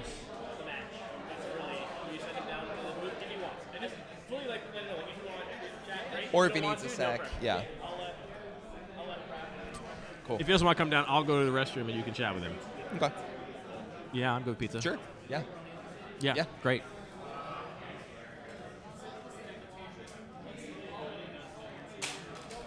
Chat wants to know what the card you wanted Dog Umber to be is. Chat, that is such a good question. And I would love to tell you. So I will, right? Well, That's where this is going? No. I will tell you where you can go to find that out. You can go to my very embarrassing blog on Doubleton Synergy, where it tells you, hey, Card Kingdom didn't have this card. I had to swap in Dog Umbra for it. But I don't remember what that was. Dumbra. Had to hit him a with that Dumbra? Dumbra. We see Dumbra. Bannon. Bannon does nothing here. Bannon is a 2 mana Bannon's gain good 3 for life. morale. 2 mana gain 3 life. Not where you want to be. Yeah. Yeah. Ugh. And the Teshar just rotting in hand again. Is that also the Edgar? Yeah, both the 4-drops rotting in hand. Yeah, I mean- I would be adding lands to this deck. I don't know Or, if like that's I said, cutting results-oriented. some of those 4-drops. Or, yeah, or cutting Because I mean, well, we've also both just of them been are missing also land more drops. than like they're kind of effectively 5-drops played ideally. Right. You ideally want to play them, Yes, and then and I then mean, you get cast the Teshar thing. with Bauble can be a 4-drop, but Both of them you with Bauble, kind of but- want to play them and have something to get benefit off it immediately. Which means they're kind of actually 5-drops. So you're playing a low curving deck with 4 effectively 5-drops in it is a lot. Did we just see Dog Umbra played? Oh, to draw a card? Is that? I mean, We just cycled Dog Umbra? Yeah, Great. okay. Sure. wasn't doing anything. Yeah. Who cares about like you don't want to give pacifism to any of Zach's creatures. They all have to die Right. on the Oh, and you have to sack Bannon here. That's rough. Yeah. I mean, He should be taking again, I don't know one, what but doesn't matter a whole lot at this point. outs we're playing to here. Yeah. It Not certainly a lot. isn't Mirror Retriever. Yeah. That. Oh, we saw an almost scoop. Looks like the card you wanted was Crystallization. Yeah. I love that card. That was in for you. Because Wow. because you were like, you need pacifisms. And crystallization is a pacifism with the upside of there's a lot of things that target. Yeah. So it's like, yeah, do it. Yeah, I was really sad they didn't have crystallization because like I feel like that's such a cool card here. So we're but- gonna invoke Vesperlark for Bannon. None of these cards do anything. Huh. We're going to put this card in the graveyard, put this other card in play, Yeah. but it is rapidly slipping away from our hero, Zach. Yeah, we're going to keep stalling. Oh, because drawing a card with Dog Umbra hit. Also Profs, which put a Profs. counter on That's what Danitha, it which is, has yeah. a keyword soup, so a counter's worth a lot there. I think I think we might see should be a Jed in a 2. position of like, I have things I could do, but I'm not going to do anything else until you make me. Yeah. Because you're dead on this board Yeah. in very little time. So Yeah. let me just there's Ivy. See, just sandbagging these things so you can have a huge turn later on is very worth it, I think. Yeah. Also, Jed doesn't know for sure that there are no Wraths in here, so not overcommitting to the board is just smart, just in case.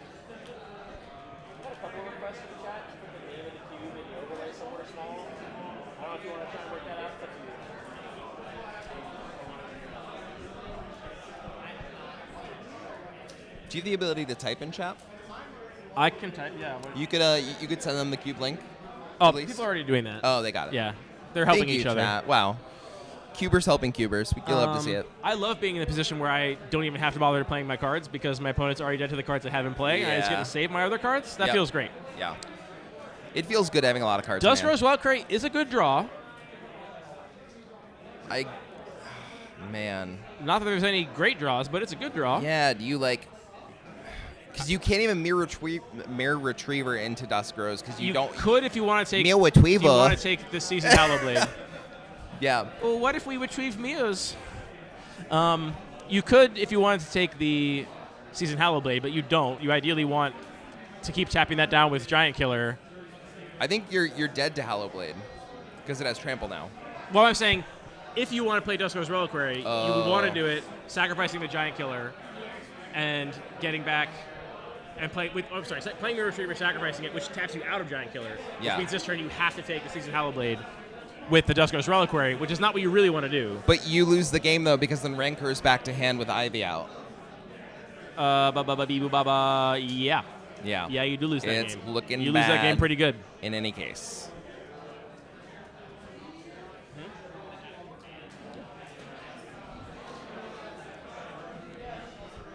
Oh, Zach. Are you going to update that moving around? Okay. I respect that Zach is playing this out. Yeah. I genuinely Yeah. fully respect that. Yeah. I'm the kind of player where I'm like, my life's too short. I'm out of here. Like, I got stuff to do. And that's not lose very slowly right now. Yeah, but see, if I were in Zach's shoes, I would be like, hey, my hands have not had enough camera time. I can't lose this game. You know? He is losing this game. I believe No this matter game. what I he believe does. this game is lost. It's super duper over, as the week no say. engineer explosives in this cube, which would be one thing I can imagine might save you here. Yeah. Engineer explosives for 2, looking very good. Yeah, that would be kind of insane, actually. You should not put engineer explosives in this cube, Ollie. I've thought about it. I've thought In case about you're it. wondering, that card. I'm closer to putting Ratchet Bomb in. Yeah. Even then, it's kind of whatever. People hate playing against that card because it's face up the whole time. Yeah. Like, you almost always play and crack engineering Yeah. explosives in the same turn. Right. But Ratchet Bomb, you have to see it coming, and it's like, ugh. Well, the thing is, the reason I didn't put either of those in is because with all of the, like, artifact recursion stuff, Yeah, no, being exactly. that That's what I'm deck saying, and then you- having access to that's what I'm board saying, wipe you every can't put- turn, yeah. it's too bad. It's disgusting. At least a lot of the recursion would only buy back engineering explosives on 0. At least some yeah, of it. yeah. Well, that's for ones that you don't cast it with. Like Welder. There's plenty that you But- cast it with. Yeah, you're right. Tameshi and Emery and the red-white guy. Yeah, okay, Yeah. never mind. You can't do it. Edgar, yeah.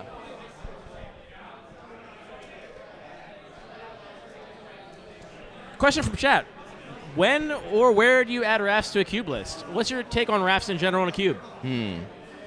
I like a few Wraths here and there. I'm like a control player at heart. Everybody, whenever I put Wraths in my cubes, people get really pissed off at me.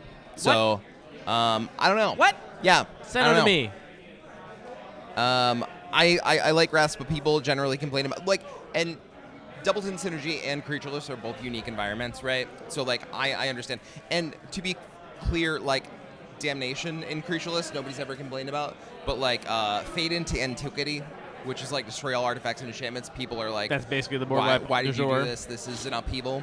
So I don't really know. I don't have a good answer. Do you? You have board wipes. Real quick, just to update people in the game state, we did see Yeah. the Dusko's Reliquary taking out Danitha in exchange for Sir Ginger after a long thought process, and it does appear that Jed is very flooded. I still think that Zach basically has no outs, but yeah, there we Yeah. go. In fact, There it is. we're just scooping it up. Wondering if we could somehow Mirror And then Retriever. the- yeah, explain that we didn't have enough mana The to play Mirror classic. Retriever and sacrifice Yeah. it.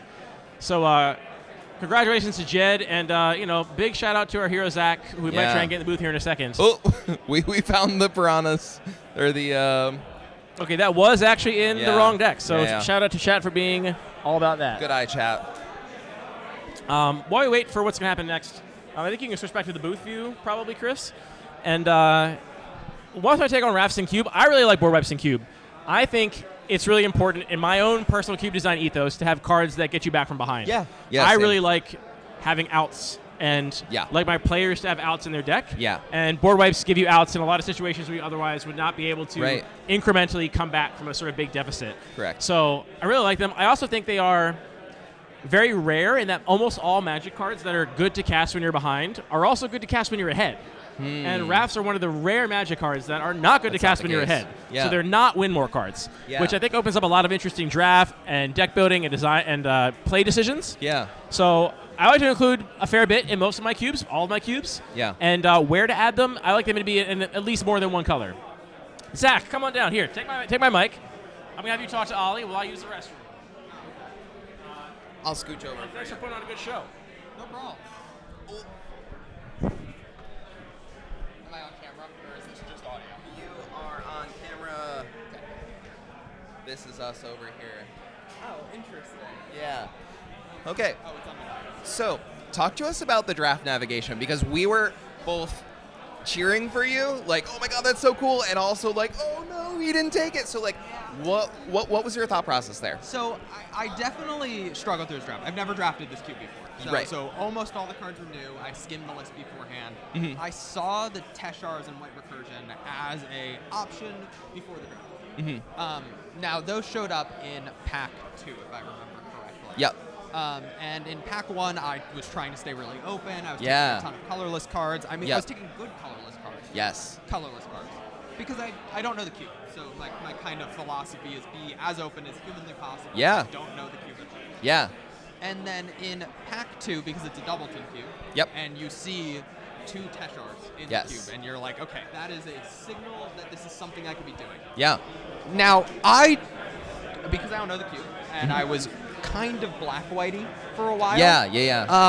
I didn't know that wasn't the black-white archetype in the cube. Clearly, by pack 3, I figured out rather quickly that Boros is the historic archetype. I was actually really excited for you to be black-white artifacts because we had talked about a lot of different colors that you could be in for artifacts, Yeah. and the idea of the cube is that you kind of be in whatever colors for whatever archetype. Yeah. So I was really excited that you were kind of like doing this thing that like Grim Bobble's in there to support that Yeah, kind of yeah, deck, and you did see like Triarch Praetorian and Marionette Apprentice, all of the cards that drew you toward black Yeah. were options to do a black X artifact deck. So I'm glad that you kind of saw that. Yeah, I saw it as is this your cube or Yes, is this? yeah, Oh, yeah, okay, yeah. yeah. Yep. So I saw it as an option. Yeah. I thought black was very clearly getting cut from Yeah. I think many directions. Yes. And so for a while I was taking what I saw as very powerful Boros cards as kind of a backup. Yeah. And I hit pack 3, and pack 3 I thought was very bad for my deck. Yeah. I thought pack 1 and 2 were going really well. There were lots of options, and pack Yes. 3 completely dried up. Yeah. And so at that point I'm sitting there going like, okay, what does my deck look like? It's obviously white artifacts. Yeah. And I'm either going to pair it with black or red. And Yep. as I'm sitting there and finishing the draft, I am taking my last cards and going, I don't think a black deck wins the game enough, right? I'm not recurring. I know that this Yeah. cube is very synergy focused, and while I have the Grim Bobble and the one of Marionette, I don't have the Doubletons. I don't. Yeah. I wasn't getting 2 of any of Two those Marionettes cards. would have been a big difference. Yeah, 2 Marionettes, 2 Grim Bobbles, the Yeah. extra Sun Pearl Kieran would have meant I Right. would have gone black-white. Yeah. The one thing I really regret is there were a couple of black-red lands that I wanted to wheel Yes. and didn't. Yep. So my original plan was, okay, I will splash the good Boros Legends, Yeah. play a black-white deck, but I got to the end of the draft. I had a bunch of black-white lands and one red-white land, and I was like, I don't think I can do this at a mana base that is reasonable and powerful enough for this cube. And I thought red-white made more sense. Yeah. Was how much of a consideration was splashing blue? Because we saw you had some decent blue cards too, and some blue fixing. Yeah. So I have blue in, like, I have the 2 blue cards in my deck. Right. You have the Bobble and the Courier. Both the Bobble and the Courier. Yeah. Sorry, the Aether Spellbomb and the Courier. Or the Spellbomb and the Courier. Which was free.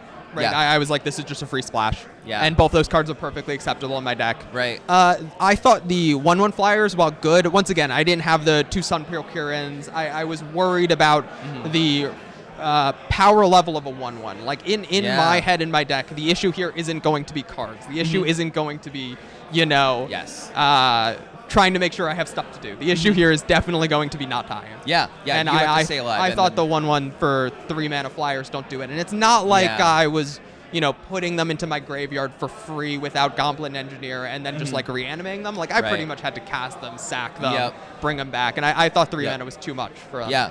Which I think that's valid. The curve of the cube is very low in general. Yeah. 3 is kind of like up there.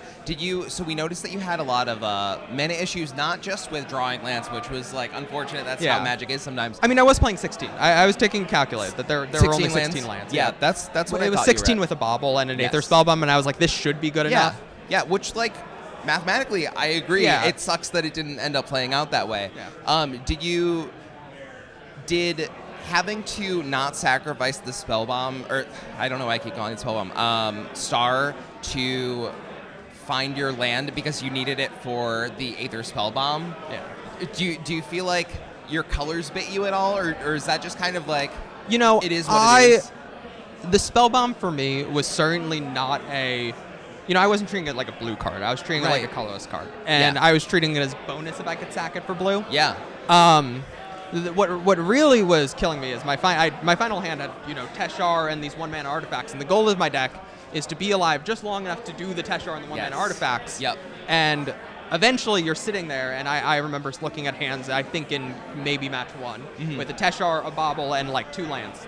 And you're sitting there going, do you play this Bobble out? And that's what I found really hard about this deck. Yeah. Is trying to figure out when do you hold these historic spells and when do you let them go. Right. In the last match, I had to let them go or I was going to die. I sided in, I think, 3 or 4 removal spells from the sideboard. I saw that. And it happens, Yeah. I had 1 out in that last match where if I drew that land in time, then I could do the Duskrose Reliquary and the 1/1 Mirror Retriever. It was brutal. And then you can hold it, and it happens. Yeah.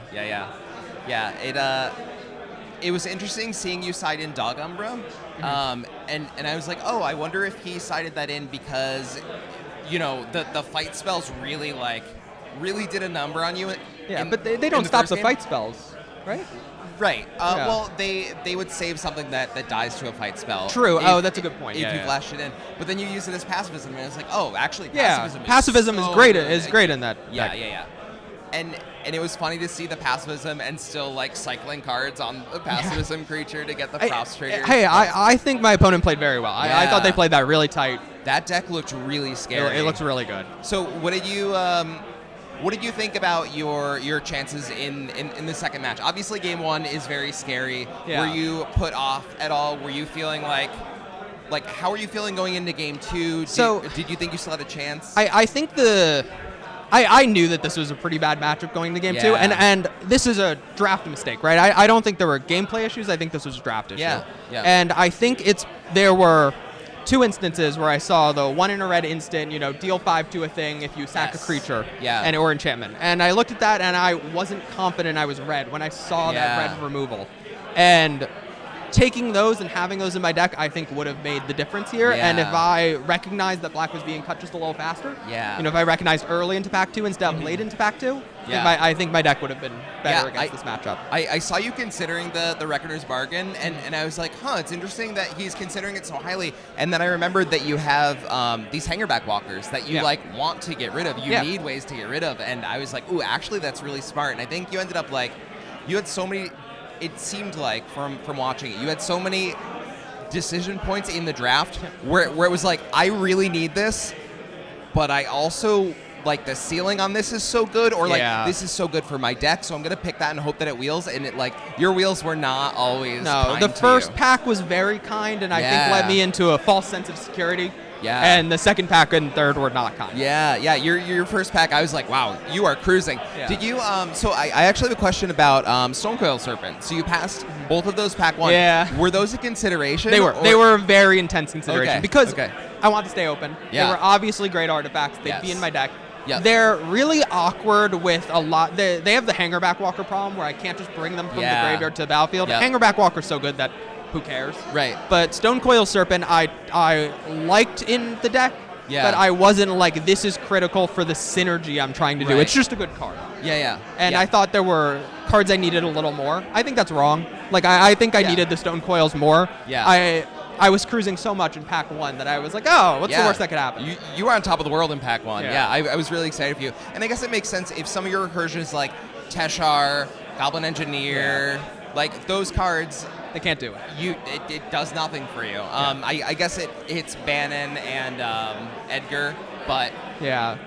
I understand. not I was picking- upset I never got to do the play of just reanimate the 0/0 so I could get a sack trigger. Yeah, I knew that was very much an option in the deck, and I was waiting for it to be relevant. It never was. Yeah. So, how did this cube match up to expectations? Like, So this cube what was my did you first know pick. going into it? Okay. Yeah, I ranked this first. I thought it looked really well designed. I Yeah, thank love you. synergy in Yeah. drafts. I like building, a deck more than a pile of cards. Yes. And I That was clear from your deck.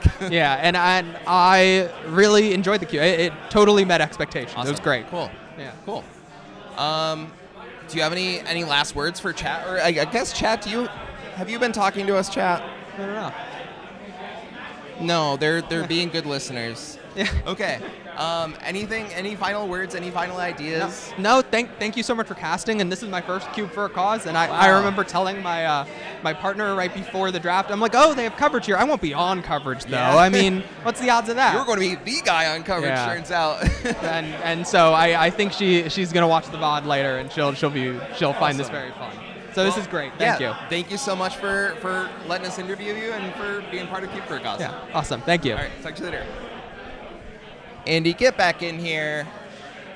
Andy Mangold, take the microphone. Oh, what did I miss, chat? Yeah.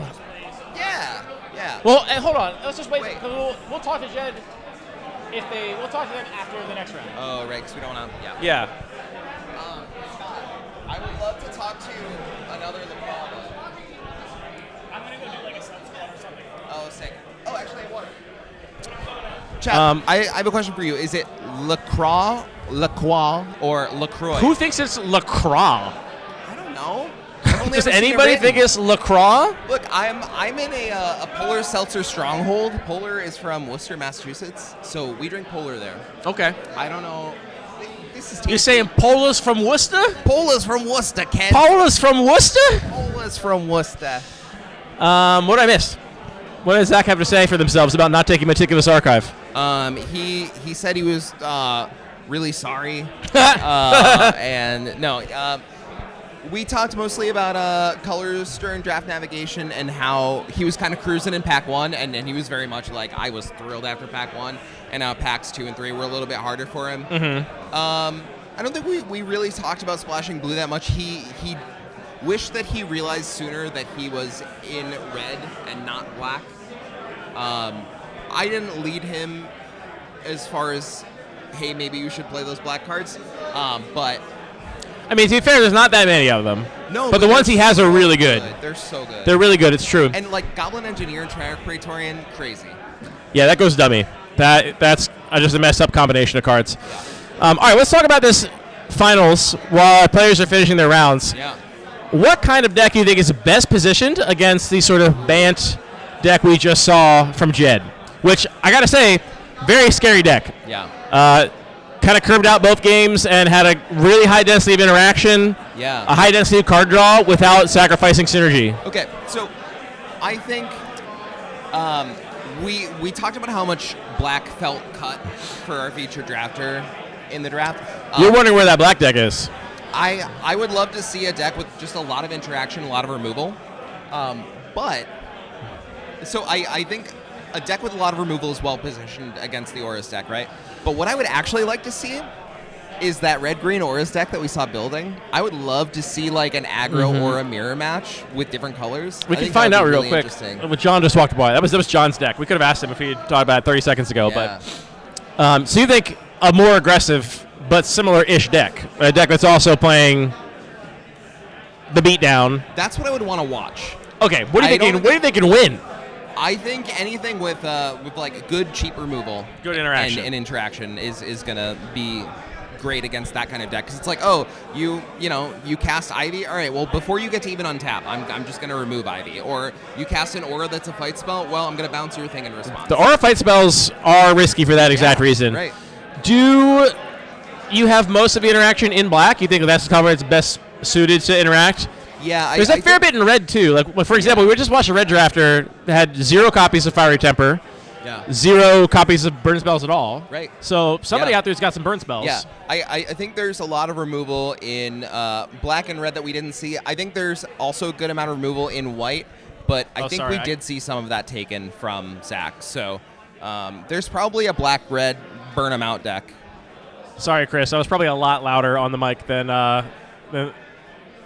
Yeah. No, yeah. I'm sure it was the previous. That's a common thing for me, is just being the loudest person on a microphone. So. And off. Okay, Ollie. You're not that quiet off a microphone either, bucko. I can be very quiet, actually. I'm also capable of being quiet. My voice carries. I just, sometimes I get introverted, I identify as an introvert. Do you? Chat. What was that face? You don't think Roast I'm an introvert? No. No, how do you define introvert extrovert? Well, the Merriam-Webster dictionary defines introvert as... That's not what I asked, bitch. Come on, be nice. The older I get, the less I think there's an actual distinction, right? Oh, the enlightened political answer, chat. No, actually, we're all the same. Okay, you didn't engage with me before in my deep talk. We're gonna do it a little bit now, because chat's gonna be bored otherwise. Okay. So, someone once said that, and I don't believe this, but I thought it was really interesting. You're straight pointing to Trump like a lot of people are saying. Oh God, no, I don't know. No, okay, I don't know. Okay. A lot of people are saying it. I don't know. Everybody's saying that introversion. That introversion is not like a personality trait. It's like a deficiency. What do you think about that? I think this face. Define your terms. So their argument was that like the natural human state is for us to be social creatures and social animals, and introversion is this like a sickness? Not like a mental illness, but like a introversion's in the DSM-5. Okay, and I'm bringing this. It should be put being into cube in the DSM too. No, because I am introverted. Like I need a lot of quiet time. I get overwhelmed easily. I need a lot of time to like think and recoup and let my brain do the thing. So I think I am an introvert who masquerades really well as an extrovert when I need to for certain amounts of time, like right now. See, that's what I think. So I am loud. I'll own that. I also really, one of my gifts is I don't really get ashamed. Like I don't get nervous, right? So like I will talk to anybody. Like I'm not that kind of person that's like, I don't want to talk to a stranger. I'm just like, I'll talk to a stranger. I don't care, whatever. Yeah. And for these reasons, when I was growing up, everyone always told me I was extroverted. Right. And then later on in life, someone was like, oh, the definition of introvert extrovert is extroverts are people that recharge their battery in social situations, and introverts are people that recharge their battery alone. Yeah. I hate parties. I don't want to go to some big social situation. I don't want to meet a bunch of new people. It stresses me out. I just want to be with my few little people that I know. Yeah, same. And I want to watch The Great Pottery Throwdown, which is a show I've been watching a lot of lately. Well, I have no comment on The Great Pottery Throwdown, but you should. It's a good show. I will say I branded myself or was branded as an extrovert a lot when I was younger, but I think that what people get mixed up a lot is loud. That we're just loud. Introverts, when they're around people who they like and trust, look just like extroverts. And I think as you become more comfortable talking to people who feel like who you can have a conversation with a stranger and feel like they're one of your people, that can look like extroversion. Oh, see, when I'm talking to strangers, I'm not making them one of my people and opening up to them. I'm just saying I'm perfectly fine to do the social masking. Let's just have a social, an inert non-vulnerable social interaction with a stranger, I'm totally comfortable with, right? Anyway, I think by the definition of extroverts recharge in social situations, they've got to be like 2% of the population. How many people do you know actually recharge by like being around a bunch of new people? So not a lot, but my almost nobody. But my social now that's circle, the illness. My social You, circle Chris, is you're so cultivated. Yeah, they were out clubbing, and then they were Could here not in be the me. morning, and they're about to be out clubbing again tonight. Could not be unless me. That's changed. Yeah. Okay. Yeah, see, everyone's like, oh, dance that's an party till extrovert. 4 a.m. I'm Yeah. like, I will be in bed at 11. And there's Yeah. no stopping me. No. 11 at the latest. Wow. Yeah. You're so responsible. Yeah. Yeah. I Couple questions from chat here. How do we convert the introvert-extrovert dichotomy into a cube philosophy? Magic players are introverted. That's my thesis. A nice, quiet hobby where I get to talk to my cards. Okay. I think to answer the question more on task, we need to convert introvert, extrovert, and some other third thing to aggro combo control. I'm going to leave that up to you, but that's the idea. You run with it, and you can call it your own. I don't need credit. I'm not doing any of the hard work here. Looks like we're maybe getting... I guess Jed's just waiting for his pairing. It looks like Jed is stanced up. Yeah. Locked in. In terms of Magic. He is pile shuffling for the viewers. That's what I mean by stanced up. So we're wanting to see interaction out of Jed's opponent. Yeah. Let's kill that Ivy. Let's kill that Storm Chaser Drake before it gets out of hand. I see a Regast in the sideboard and some Thopters. It looks like this might be Jed's 3-0. Well, I think that's still... Oh, is this? That's still... That's the old deck? Zach's deck, Zach's? I'm pretty sure. I hope so. I don't think they've actually set up a third round pairing yet, so we got some time. Okay. Control equals introverts. Aggro equals extroverts. Why can't I talk? So Aggro what's combo? equals extroverts. Agua equals extrovert. Agua what? Oh. Oh, and Chris over here is saying that actually he thinks that aggro is for introverts and control is for extroverts. Yeah, but you're shutting it down the whole time. You're like, let's just do less. Right, yeah. Let's just be quiet and do less. I'm trying to board wipe the conversation, Board wipe the conversation. Yeah. Put it on a bumper sticker. Oh, baby. I still need to know a combo. Combo is solitary confinement. Yeah, I mean, combo is often like, I'm going to play my own game now. I'm going to keep the storm count. You do whatever you want to. I'm going to keep doing my thing until one of us wins. I can see it. Yeah, so I don't identify as extroverted despite being loud and not usually uncomfortable in social scenarios. Hey, I think that's great. I didn't know that about you. I get very overwhelmed if a space is too crowded. I don't like not being able to move freely. That's very important to me. Also, fun fact, here's the thing about me. The time I feel the most anxious in my day-to-day life, by far, huge, I think triggers going too far. But I absolutely, viscerally hate having a shopping cart in a grocery store. Ooh. I will never do it. Really? Unless I absolutely must. Do you basket it? I'll have a basket with 60 pounds of groceries in it. Wow. But having a shopping cart and being in people's way is it's upsetting. the most stressful thing to me. Yeah. I genuinely get reptile brain fight or flight where I'm like, I can't be here right now. Same. So that's my disease. Emma Partlow in the chat. Emma, what is up? We're pioneering this new, very casual type of cube event coverage. It's kind of We're on the casting couch. The whole event's going on behind us. And we're just hanging out all day. Just hanging out. Scott ordered us some pizza. I'm not leaving this couch. Ooh, perfect. Yeah. You can't make me. The P. Please don't say the P couch. Emma, how's the weather over there in jolly old England? Or are you stateside right now? Oh, you mentioned something on Blue Sky already. I have not looked at my phone. I'm glad you like the couch commentary Is this an aesthetic. excuse to look at our phones? It's phone time! Sick. Thank you for being here, Emma, because I was about to talk about Crowd Crush, and that is not something people want to tune in about. Wow. That's great. I have so many notifications. Wow, so many notifications I can't even look at them all. I'm I so just popular. don't- I'm Ollie. Yeah, it's really tough being so popular. Emma is England? It is cloudy in England. Wow. Wow, who Who knew? would've guessed? It's bright and sunny here. I would love the weather in England except for the darkness. I can't deal with all the darkness. It's also cold. I like the cold. cold or hot? Like wait. I just said 40 degrees or 80 degrees Fahrenheit. 40. Yeah. 40 for sure. I mean, we can all agree that 60, 65 is what we really want. Yeah. But you can't always have that. If you can make me choose 40 or 80, I'm taking 40 every time. 30 or 80. It's getting closer Now now. we're getting close. That's probably where it's like dead even. Yeah. Same. I agree. Because here's my thing about, I love cold weather clothes. I want to put on layers. I want to look good. Yeah. Are you trying to get our attention?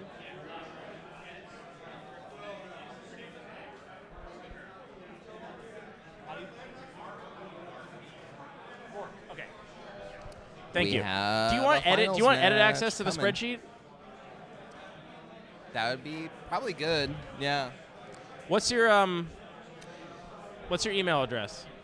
I guess don't say it on air. So it sounds like our third, our round 3 opponent is named Rourke. If you know anybody named Rourke, that's probably her. Mickey? Not Mickey Rourke. Emma's pointing out that it's actually been very hot in England on account of heat waves and global warming, Ollie. So very unwoke of you to suggest it's cold in England. Hey, can we high five for global warming? Yeah. It is, Hell however, yeah. objectively dark. It's dark there because of being so far north. Well, wait, not in like I'm not excited about it, but like And yet we high five. we're commiserating. We're getting canceled, I think. Yeah, whatever. I mean, if I'm gonna get canceled for something, getting like high fiving over global warming that's fine. That's how you want to go down? I mean, it's better than like actually saying something bad. We're going back to the match. We've got the finals here of Doubleton Synergy. Oh my God. Ollie's Cube, highly synergistic, 2 copies of every card. We've seen Jed in round 2, honestly, kind of stomp the yard with a Bant Aura's deck built around Ivy, Fight Spells, Props Eidetic Memory, Storm Chaser Drake, and all that glitters really the kind of spikiest thing, the sort of the peakest, most swingy play we see out of that deck. I believe Zach died from 14 in one turn. It was to pretty crazy. 2 copies of All That Glitters, 1 copy being made by Ivy on a big board. So I saw a blue card out of work. I'm really curious what she's playing. we have theorized that a good matchup against Jed's deck will be a removal heavy deck. Yes. We don't yet know what Rourke is playing, but we will find out shortly. But she will need interaction if she wants to survive past like turn 5. Is there any deck that can just not interact and just race? Well, that's what I was saying. I think if we saw the Auras deck that we saw building before round 1, I think those just race, probably. Or But that or deck you- didn't or make you it to end the up in finals, A really so- interesting spot where you're holding up Dog Umbra, which that's fun too. Hey, don't riffle shuffle my cards. Don't riffle shuffle that. Bend 'em. No. They're meant to be played. This isn't an expensive cube, but still. It's never about the expense, you know? Yeah? No. What's it about to you? What's Magic about? What's it all about? I would say for me, it's about the gathering, Ollie. I'm just a Good people answer. person like that. Nobody's ever said what that can I before. say? That was really original. It's not about the gathering for me.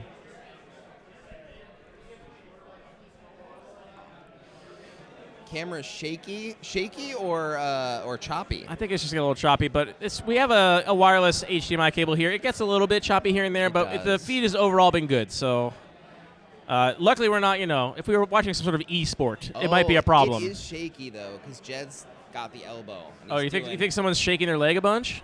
Maybe. Hey Chris, can we? Well, let's have somebody. Chris is manning the station. Chris is personing We'll the get station. somebody. All right. Someone will prevent the shakiness. Hey, thanks for shouting that out. Vengevine in the chat? Oh, Venge Vinny. Is that Vinny from our local playgroup? Probably not. Probably a different Vinny.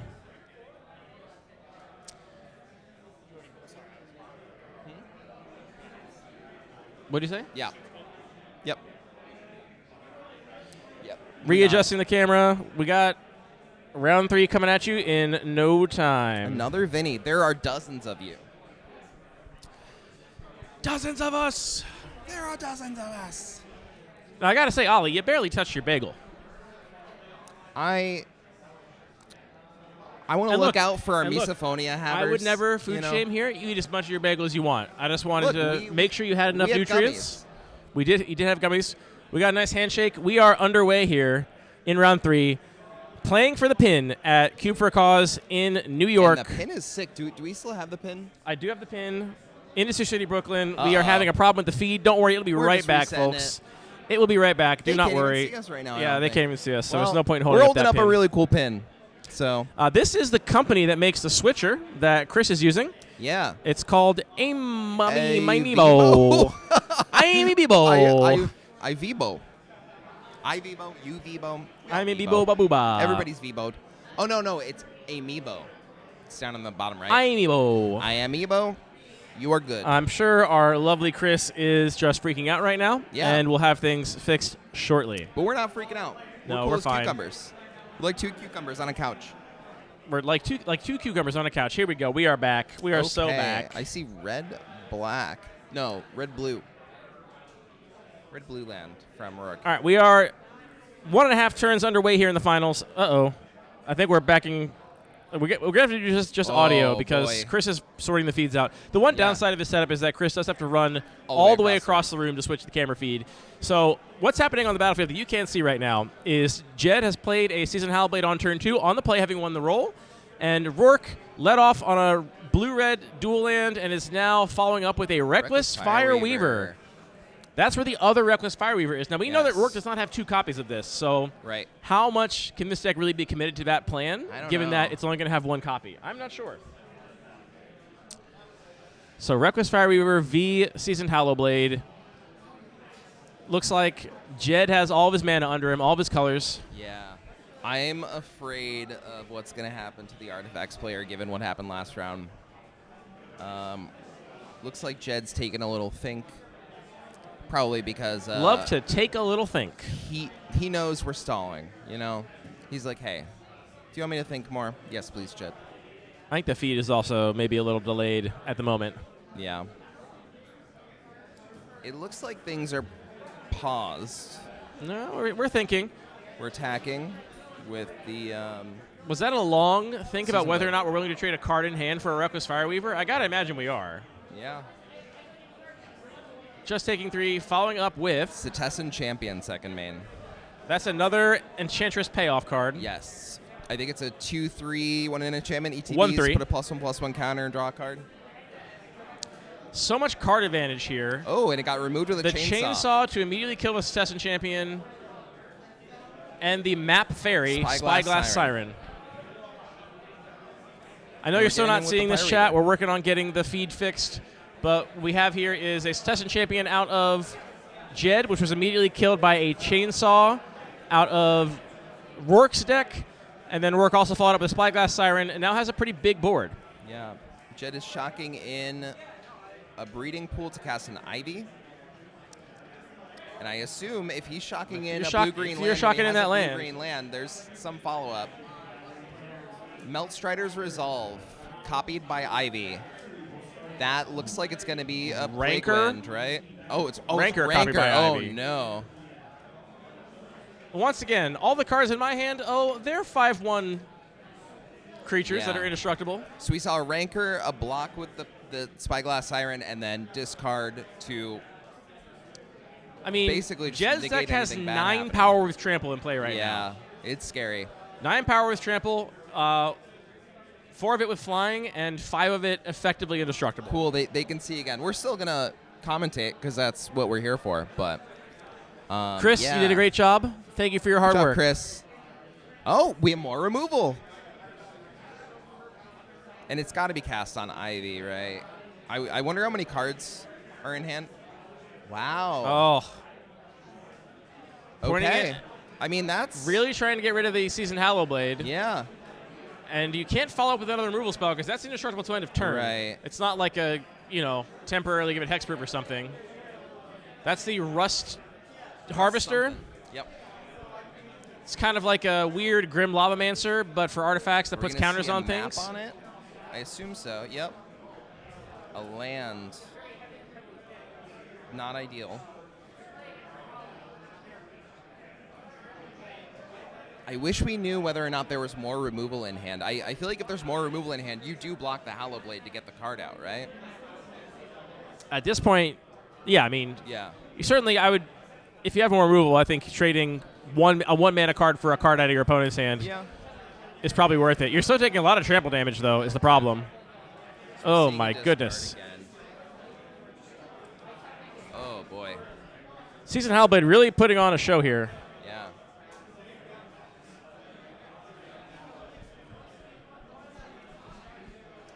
All right, show me your removal. Is Jed hellbent? Yes. So cards in hand, definitely in Rourke's favor, but those cards got to be relevant against 9 power with trample. And so that's why I was asking so much about the removal aspect, because, okay, so Rest Harvester's right there on board, so that kills the Hallowblade. That's great. Rancor comes back to hand. Not great, because that's almost lethal with Ivy. Ivy will be 1 short of lethal. I mean, you can put both copies on Ivy. Well, oh, no, you can't. it No, that's not how that copy, works. yeah. It doesn't copy your target itself. Oh, and we can lock Ivy down with that, I think. What does that card do? That's the one that stuns the thing, I didn't play correct? EOE limited. You can either draw a card or stun something. Cryogen Relic. So you have to sack it to get the stun counter. And you need blue mana. Oh, well, all Looks the like glitters all the glitters will do just it. finishes the game. What a top deck. Yeah. All the glitters. High power level ceiling on that card in this environment. Definitely a very swingy situation. Yeah. We saw quite a bit of removal out of Rourke, and it didn't seem to matter a whole lot. It was, I mean, so the top deck really, like, if he doesn't top deck that, Rourke is kind of stable for at least a couple, like, Rourke can stun down Ivy and then next turn remove Ivy with the Rust Harvester. So, like, that top deck really changed but also, the game. a lot of top decks, well, I guess it depends, yeah. Yeah. You need other things to pump Ivy. Right. Which are inherently somewhat risky. Yeah, I do think that game was closer than it looked, but yeah, Jed's deck is pretty crazy.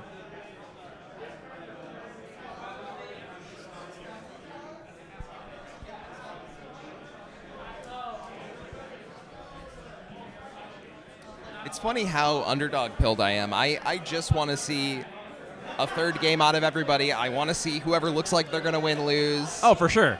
I just really, it's cool to see people go crazy too. Like that's morally righteous to want the underdog righteous. to win. Yeah, I agree.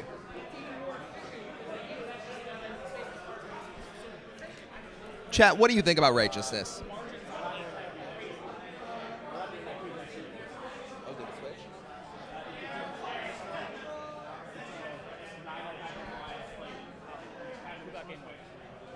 Jed. Yeah. Deck looks good. Yeah. I wish the stream saw that. What did Scott say? Scott went, Jed's deck is fucked up. It is. It is messed up. It is. I mean, we've been watching it absolutely destroy things. I took a little peek. Yeah. Best deck in the room? At the table, In the room. I mean, it's But from is it your relative? cube. I mean, the best deck in the room is probably in the most powerful cube, right? Yeah, there's Vintage Cube at home. It's probably in there. I would say, yeah. Whichever deck has a Minsk and Boo in it is probably the most powerful one. Okay, but let's get that about deck Masticore? against this deck. I would like to see that. Scott, what do you think about Masticore? What do I think about Masticore? Which one? The one that sucks. The only one that matters. Masticore. Straight up 4 mana Urza's. Yeah. Card is a classic. It's a favorite. Guess we just read it for the first time today. I am scared to hear the answer to this. You know the answer. Cube person of the year. Never read the card Masticore before. So the thing about me is I like good cards and I like playing good cards, and Masticore does not fit into that. You weren't alive when it was printed. Yeah, well, there was gonna be a joke along those lines. Andy beat me to the punch. Yeah, Masticore, unfortunately, doesn't really fit. Well, it does synergize with Squee, Master of Death. I'm bored. Losing the game. Okay, yeah, and losing the game. Okay, wait, so losing the game casting Master. Yeah. So question that I forgot to ask earlier, Masticore, it's eating this thing that you thought was a horn, but it's actually eating something. It has 3 mouths. It's like a spire. Is the prefix masta, which means like chewing, is that part of the joke? What do y'all think? Like masticate. Yeah. I don't think Who it's up a masticating, prefix. they It's just a word. Yeah, but is the art a play on the word? I No. think It's a play on manticores, which are like a classic fantasy. I know what a trope. manticore is. like the And Manticore be yet- biting. He be Like, biting. That's All all right. I'm saying. You keep talking about that. I'm going to talk about the fact that we have work on the play of this game, which would have made a big difference last game. Yep. and leading off on a Vodarin Epicure. Yep. Can people tell that I'm color commentary, do you think? Probably. Let's talk more about Masticore and chewing. A Lush Portico, the green-white Surveil land out of Jed. Okay. Keeping it on top. We like that card. A little slower. Now, do you prefer to see your opponent keep their card on top or put it in their graveyard? This is the great debate. I prefer it in the graveyard. Well, so actually, I prefer to see it in the graveyard because that means they didn't like what they saw, but I also prefer to put my own card in the graveyard because it feels good to take game actions and move cards between zones. It does feel good to take game actions. And for your land not to enter the battlefield tapped and just consider your next draw, you know? Yeah. Emery milling, nothing of value. Yeah, that's kind of a rough make. Was that the other Emery, though? The other Emery is a good mill. The other Emery's a good mill, and maybe you don't want to draw that many lands. So maybe that was a good mill. That you love to see. A Prof's Eidetic Memory with nothing in play is pretty good. Into Profs. That looks is like, a great sign. Looks like Rourke has the other Surginger, the Mealander, right there.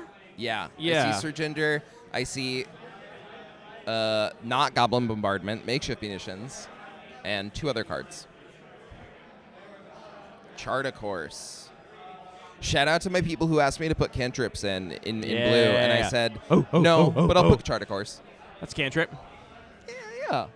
Everything's a cantrip if you squint hard enough. That's what I'm saying. Time Walk, cantrip. Yeah. Time Walks, Explore. Explore, cantrip. Yeah. Big cantrip. Okay. Sunpearl Kieran picking up the Prosthetic Memory. So kind of a fighting Emery. I mean, that's who cares, right? What do you mean, who cares? Well, Emery's not too. Oh, I guess with the star there. Yeah, what do you mean? Yeah. That's like our whole deck. Okay. Well, I'm allowed to be bad at Magic. Yep. That's good. I don't know what that card is. Can you help me? That's a removal spell. Something Dragonfire. You draw a card, then you can discard a card. Glacial Dragon Hunt. Yeah. That one's got Harmonize too, so it can come back later. But looks like we will be getting rid of this Sunpearl Kieran.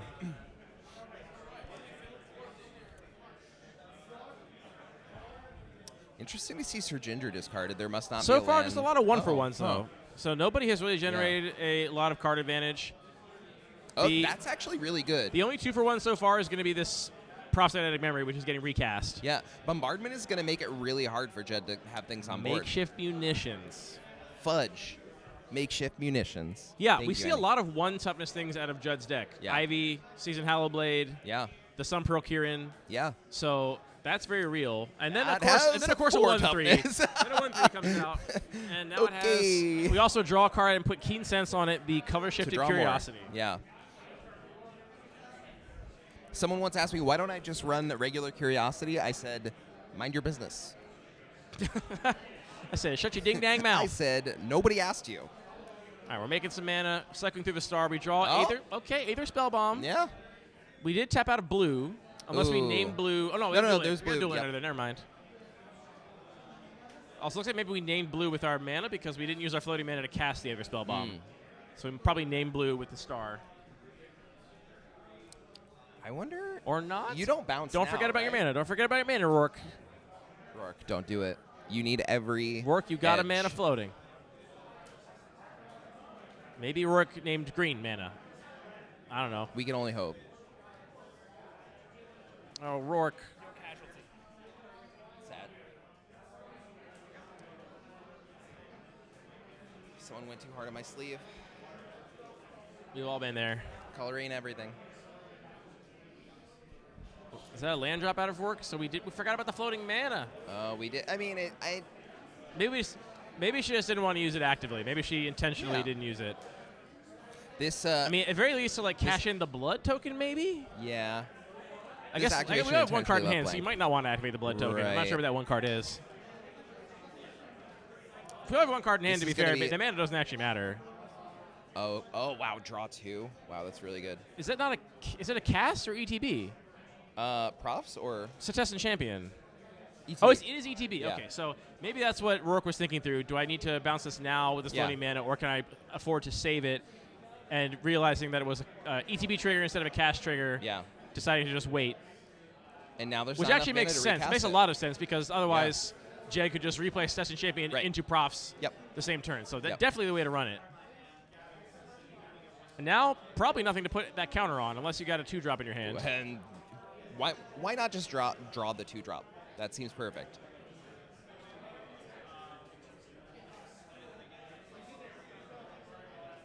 Oh, are we not? Yeah, you got to cast the 2-drop there. Yeah, That's a good one, too. it sure is a good one. Not hit by props, but most other things in Jed's deck. We can makeshift munitions then. It is a 2-1, right? We can. Not the blood token. Interesting. So maybe we do like that card in hand. Yeah. To be fair, the Voldaren Epicure, it's not worth as much right now. We got card draw in hand. I trust Rourke. Rourke's here in the 3-0. In the 3-0. We're not. Yeah, we're definitely not. What is that one? Glimmering Gear Drake? Gleaming Gear Drake. 2-mana 1/1. Flying, enters the battlefield, investigate. When you sacrifice an artifact, put a +1/+1 counter on Gleaming Gear Drake. Yes.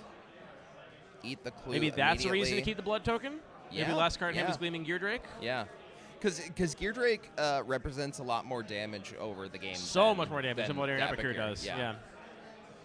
But now I think you probably want to keep the blood token to sacrifice to makeshift munitions if you see another 1 toughness creature. Yeah. 1 toughness creatures, maybe the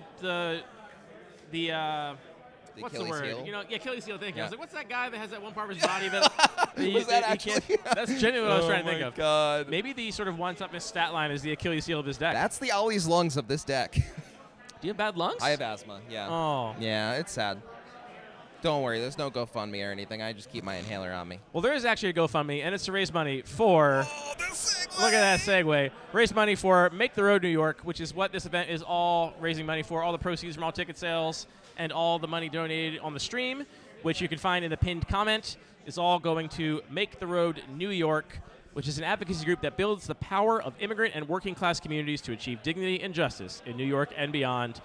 Here we see the Succession Champion coming down, and is that the Piranhas? I sacked that in response here. The Please Piranhas sack thing? it. Yeah, that's Piranhas, and it's going to draw a card, too. Yeah, you gotta. You just have to.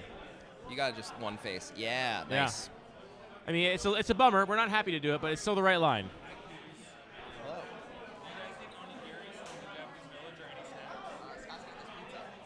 Well, thank you. All right. It's worth noting that Jed does have many more cards in hand. Do you want a green tea? Yeah, I'll take one. Andy likes green tea, chat. All More right. removal. All right, Let's we draw go. the chainsaw. Okay. Now, Jed still does have many more cards in hand, but He has a lot of cards, yeah. and right now, Rourke not presenting a clock of any kind. Although, don't miss that I rev don't know counter. if she needs to, though. Don't miss that rev counter, Rourke. She'll get it. Yeah, this is really interesting. We're kind of just playing like a grindy attrition game now, and I don't think Rourke loses these, even though she's not doing anything. You think Osaka is better set for the long game, even though right now. Yeah. Especially with makeshift munitions on board. Like, Yeah, I mean, You it can't really looks like we're resolve going to any have creatures. to fade a Danitha and a Seasoned Hallowblade, which are Yeah. both in hand for Jed. yeah. Both those pretty good against Yeah. makeshift munitions. Though if you can make a lot of tokens, the Seasoned Hellblade is not anymore. Right. Turning all of your weird tokens into make your opponent discard a card is actually quite good. Yeah. The that O-ring can't hit enchantments. The Touch the Spirit Touch Realm? the Spirit Realm, yeah. That's the one downside about that card. Artifact or creature. So touch Yeah. spirit leaves the battlefield. Yeah, so Jed have a tank here. I think questioning whether or not you even bother running out with Seasoned Hallowblade. What's that Right. fourth card in hand? Touch the Spirit Realm, Danitha, Seasoned Hallowblade. I think it's Meltstrader's Resolve, which is the fight, spell, the fight, Yeah. which also doesn't do anything on which this board does right now. nothing. Yeah. And I think honestly, Jed might be thinking, I gotta wait until Until I can cast several things, yeah. until I can get value out of it. I think you probably do want to run out Danitha right now, right? And just put Keen Sense on it or something. There's nothing on board. You don't have Keen Sense in your hand. There's nothing on board though that punishes playing Danitha right now. Danitha allows you to cast from the graveyard.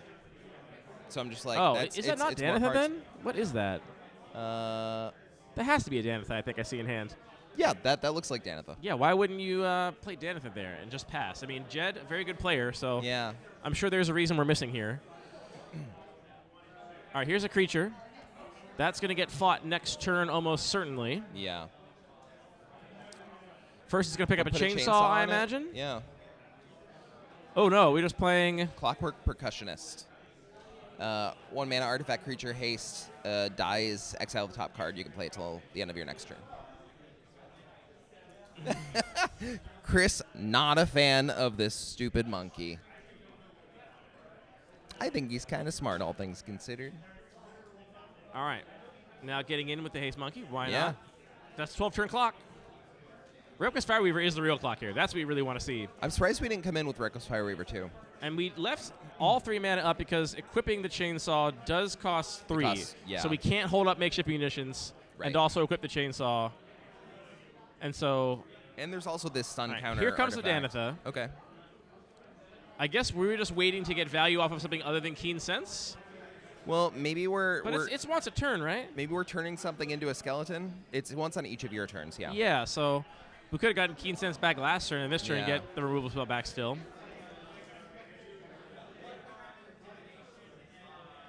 Yeah, I guess I'm a little confused by Jed's decision not to play out Danitha last turn. Yeah. The only reason I can think is that you assume there's going to be removal and you want to get more immediate value. Like just playing a Keen Sense in your card, if you think it's going to get removed, it's nothing. Yeah, I think Jed is playing really careful right now. I think, so we'll see Melstrider's Resolve. Oh, That makes there was sense. a second one in the graveyard already. I thought we were going to see it from the hand. Stun counter, okay. And also, is that a full fight? So we're getting life here too? Yeah. Maybe Or are we killing it? sacrifice 3 things Wow, to make munitions yeah.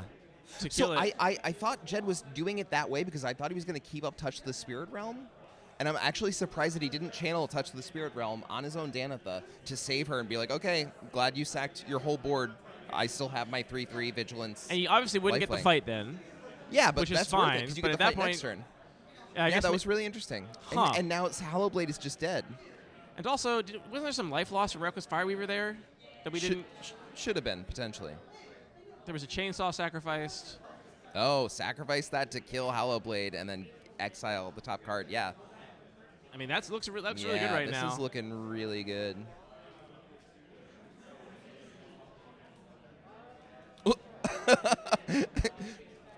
Okay, exile yeah, that I mean, first. look, Well, no, and that's it's really, removal. That's a really heads-up play from Jed, realizing really that smart. the exile happens. I guess. And you don't have to discard here, so that's still just card draw. Yeah. Yikes. Oh, Fireweaver is an ETB, not a sacrifice. My Correct. mistake. There was Yep. no life loss off of Fireweaver last turn. But Yeah, it's this looking really Rust good. Harvester is looking really strong right now. Do we have a creature we can play with the additional fight spell in hand to try and fight the Rust Harvester now? The creature needs more than 1 toughness is the problem because we Right. still have makeshift munitions. Yep. Rourke really navigating this, I think, quite skillfully. Yeah, this is great to see. I'm not sure I would have had the foresight to throw my board away to Danitha. But Right, it seems like same. it was definitely the right move in hindsight. Another Danitha. Another one. Another one. And another fight spell.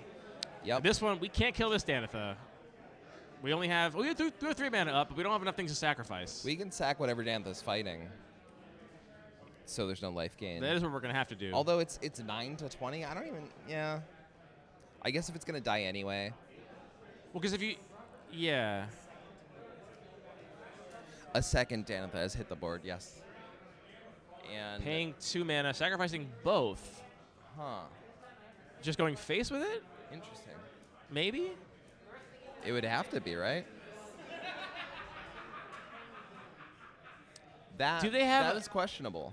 Also, did they put 2 damage on Danitha? That would make no sense unless you have a way to do that 3rd damage. Yeah. So I wonder if they went face and we're just not seeing it reflected in the life totals right now.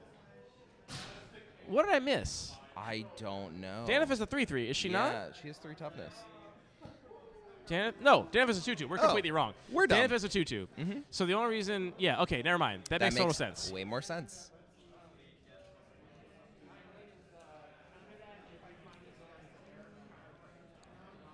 Chrome Courier? Oh, we're just gonna we're gonna pay the full harmonized cost to draw a card. That's so I mean, funny. yeah, that's you play to your outs. Sometimes Yeah. the card does that. Now we got more fodder for makeshift munitions. Yeah.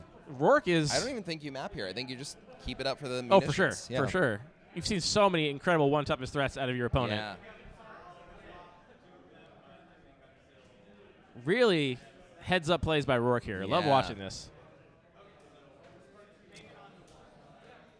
Couple lands in Jed's hand, Yeah, and no, the like fight creatures. aura. We are seeing the downside of the fight auras here. They are Yeah. risky. We saw the sort of peaks of power level. We saw how good they can be. Right. And now we're seeing that no creatures to put them on. It's just another dead card in your hand. Mm-hmm. That's Rourke did draw a spell. I can't Yes. tell which one just Chrome yet. Courier. Chrome Courier. Not cracking the map. Yeah, we're just keeping our fodder. Just keep all this up for... Yeah, Honestly, This is yeah. the makeshift munitions game plan. That's how it And wins, yeah. Now you've got 3 damage on board, Right. and your opponent's at 8. Looks like we're actually going to cash we're in gonna that. draw. Okay. We could unearth and immediately throw it with munitions if we wanted to. True. I do think I think I would just wait here, though. I do think a There's no need to be sufficiently big rushed. board with enough permanence Yeah. to sacrifice the makeshift munitions does become a pretty hard lock against Jed's deck. Right. Yeah, I think Jed's just dead now. Or no, because I guess he can still channel the Spirit Realm, but I mean, I think there's he's still not a lot dead of on outs. board, Definitely but not dead. I can imagine it's quite a not few looking outs in this great. spot. Now we get in for 2. You're effectively at 3 because we can makeshift munitions. Right.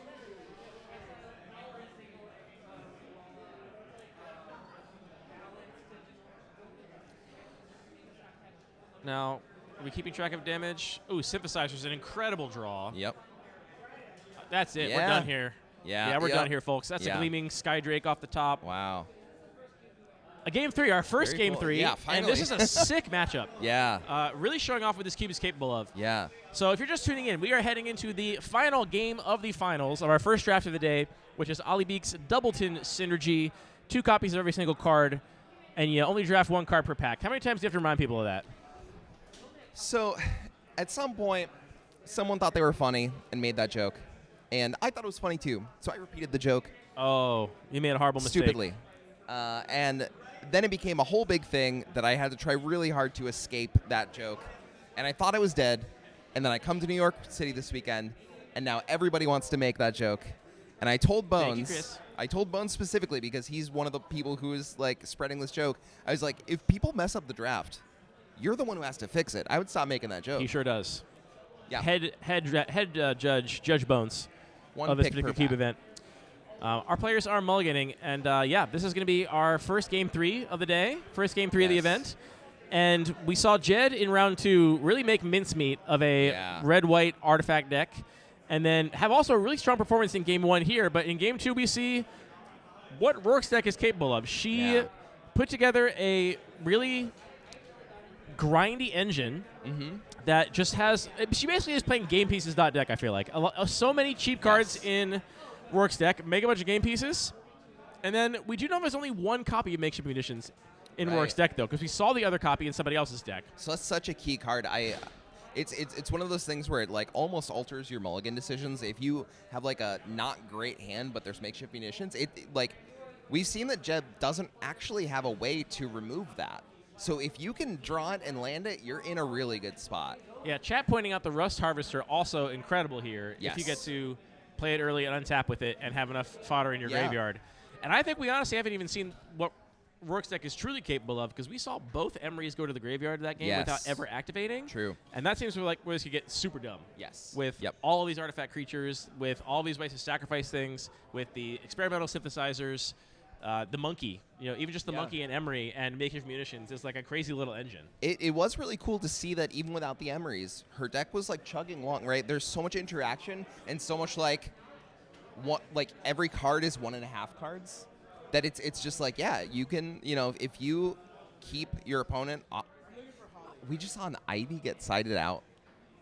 I mean, against makeshift munitions and Rust Harvester, it looks really suspect. Yeah.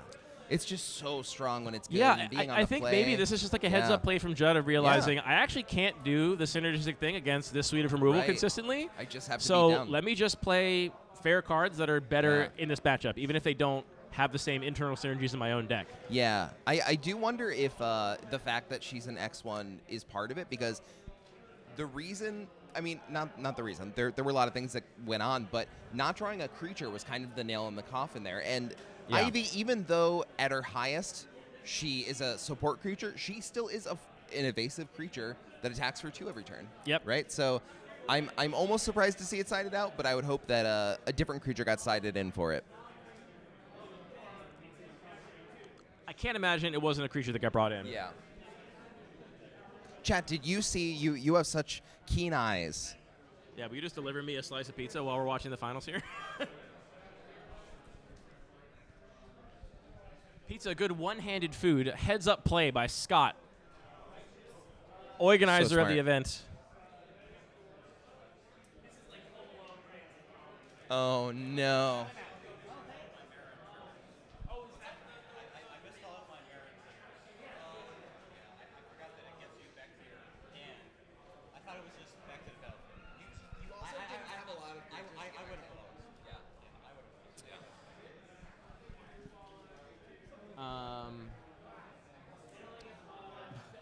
What's wrong with them? New York pizza, tasty. New York pizza delivery guy is not the world's best, it turns out. Can we get this in front of the camera? Oh, boy. Oh, that pizza is crumpled. Oh, no. No, they can't see. The Chat, camera's not on right now. This is cooked. You got to actually go put the pizza on top of the finals playmats. Chat needs to see this. We can almost have a H-box pizza moment. Not good. Is that a mulligan I see from Jed?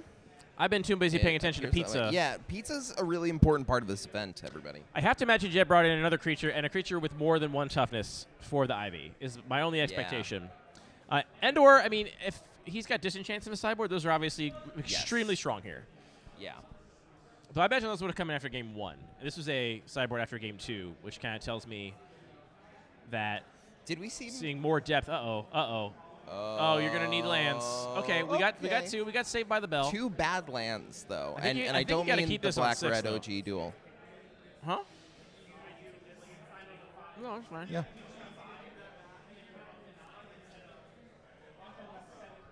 Huh? Vodka.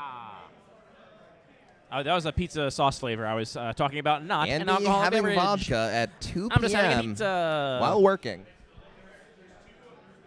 All right, we're off to the races.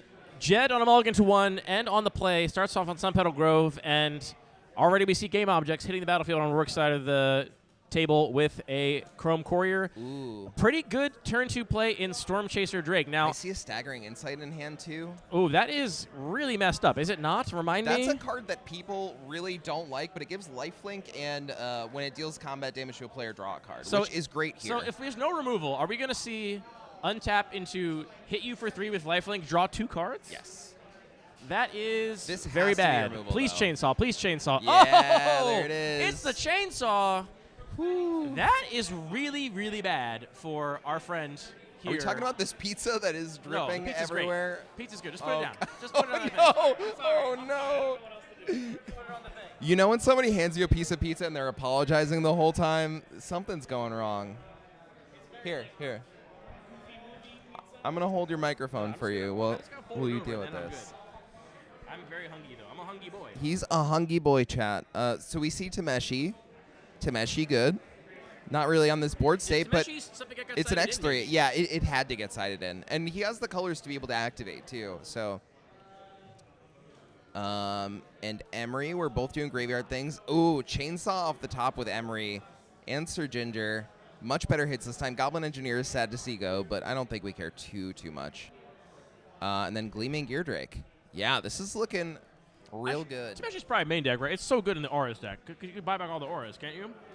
You can, but I think you're trying to kill people before you get to that grindy spot. Mm-hmm. I assume Tameshi was like a high pick as a sideboard card for when games are going long. All right, here comes Staggering Insight into a tapped Interesting. out Rourke. I mean, I think you got to do it while Rourke's tapped out. You've seen so much interaction. Yeah. I just don't know how I feel because, like, it's not getting in, right? Surely getting jump blocks, but you Yeah. got to start working through these cards. And I don't know how much lifelink helps. Chris, shut up. Chris is judging. Shut up or put me on camera so people can see my shame.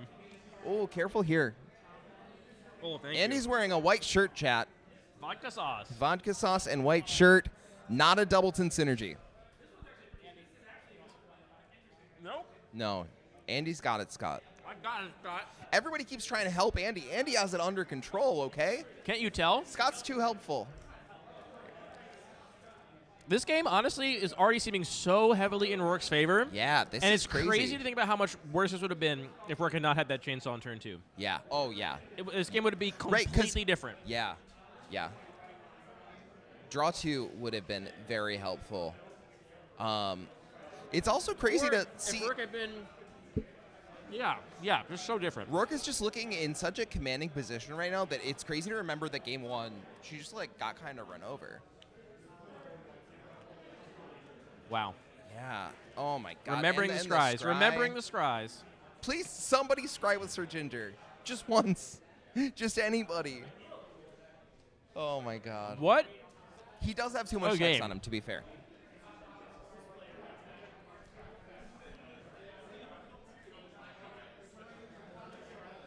Oh, okay. We're gaining some more life. Sure. We don't have a chump blocker that we can sack, so. That's Propsychotic Memory off the top for Jed, which can put a counter on the lifelinking creature that has a Curiosity effect, which is surely just going to get blocked by a Sir Ginger. Well, so notably. Or the Map Fairy. Notably, it's not a Curiosity, like a full Curiosity. It only is when you deal combat damage to a player. Combat damage. Yeah. Well, yeah, Curiosity is any damage, but it's Yes. still a player. I think you just load up Tameshi and hope to draw your rank? Yeah, I mean, is that where we're putting going? I think it's all the glitters right now on Yeah. Tameshi. It's going to be a ton of life game. Well, also, all of Rourke's removal that we've seen 1, has 2, been 3. little things, you know? So it's 1, 2, 3, 4, 5, 6. Is it 7 power? I think it's a 6/7 lifelink, yeah. So, like... +1 for Staggering Insight, +3 from all the glitters, so that's Yeah. +4. Yep. +1 from the counter, so +5. 5. And then it's a 2/3 normally? Yeah, so it's a 7/8. 7 power lifelink. Wow. But I think Rourke now has, with the board that she has, she can get back Combat Courier with Emery each turn and then sack it before damage. So we could be going to a very long game with all this life gain. Yes.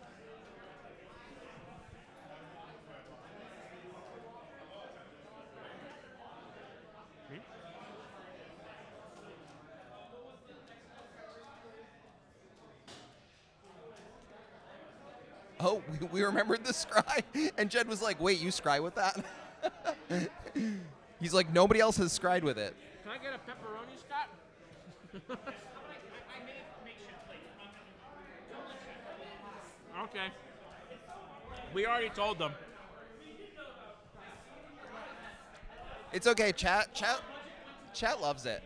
Look, my shirt is clean. I didn't get a single bit of sauce on me. Well, we've been talking. Rourke has been taking game actions galore. And she has no signs of slowing down either. Yeah, and how long, let's assume, we've seen one Aether Spellbomb out of Rourke, which is a pretty darn good draw. Oh, yeah. No, that looks like a mess, Scott. That looks even I do messier. not want a piece of that right now. No, thank you so much. Wow, Ollie gets an actual plate. Must be nice. Yeah. I'm eating off of a USPS envelope. Sorry, UPS. I want you to put a piece What of can pizza Brown in do a for trough you? For me. The answer is And I'm provide just a gonna plate. Go crazy on it. Yeah, just go crazy, but not on camera. I gotta wait. That's the Oh yeah. All right, so yeah, We're this is managing looking here. really good for Rourke. Well, I mean, if we don't draw that Aether Spellbomb, how much power do we need in play to actually race 7 that's what I'm plus saying. mana The- of life the gain a combat turn? Courier sack after blocks. Oh, sure, that's true. And you Emery can do it every turn. Yeah, so like that plan is now no longer valid. You make my pizza fly?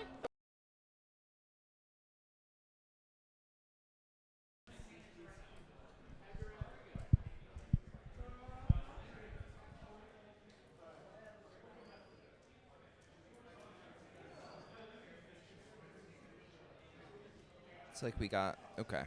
So we're scrying top. You hate to see somebody scry to the top in this game position right now. Sure do.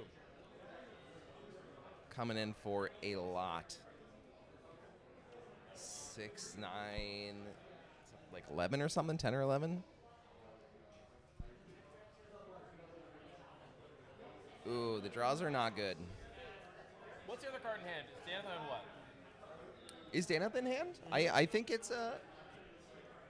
Okay, so we have Danatha, a land, and Setessan Champion. Ah, yeah, that's not good. No, it is not good.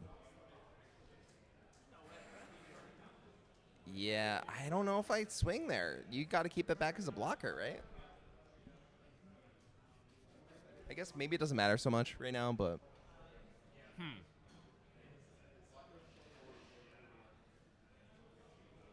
Wish that was a surveil land. Yeah, what's the choice not to block with the Tabeshi at this point?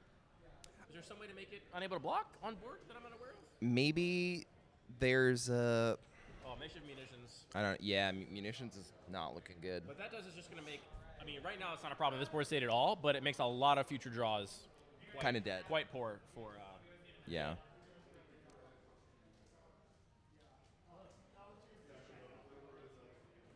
Yeah, this is one of those situations we were talking about where it's like, how do you even come back from this, you know?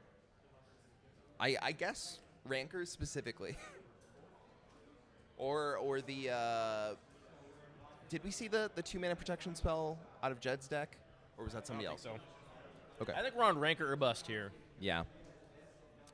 Top deck gods, will you provide?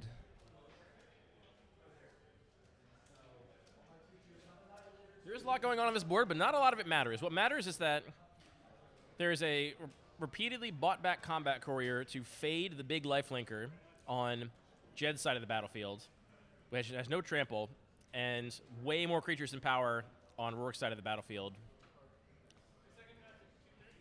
What I will say, what I think is important here, and you know, I'm not trying to undermine you, is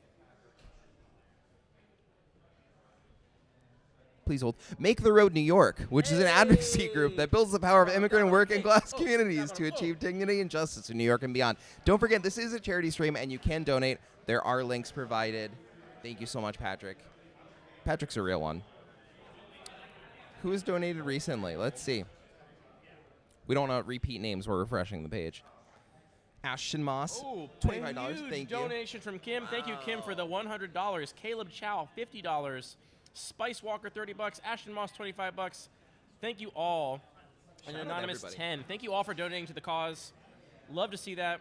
We are already at $641 of our goal. So keep it coming. It's all going to a great cause. That is fantastic, El. Thank you so much. We see a Setessan champion that doesn't really do anything, right? Well, I thought there was Setessan champion to block. I thought there was a Meltstrider's Resolve in hand, which I thought the play was Setessan Champion, Meltstrider's Resolve, targeting Tameshi, fighting something else, fighting the next big thing that you don't think will get sacked to makeshift munitions, and then you gain life, you have a removal spell, and you draw a card off Setessan Champion, and there's a green up. So I'm confused I don't as to think why that wasn't. that can't be the last card in hand. It has There's to no not way. be. No, Oh, it is. It is. It is. Oh, it's happening right now. Oh, okay. No, not there. Not there. On Tameshi. I'm a little confused about that, too. You got to put it on Tameshi. Although it does boost toughness, and she only has 2 mana up, so she can't kill the Setessan Champion. And so this does put it out of makeshift munitions range. But I'm still on just pile it all on Tameshi, and just Maybe Jed is talking to that right fade. now. Yeah, I think you just got to try to fade the bounce spell.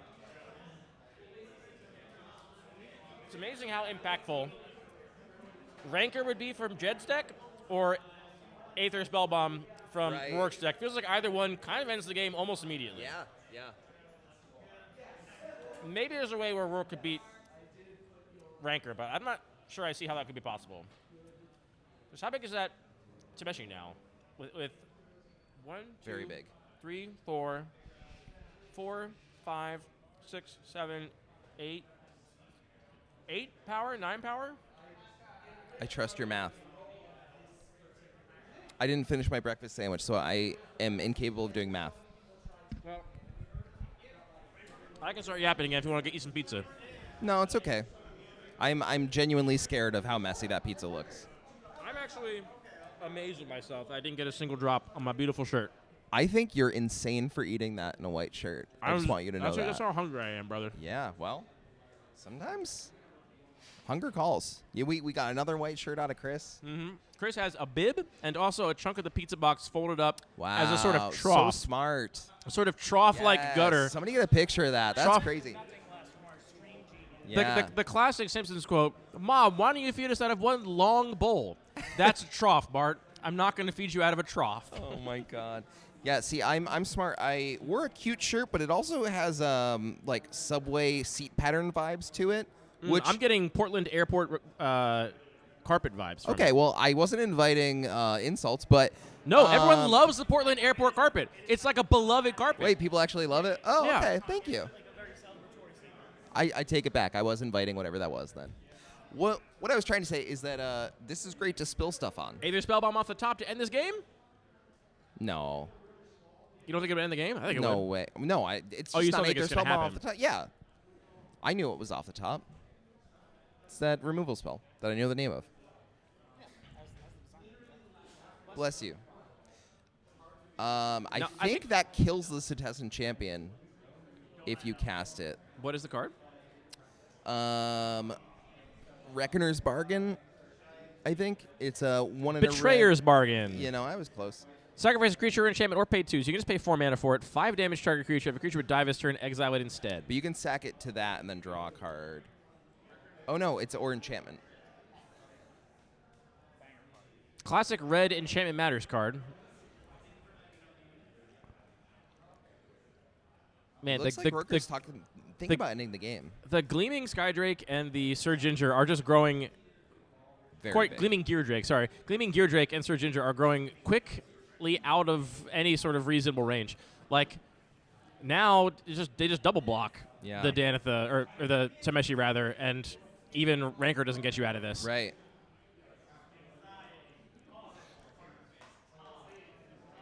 How is this rank among the complicated board states you've seen in this cube? It's a pretty complicated board state. Yeah, it's getting up there. It's interesting because I think the onboard complexity is not that much, but also I guess this is the person who designed the Creatureless Cube saying this, so take it with a grain of salt. But games aren't normally this even or go this long, you know. So for this cube, this is actually like a pretty complex and involved board state. It is a tricky one too. I think if you're Rourke, the correct line here is actually to play pretty conservatively. Yeah. For a little while there, I felt like the line was we have to race before they draw Rancor, Right. but now drawing Rancor doesn't even really help. Yeah. I mean, it's great. It's going to draw a card Yeah. and give Tameshi trample, but you can still just eat it in combat. Yeah. I mean, you're not eat it. You're gonna lose some stuff. You would not be mad to draw Rancor, obviously. It's 1 mana, 1/3 of Ancestral Recall. Wow. When you put it that way. Yeah. Ancestral Recall gives trample, right? What? So do you attack here if you're Rourke? I'm having a hard time figuring out if I attack if I'm Rourke. I would Looks like we're actually just going to start the slow bleed of makeshift munitions. really like to equip... Well, I guess we don't have the mana for it, but I would love to equip Chainsaw to the Flyer and start... Like, that's almost lethal. 6, 7, 8, Yeah. 10? I mean, it would be lethal because you can hold up activating... Oh, we're just sacrificing 6 power creatures. There are 9 power creatures. What? I think... Is there mana floating that makes us actually lethal right now? Do we have a way to equip the chainsaw? I would hope so, because otherwise there's no 7. The classic, looking for the 7 on the Yeah. D6. Oh, it's We've all got been there. 61 counters on it. But yeah, if you can't equip Chainsaw... Well, I mean... Oh, no, that's lethal because you sack Chainsaw, which gives it 10 power. That was a really cool doesn't matter. series. Interesting. Yeah. Wow. You don't have to equip What a it. game. Yeah. That was really fun to What a watch. match. Congratulations to Rourke. We're going to maybe have her hop in the booth for a second if she wants to Yeah. talk about her win.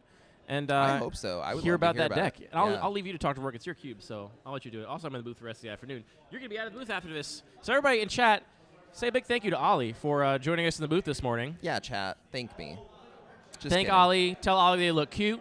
Tell Yeah. Ollie that they got big brain. and that you love their cube. That their cube is perfect. No Yes. notes. Yep. Um, Or give me feedback. I think our players are going to check out their pools first before we get them over here. So how are you feeling about the exhibition that your cube put on? Are these the kind of games you want to foster with the Doubleton Synergy Cube? Yeah, I think the only thing.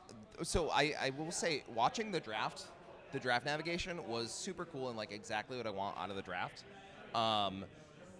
The games I was a little bit scared about because we had one deck 2-0 convincingly, and then another bigger fish 2-0 convincingly over that, and then it looked like that might happen a third time.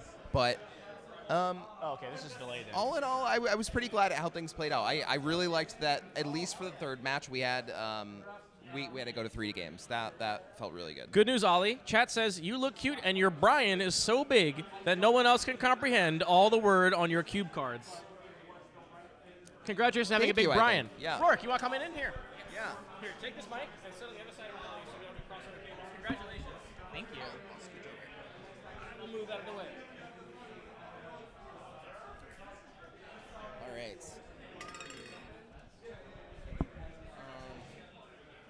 Do we have the camera for us? Oh, really? Oh, cool. Hi, congratulations on your win. That was really cool games. Yeah, it was a lot of fun. I am excited to at some point draft this cube again. Yeah. How did you A little bit closer. Okay. How did you feel about just your draft, the deck build, your games? What were your general thoughts? So a lot of the draft, or at the beginning of the draft, I wasn't sure if I would be playing green or not. I opened with I forget the name of the card, but it's a blue-green investigate clues matter card. Lannis. Yes. Yeah, I've that's what I been started forgetting with. card names all day, and I'm Yes. commentating, so don't even worry. That's the card that I opened, and I really wanted to play it. Yeah. But I ended up getting a lot of key doubles, which seems like a really interesting part of this cube specifically. Yeah. I had a lot of doubles there. I had doubles of the Gear Drake. Yes. And the Experimental Synthesizer, and Emery was Yeah, huge. yeah. And doubles also of the Chainsaw and the Glacial Dragon Hunt. So the removal was really key, especially in that last matchup. Yeah. I was really worried about how I would deal with larger creatures. The Aether Spellbomb was really my only way of dealing with that. We kept Yeah. saying if we see Rancor drawn on one side or Aether Spellbomb drawn on the other side, that kind of just decides game 3. It was really cool to see such a close game. I actually almost didn't include Aether Spellbomb in my deck. Really? In like my first build of it, in the list I submitted, it wasn't in. Really? So I ended up swapping that one in because I was realizing like I just needed to More have interaction. some way to interact with that, and it works really well with Emery. So Yeah. I feel like I'm a little crazy for not including it in the first list. Yeah. But yeah. With 2 Emerys, that's just like Yes. you're hanging Yeah. out. The recurring bounce is pretty brutal. Yeah.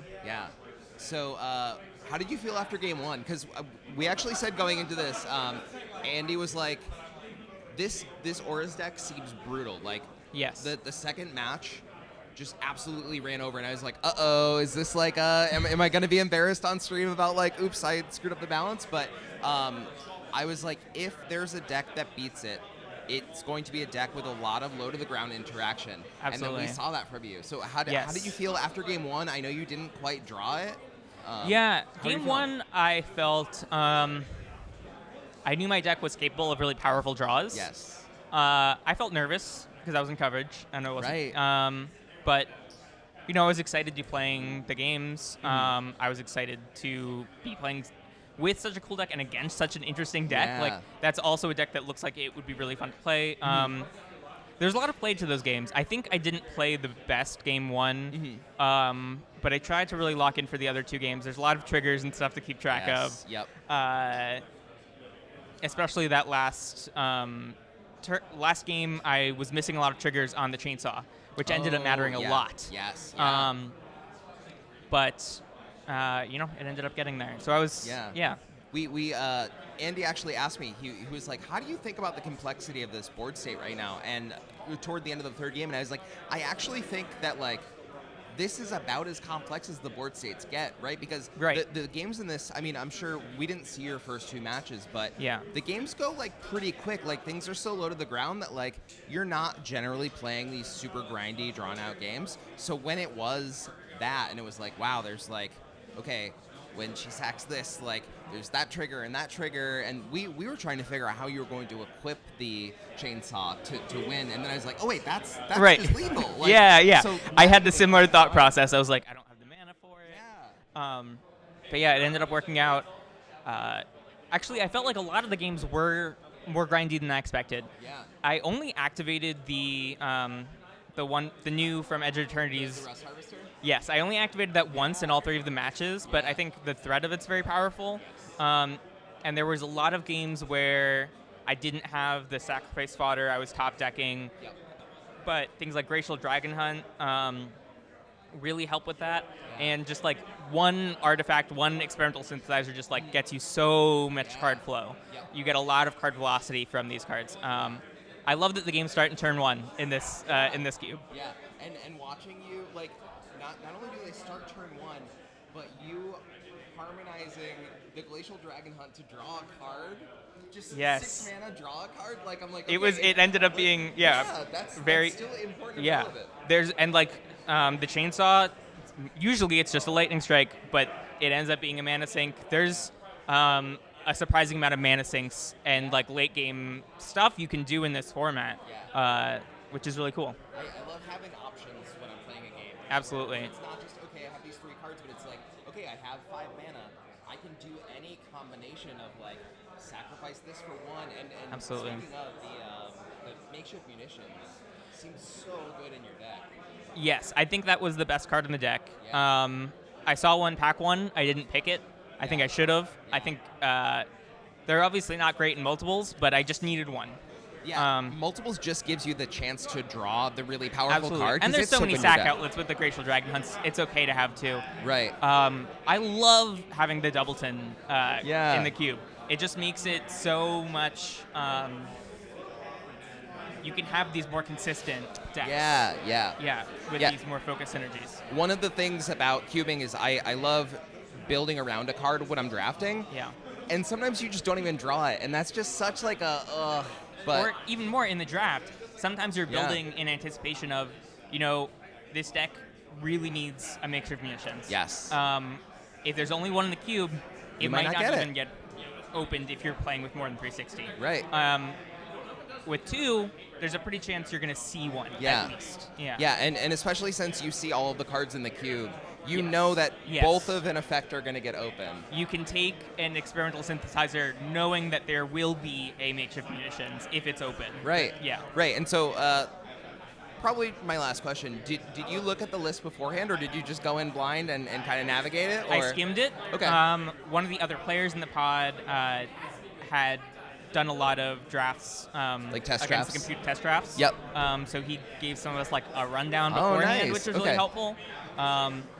He said the self-bounce like nurturing pixie deck was really supported. Yep. Which I want to try at some point. Yes. I'm a little sad I can't just be drafting this cube all weekend, but I I'm know. excited to try everything else. Thank you so much. Yeah, I'm glad to hear that you went in with not a lot of preconceived notions, and you still came up with such like an interesting and interactive and successful deck. Yeah. Congratulations again on the 3-0 and on your pin. Yeah. Thank you so much. Yeah, no problem. Grab that.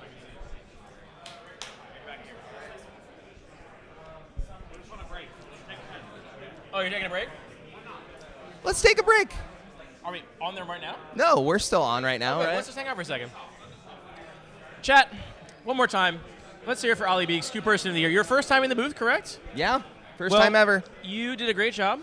Thank you. It was a pleasure to be here with you. A privilege to be in the booth with Ollie Beeks, talking about your Likewise. own cube. Yeah. So yeah, chat, thank Ollie Beeks. We're not going to be on a break for long because I don't want to. 5:10. Whatever you need. Whatever you need, chat. You're good. Then let's just keep it you rolling. less- I mean, really? like, I don't know. Let's take 5. Let's take 5. Is it Yeah. better to take 5 and actually turn the stream off, or have me just sit here and barely say anything for 5 minutes? That's basically the same as a break, right? Okay, you're the streamer pro. We're gonna take a short break, chat. We're gonna take a short break. All of Don't you you go stretch. anywhere. Well, don't you dare go anywhere. Stand up and stretch. Use the bathroom, Get- but don't go anywhere Go else. drink some water. Come back. Yeah. drink some Hydrate. water. Use the restroom and thank Yes. Ollie Beeks for being the greatest co-correspondent of the day. Well, tied for first. Well, I mean, the greatest so far. No, you. I was thanking you for being my co-host. I'm thanking you back. All right, we're both thanking All each right, other. chat. All right, Hang all on. right. We gotta fight about We this. gotta. Oh, yeah, all right. We'll see you in a few minutes. Bye, Bye, chat.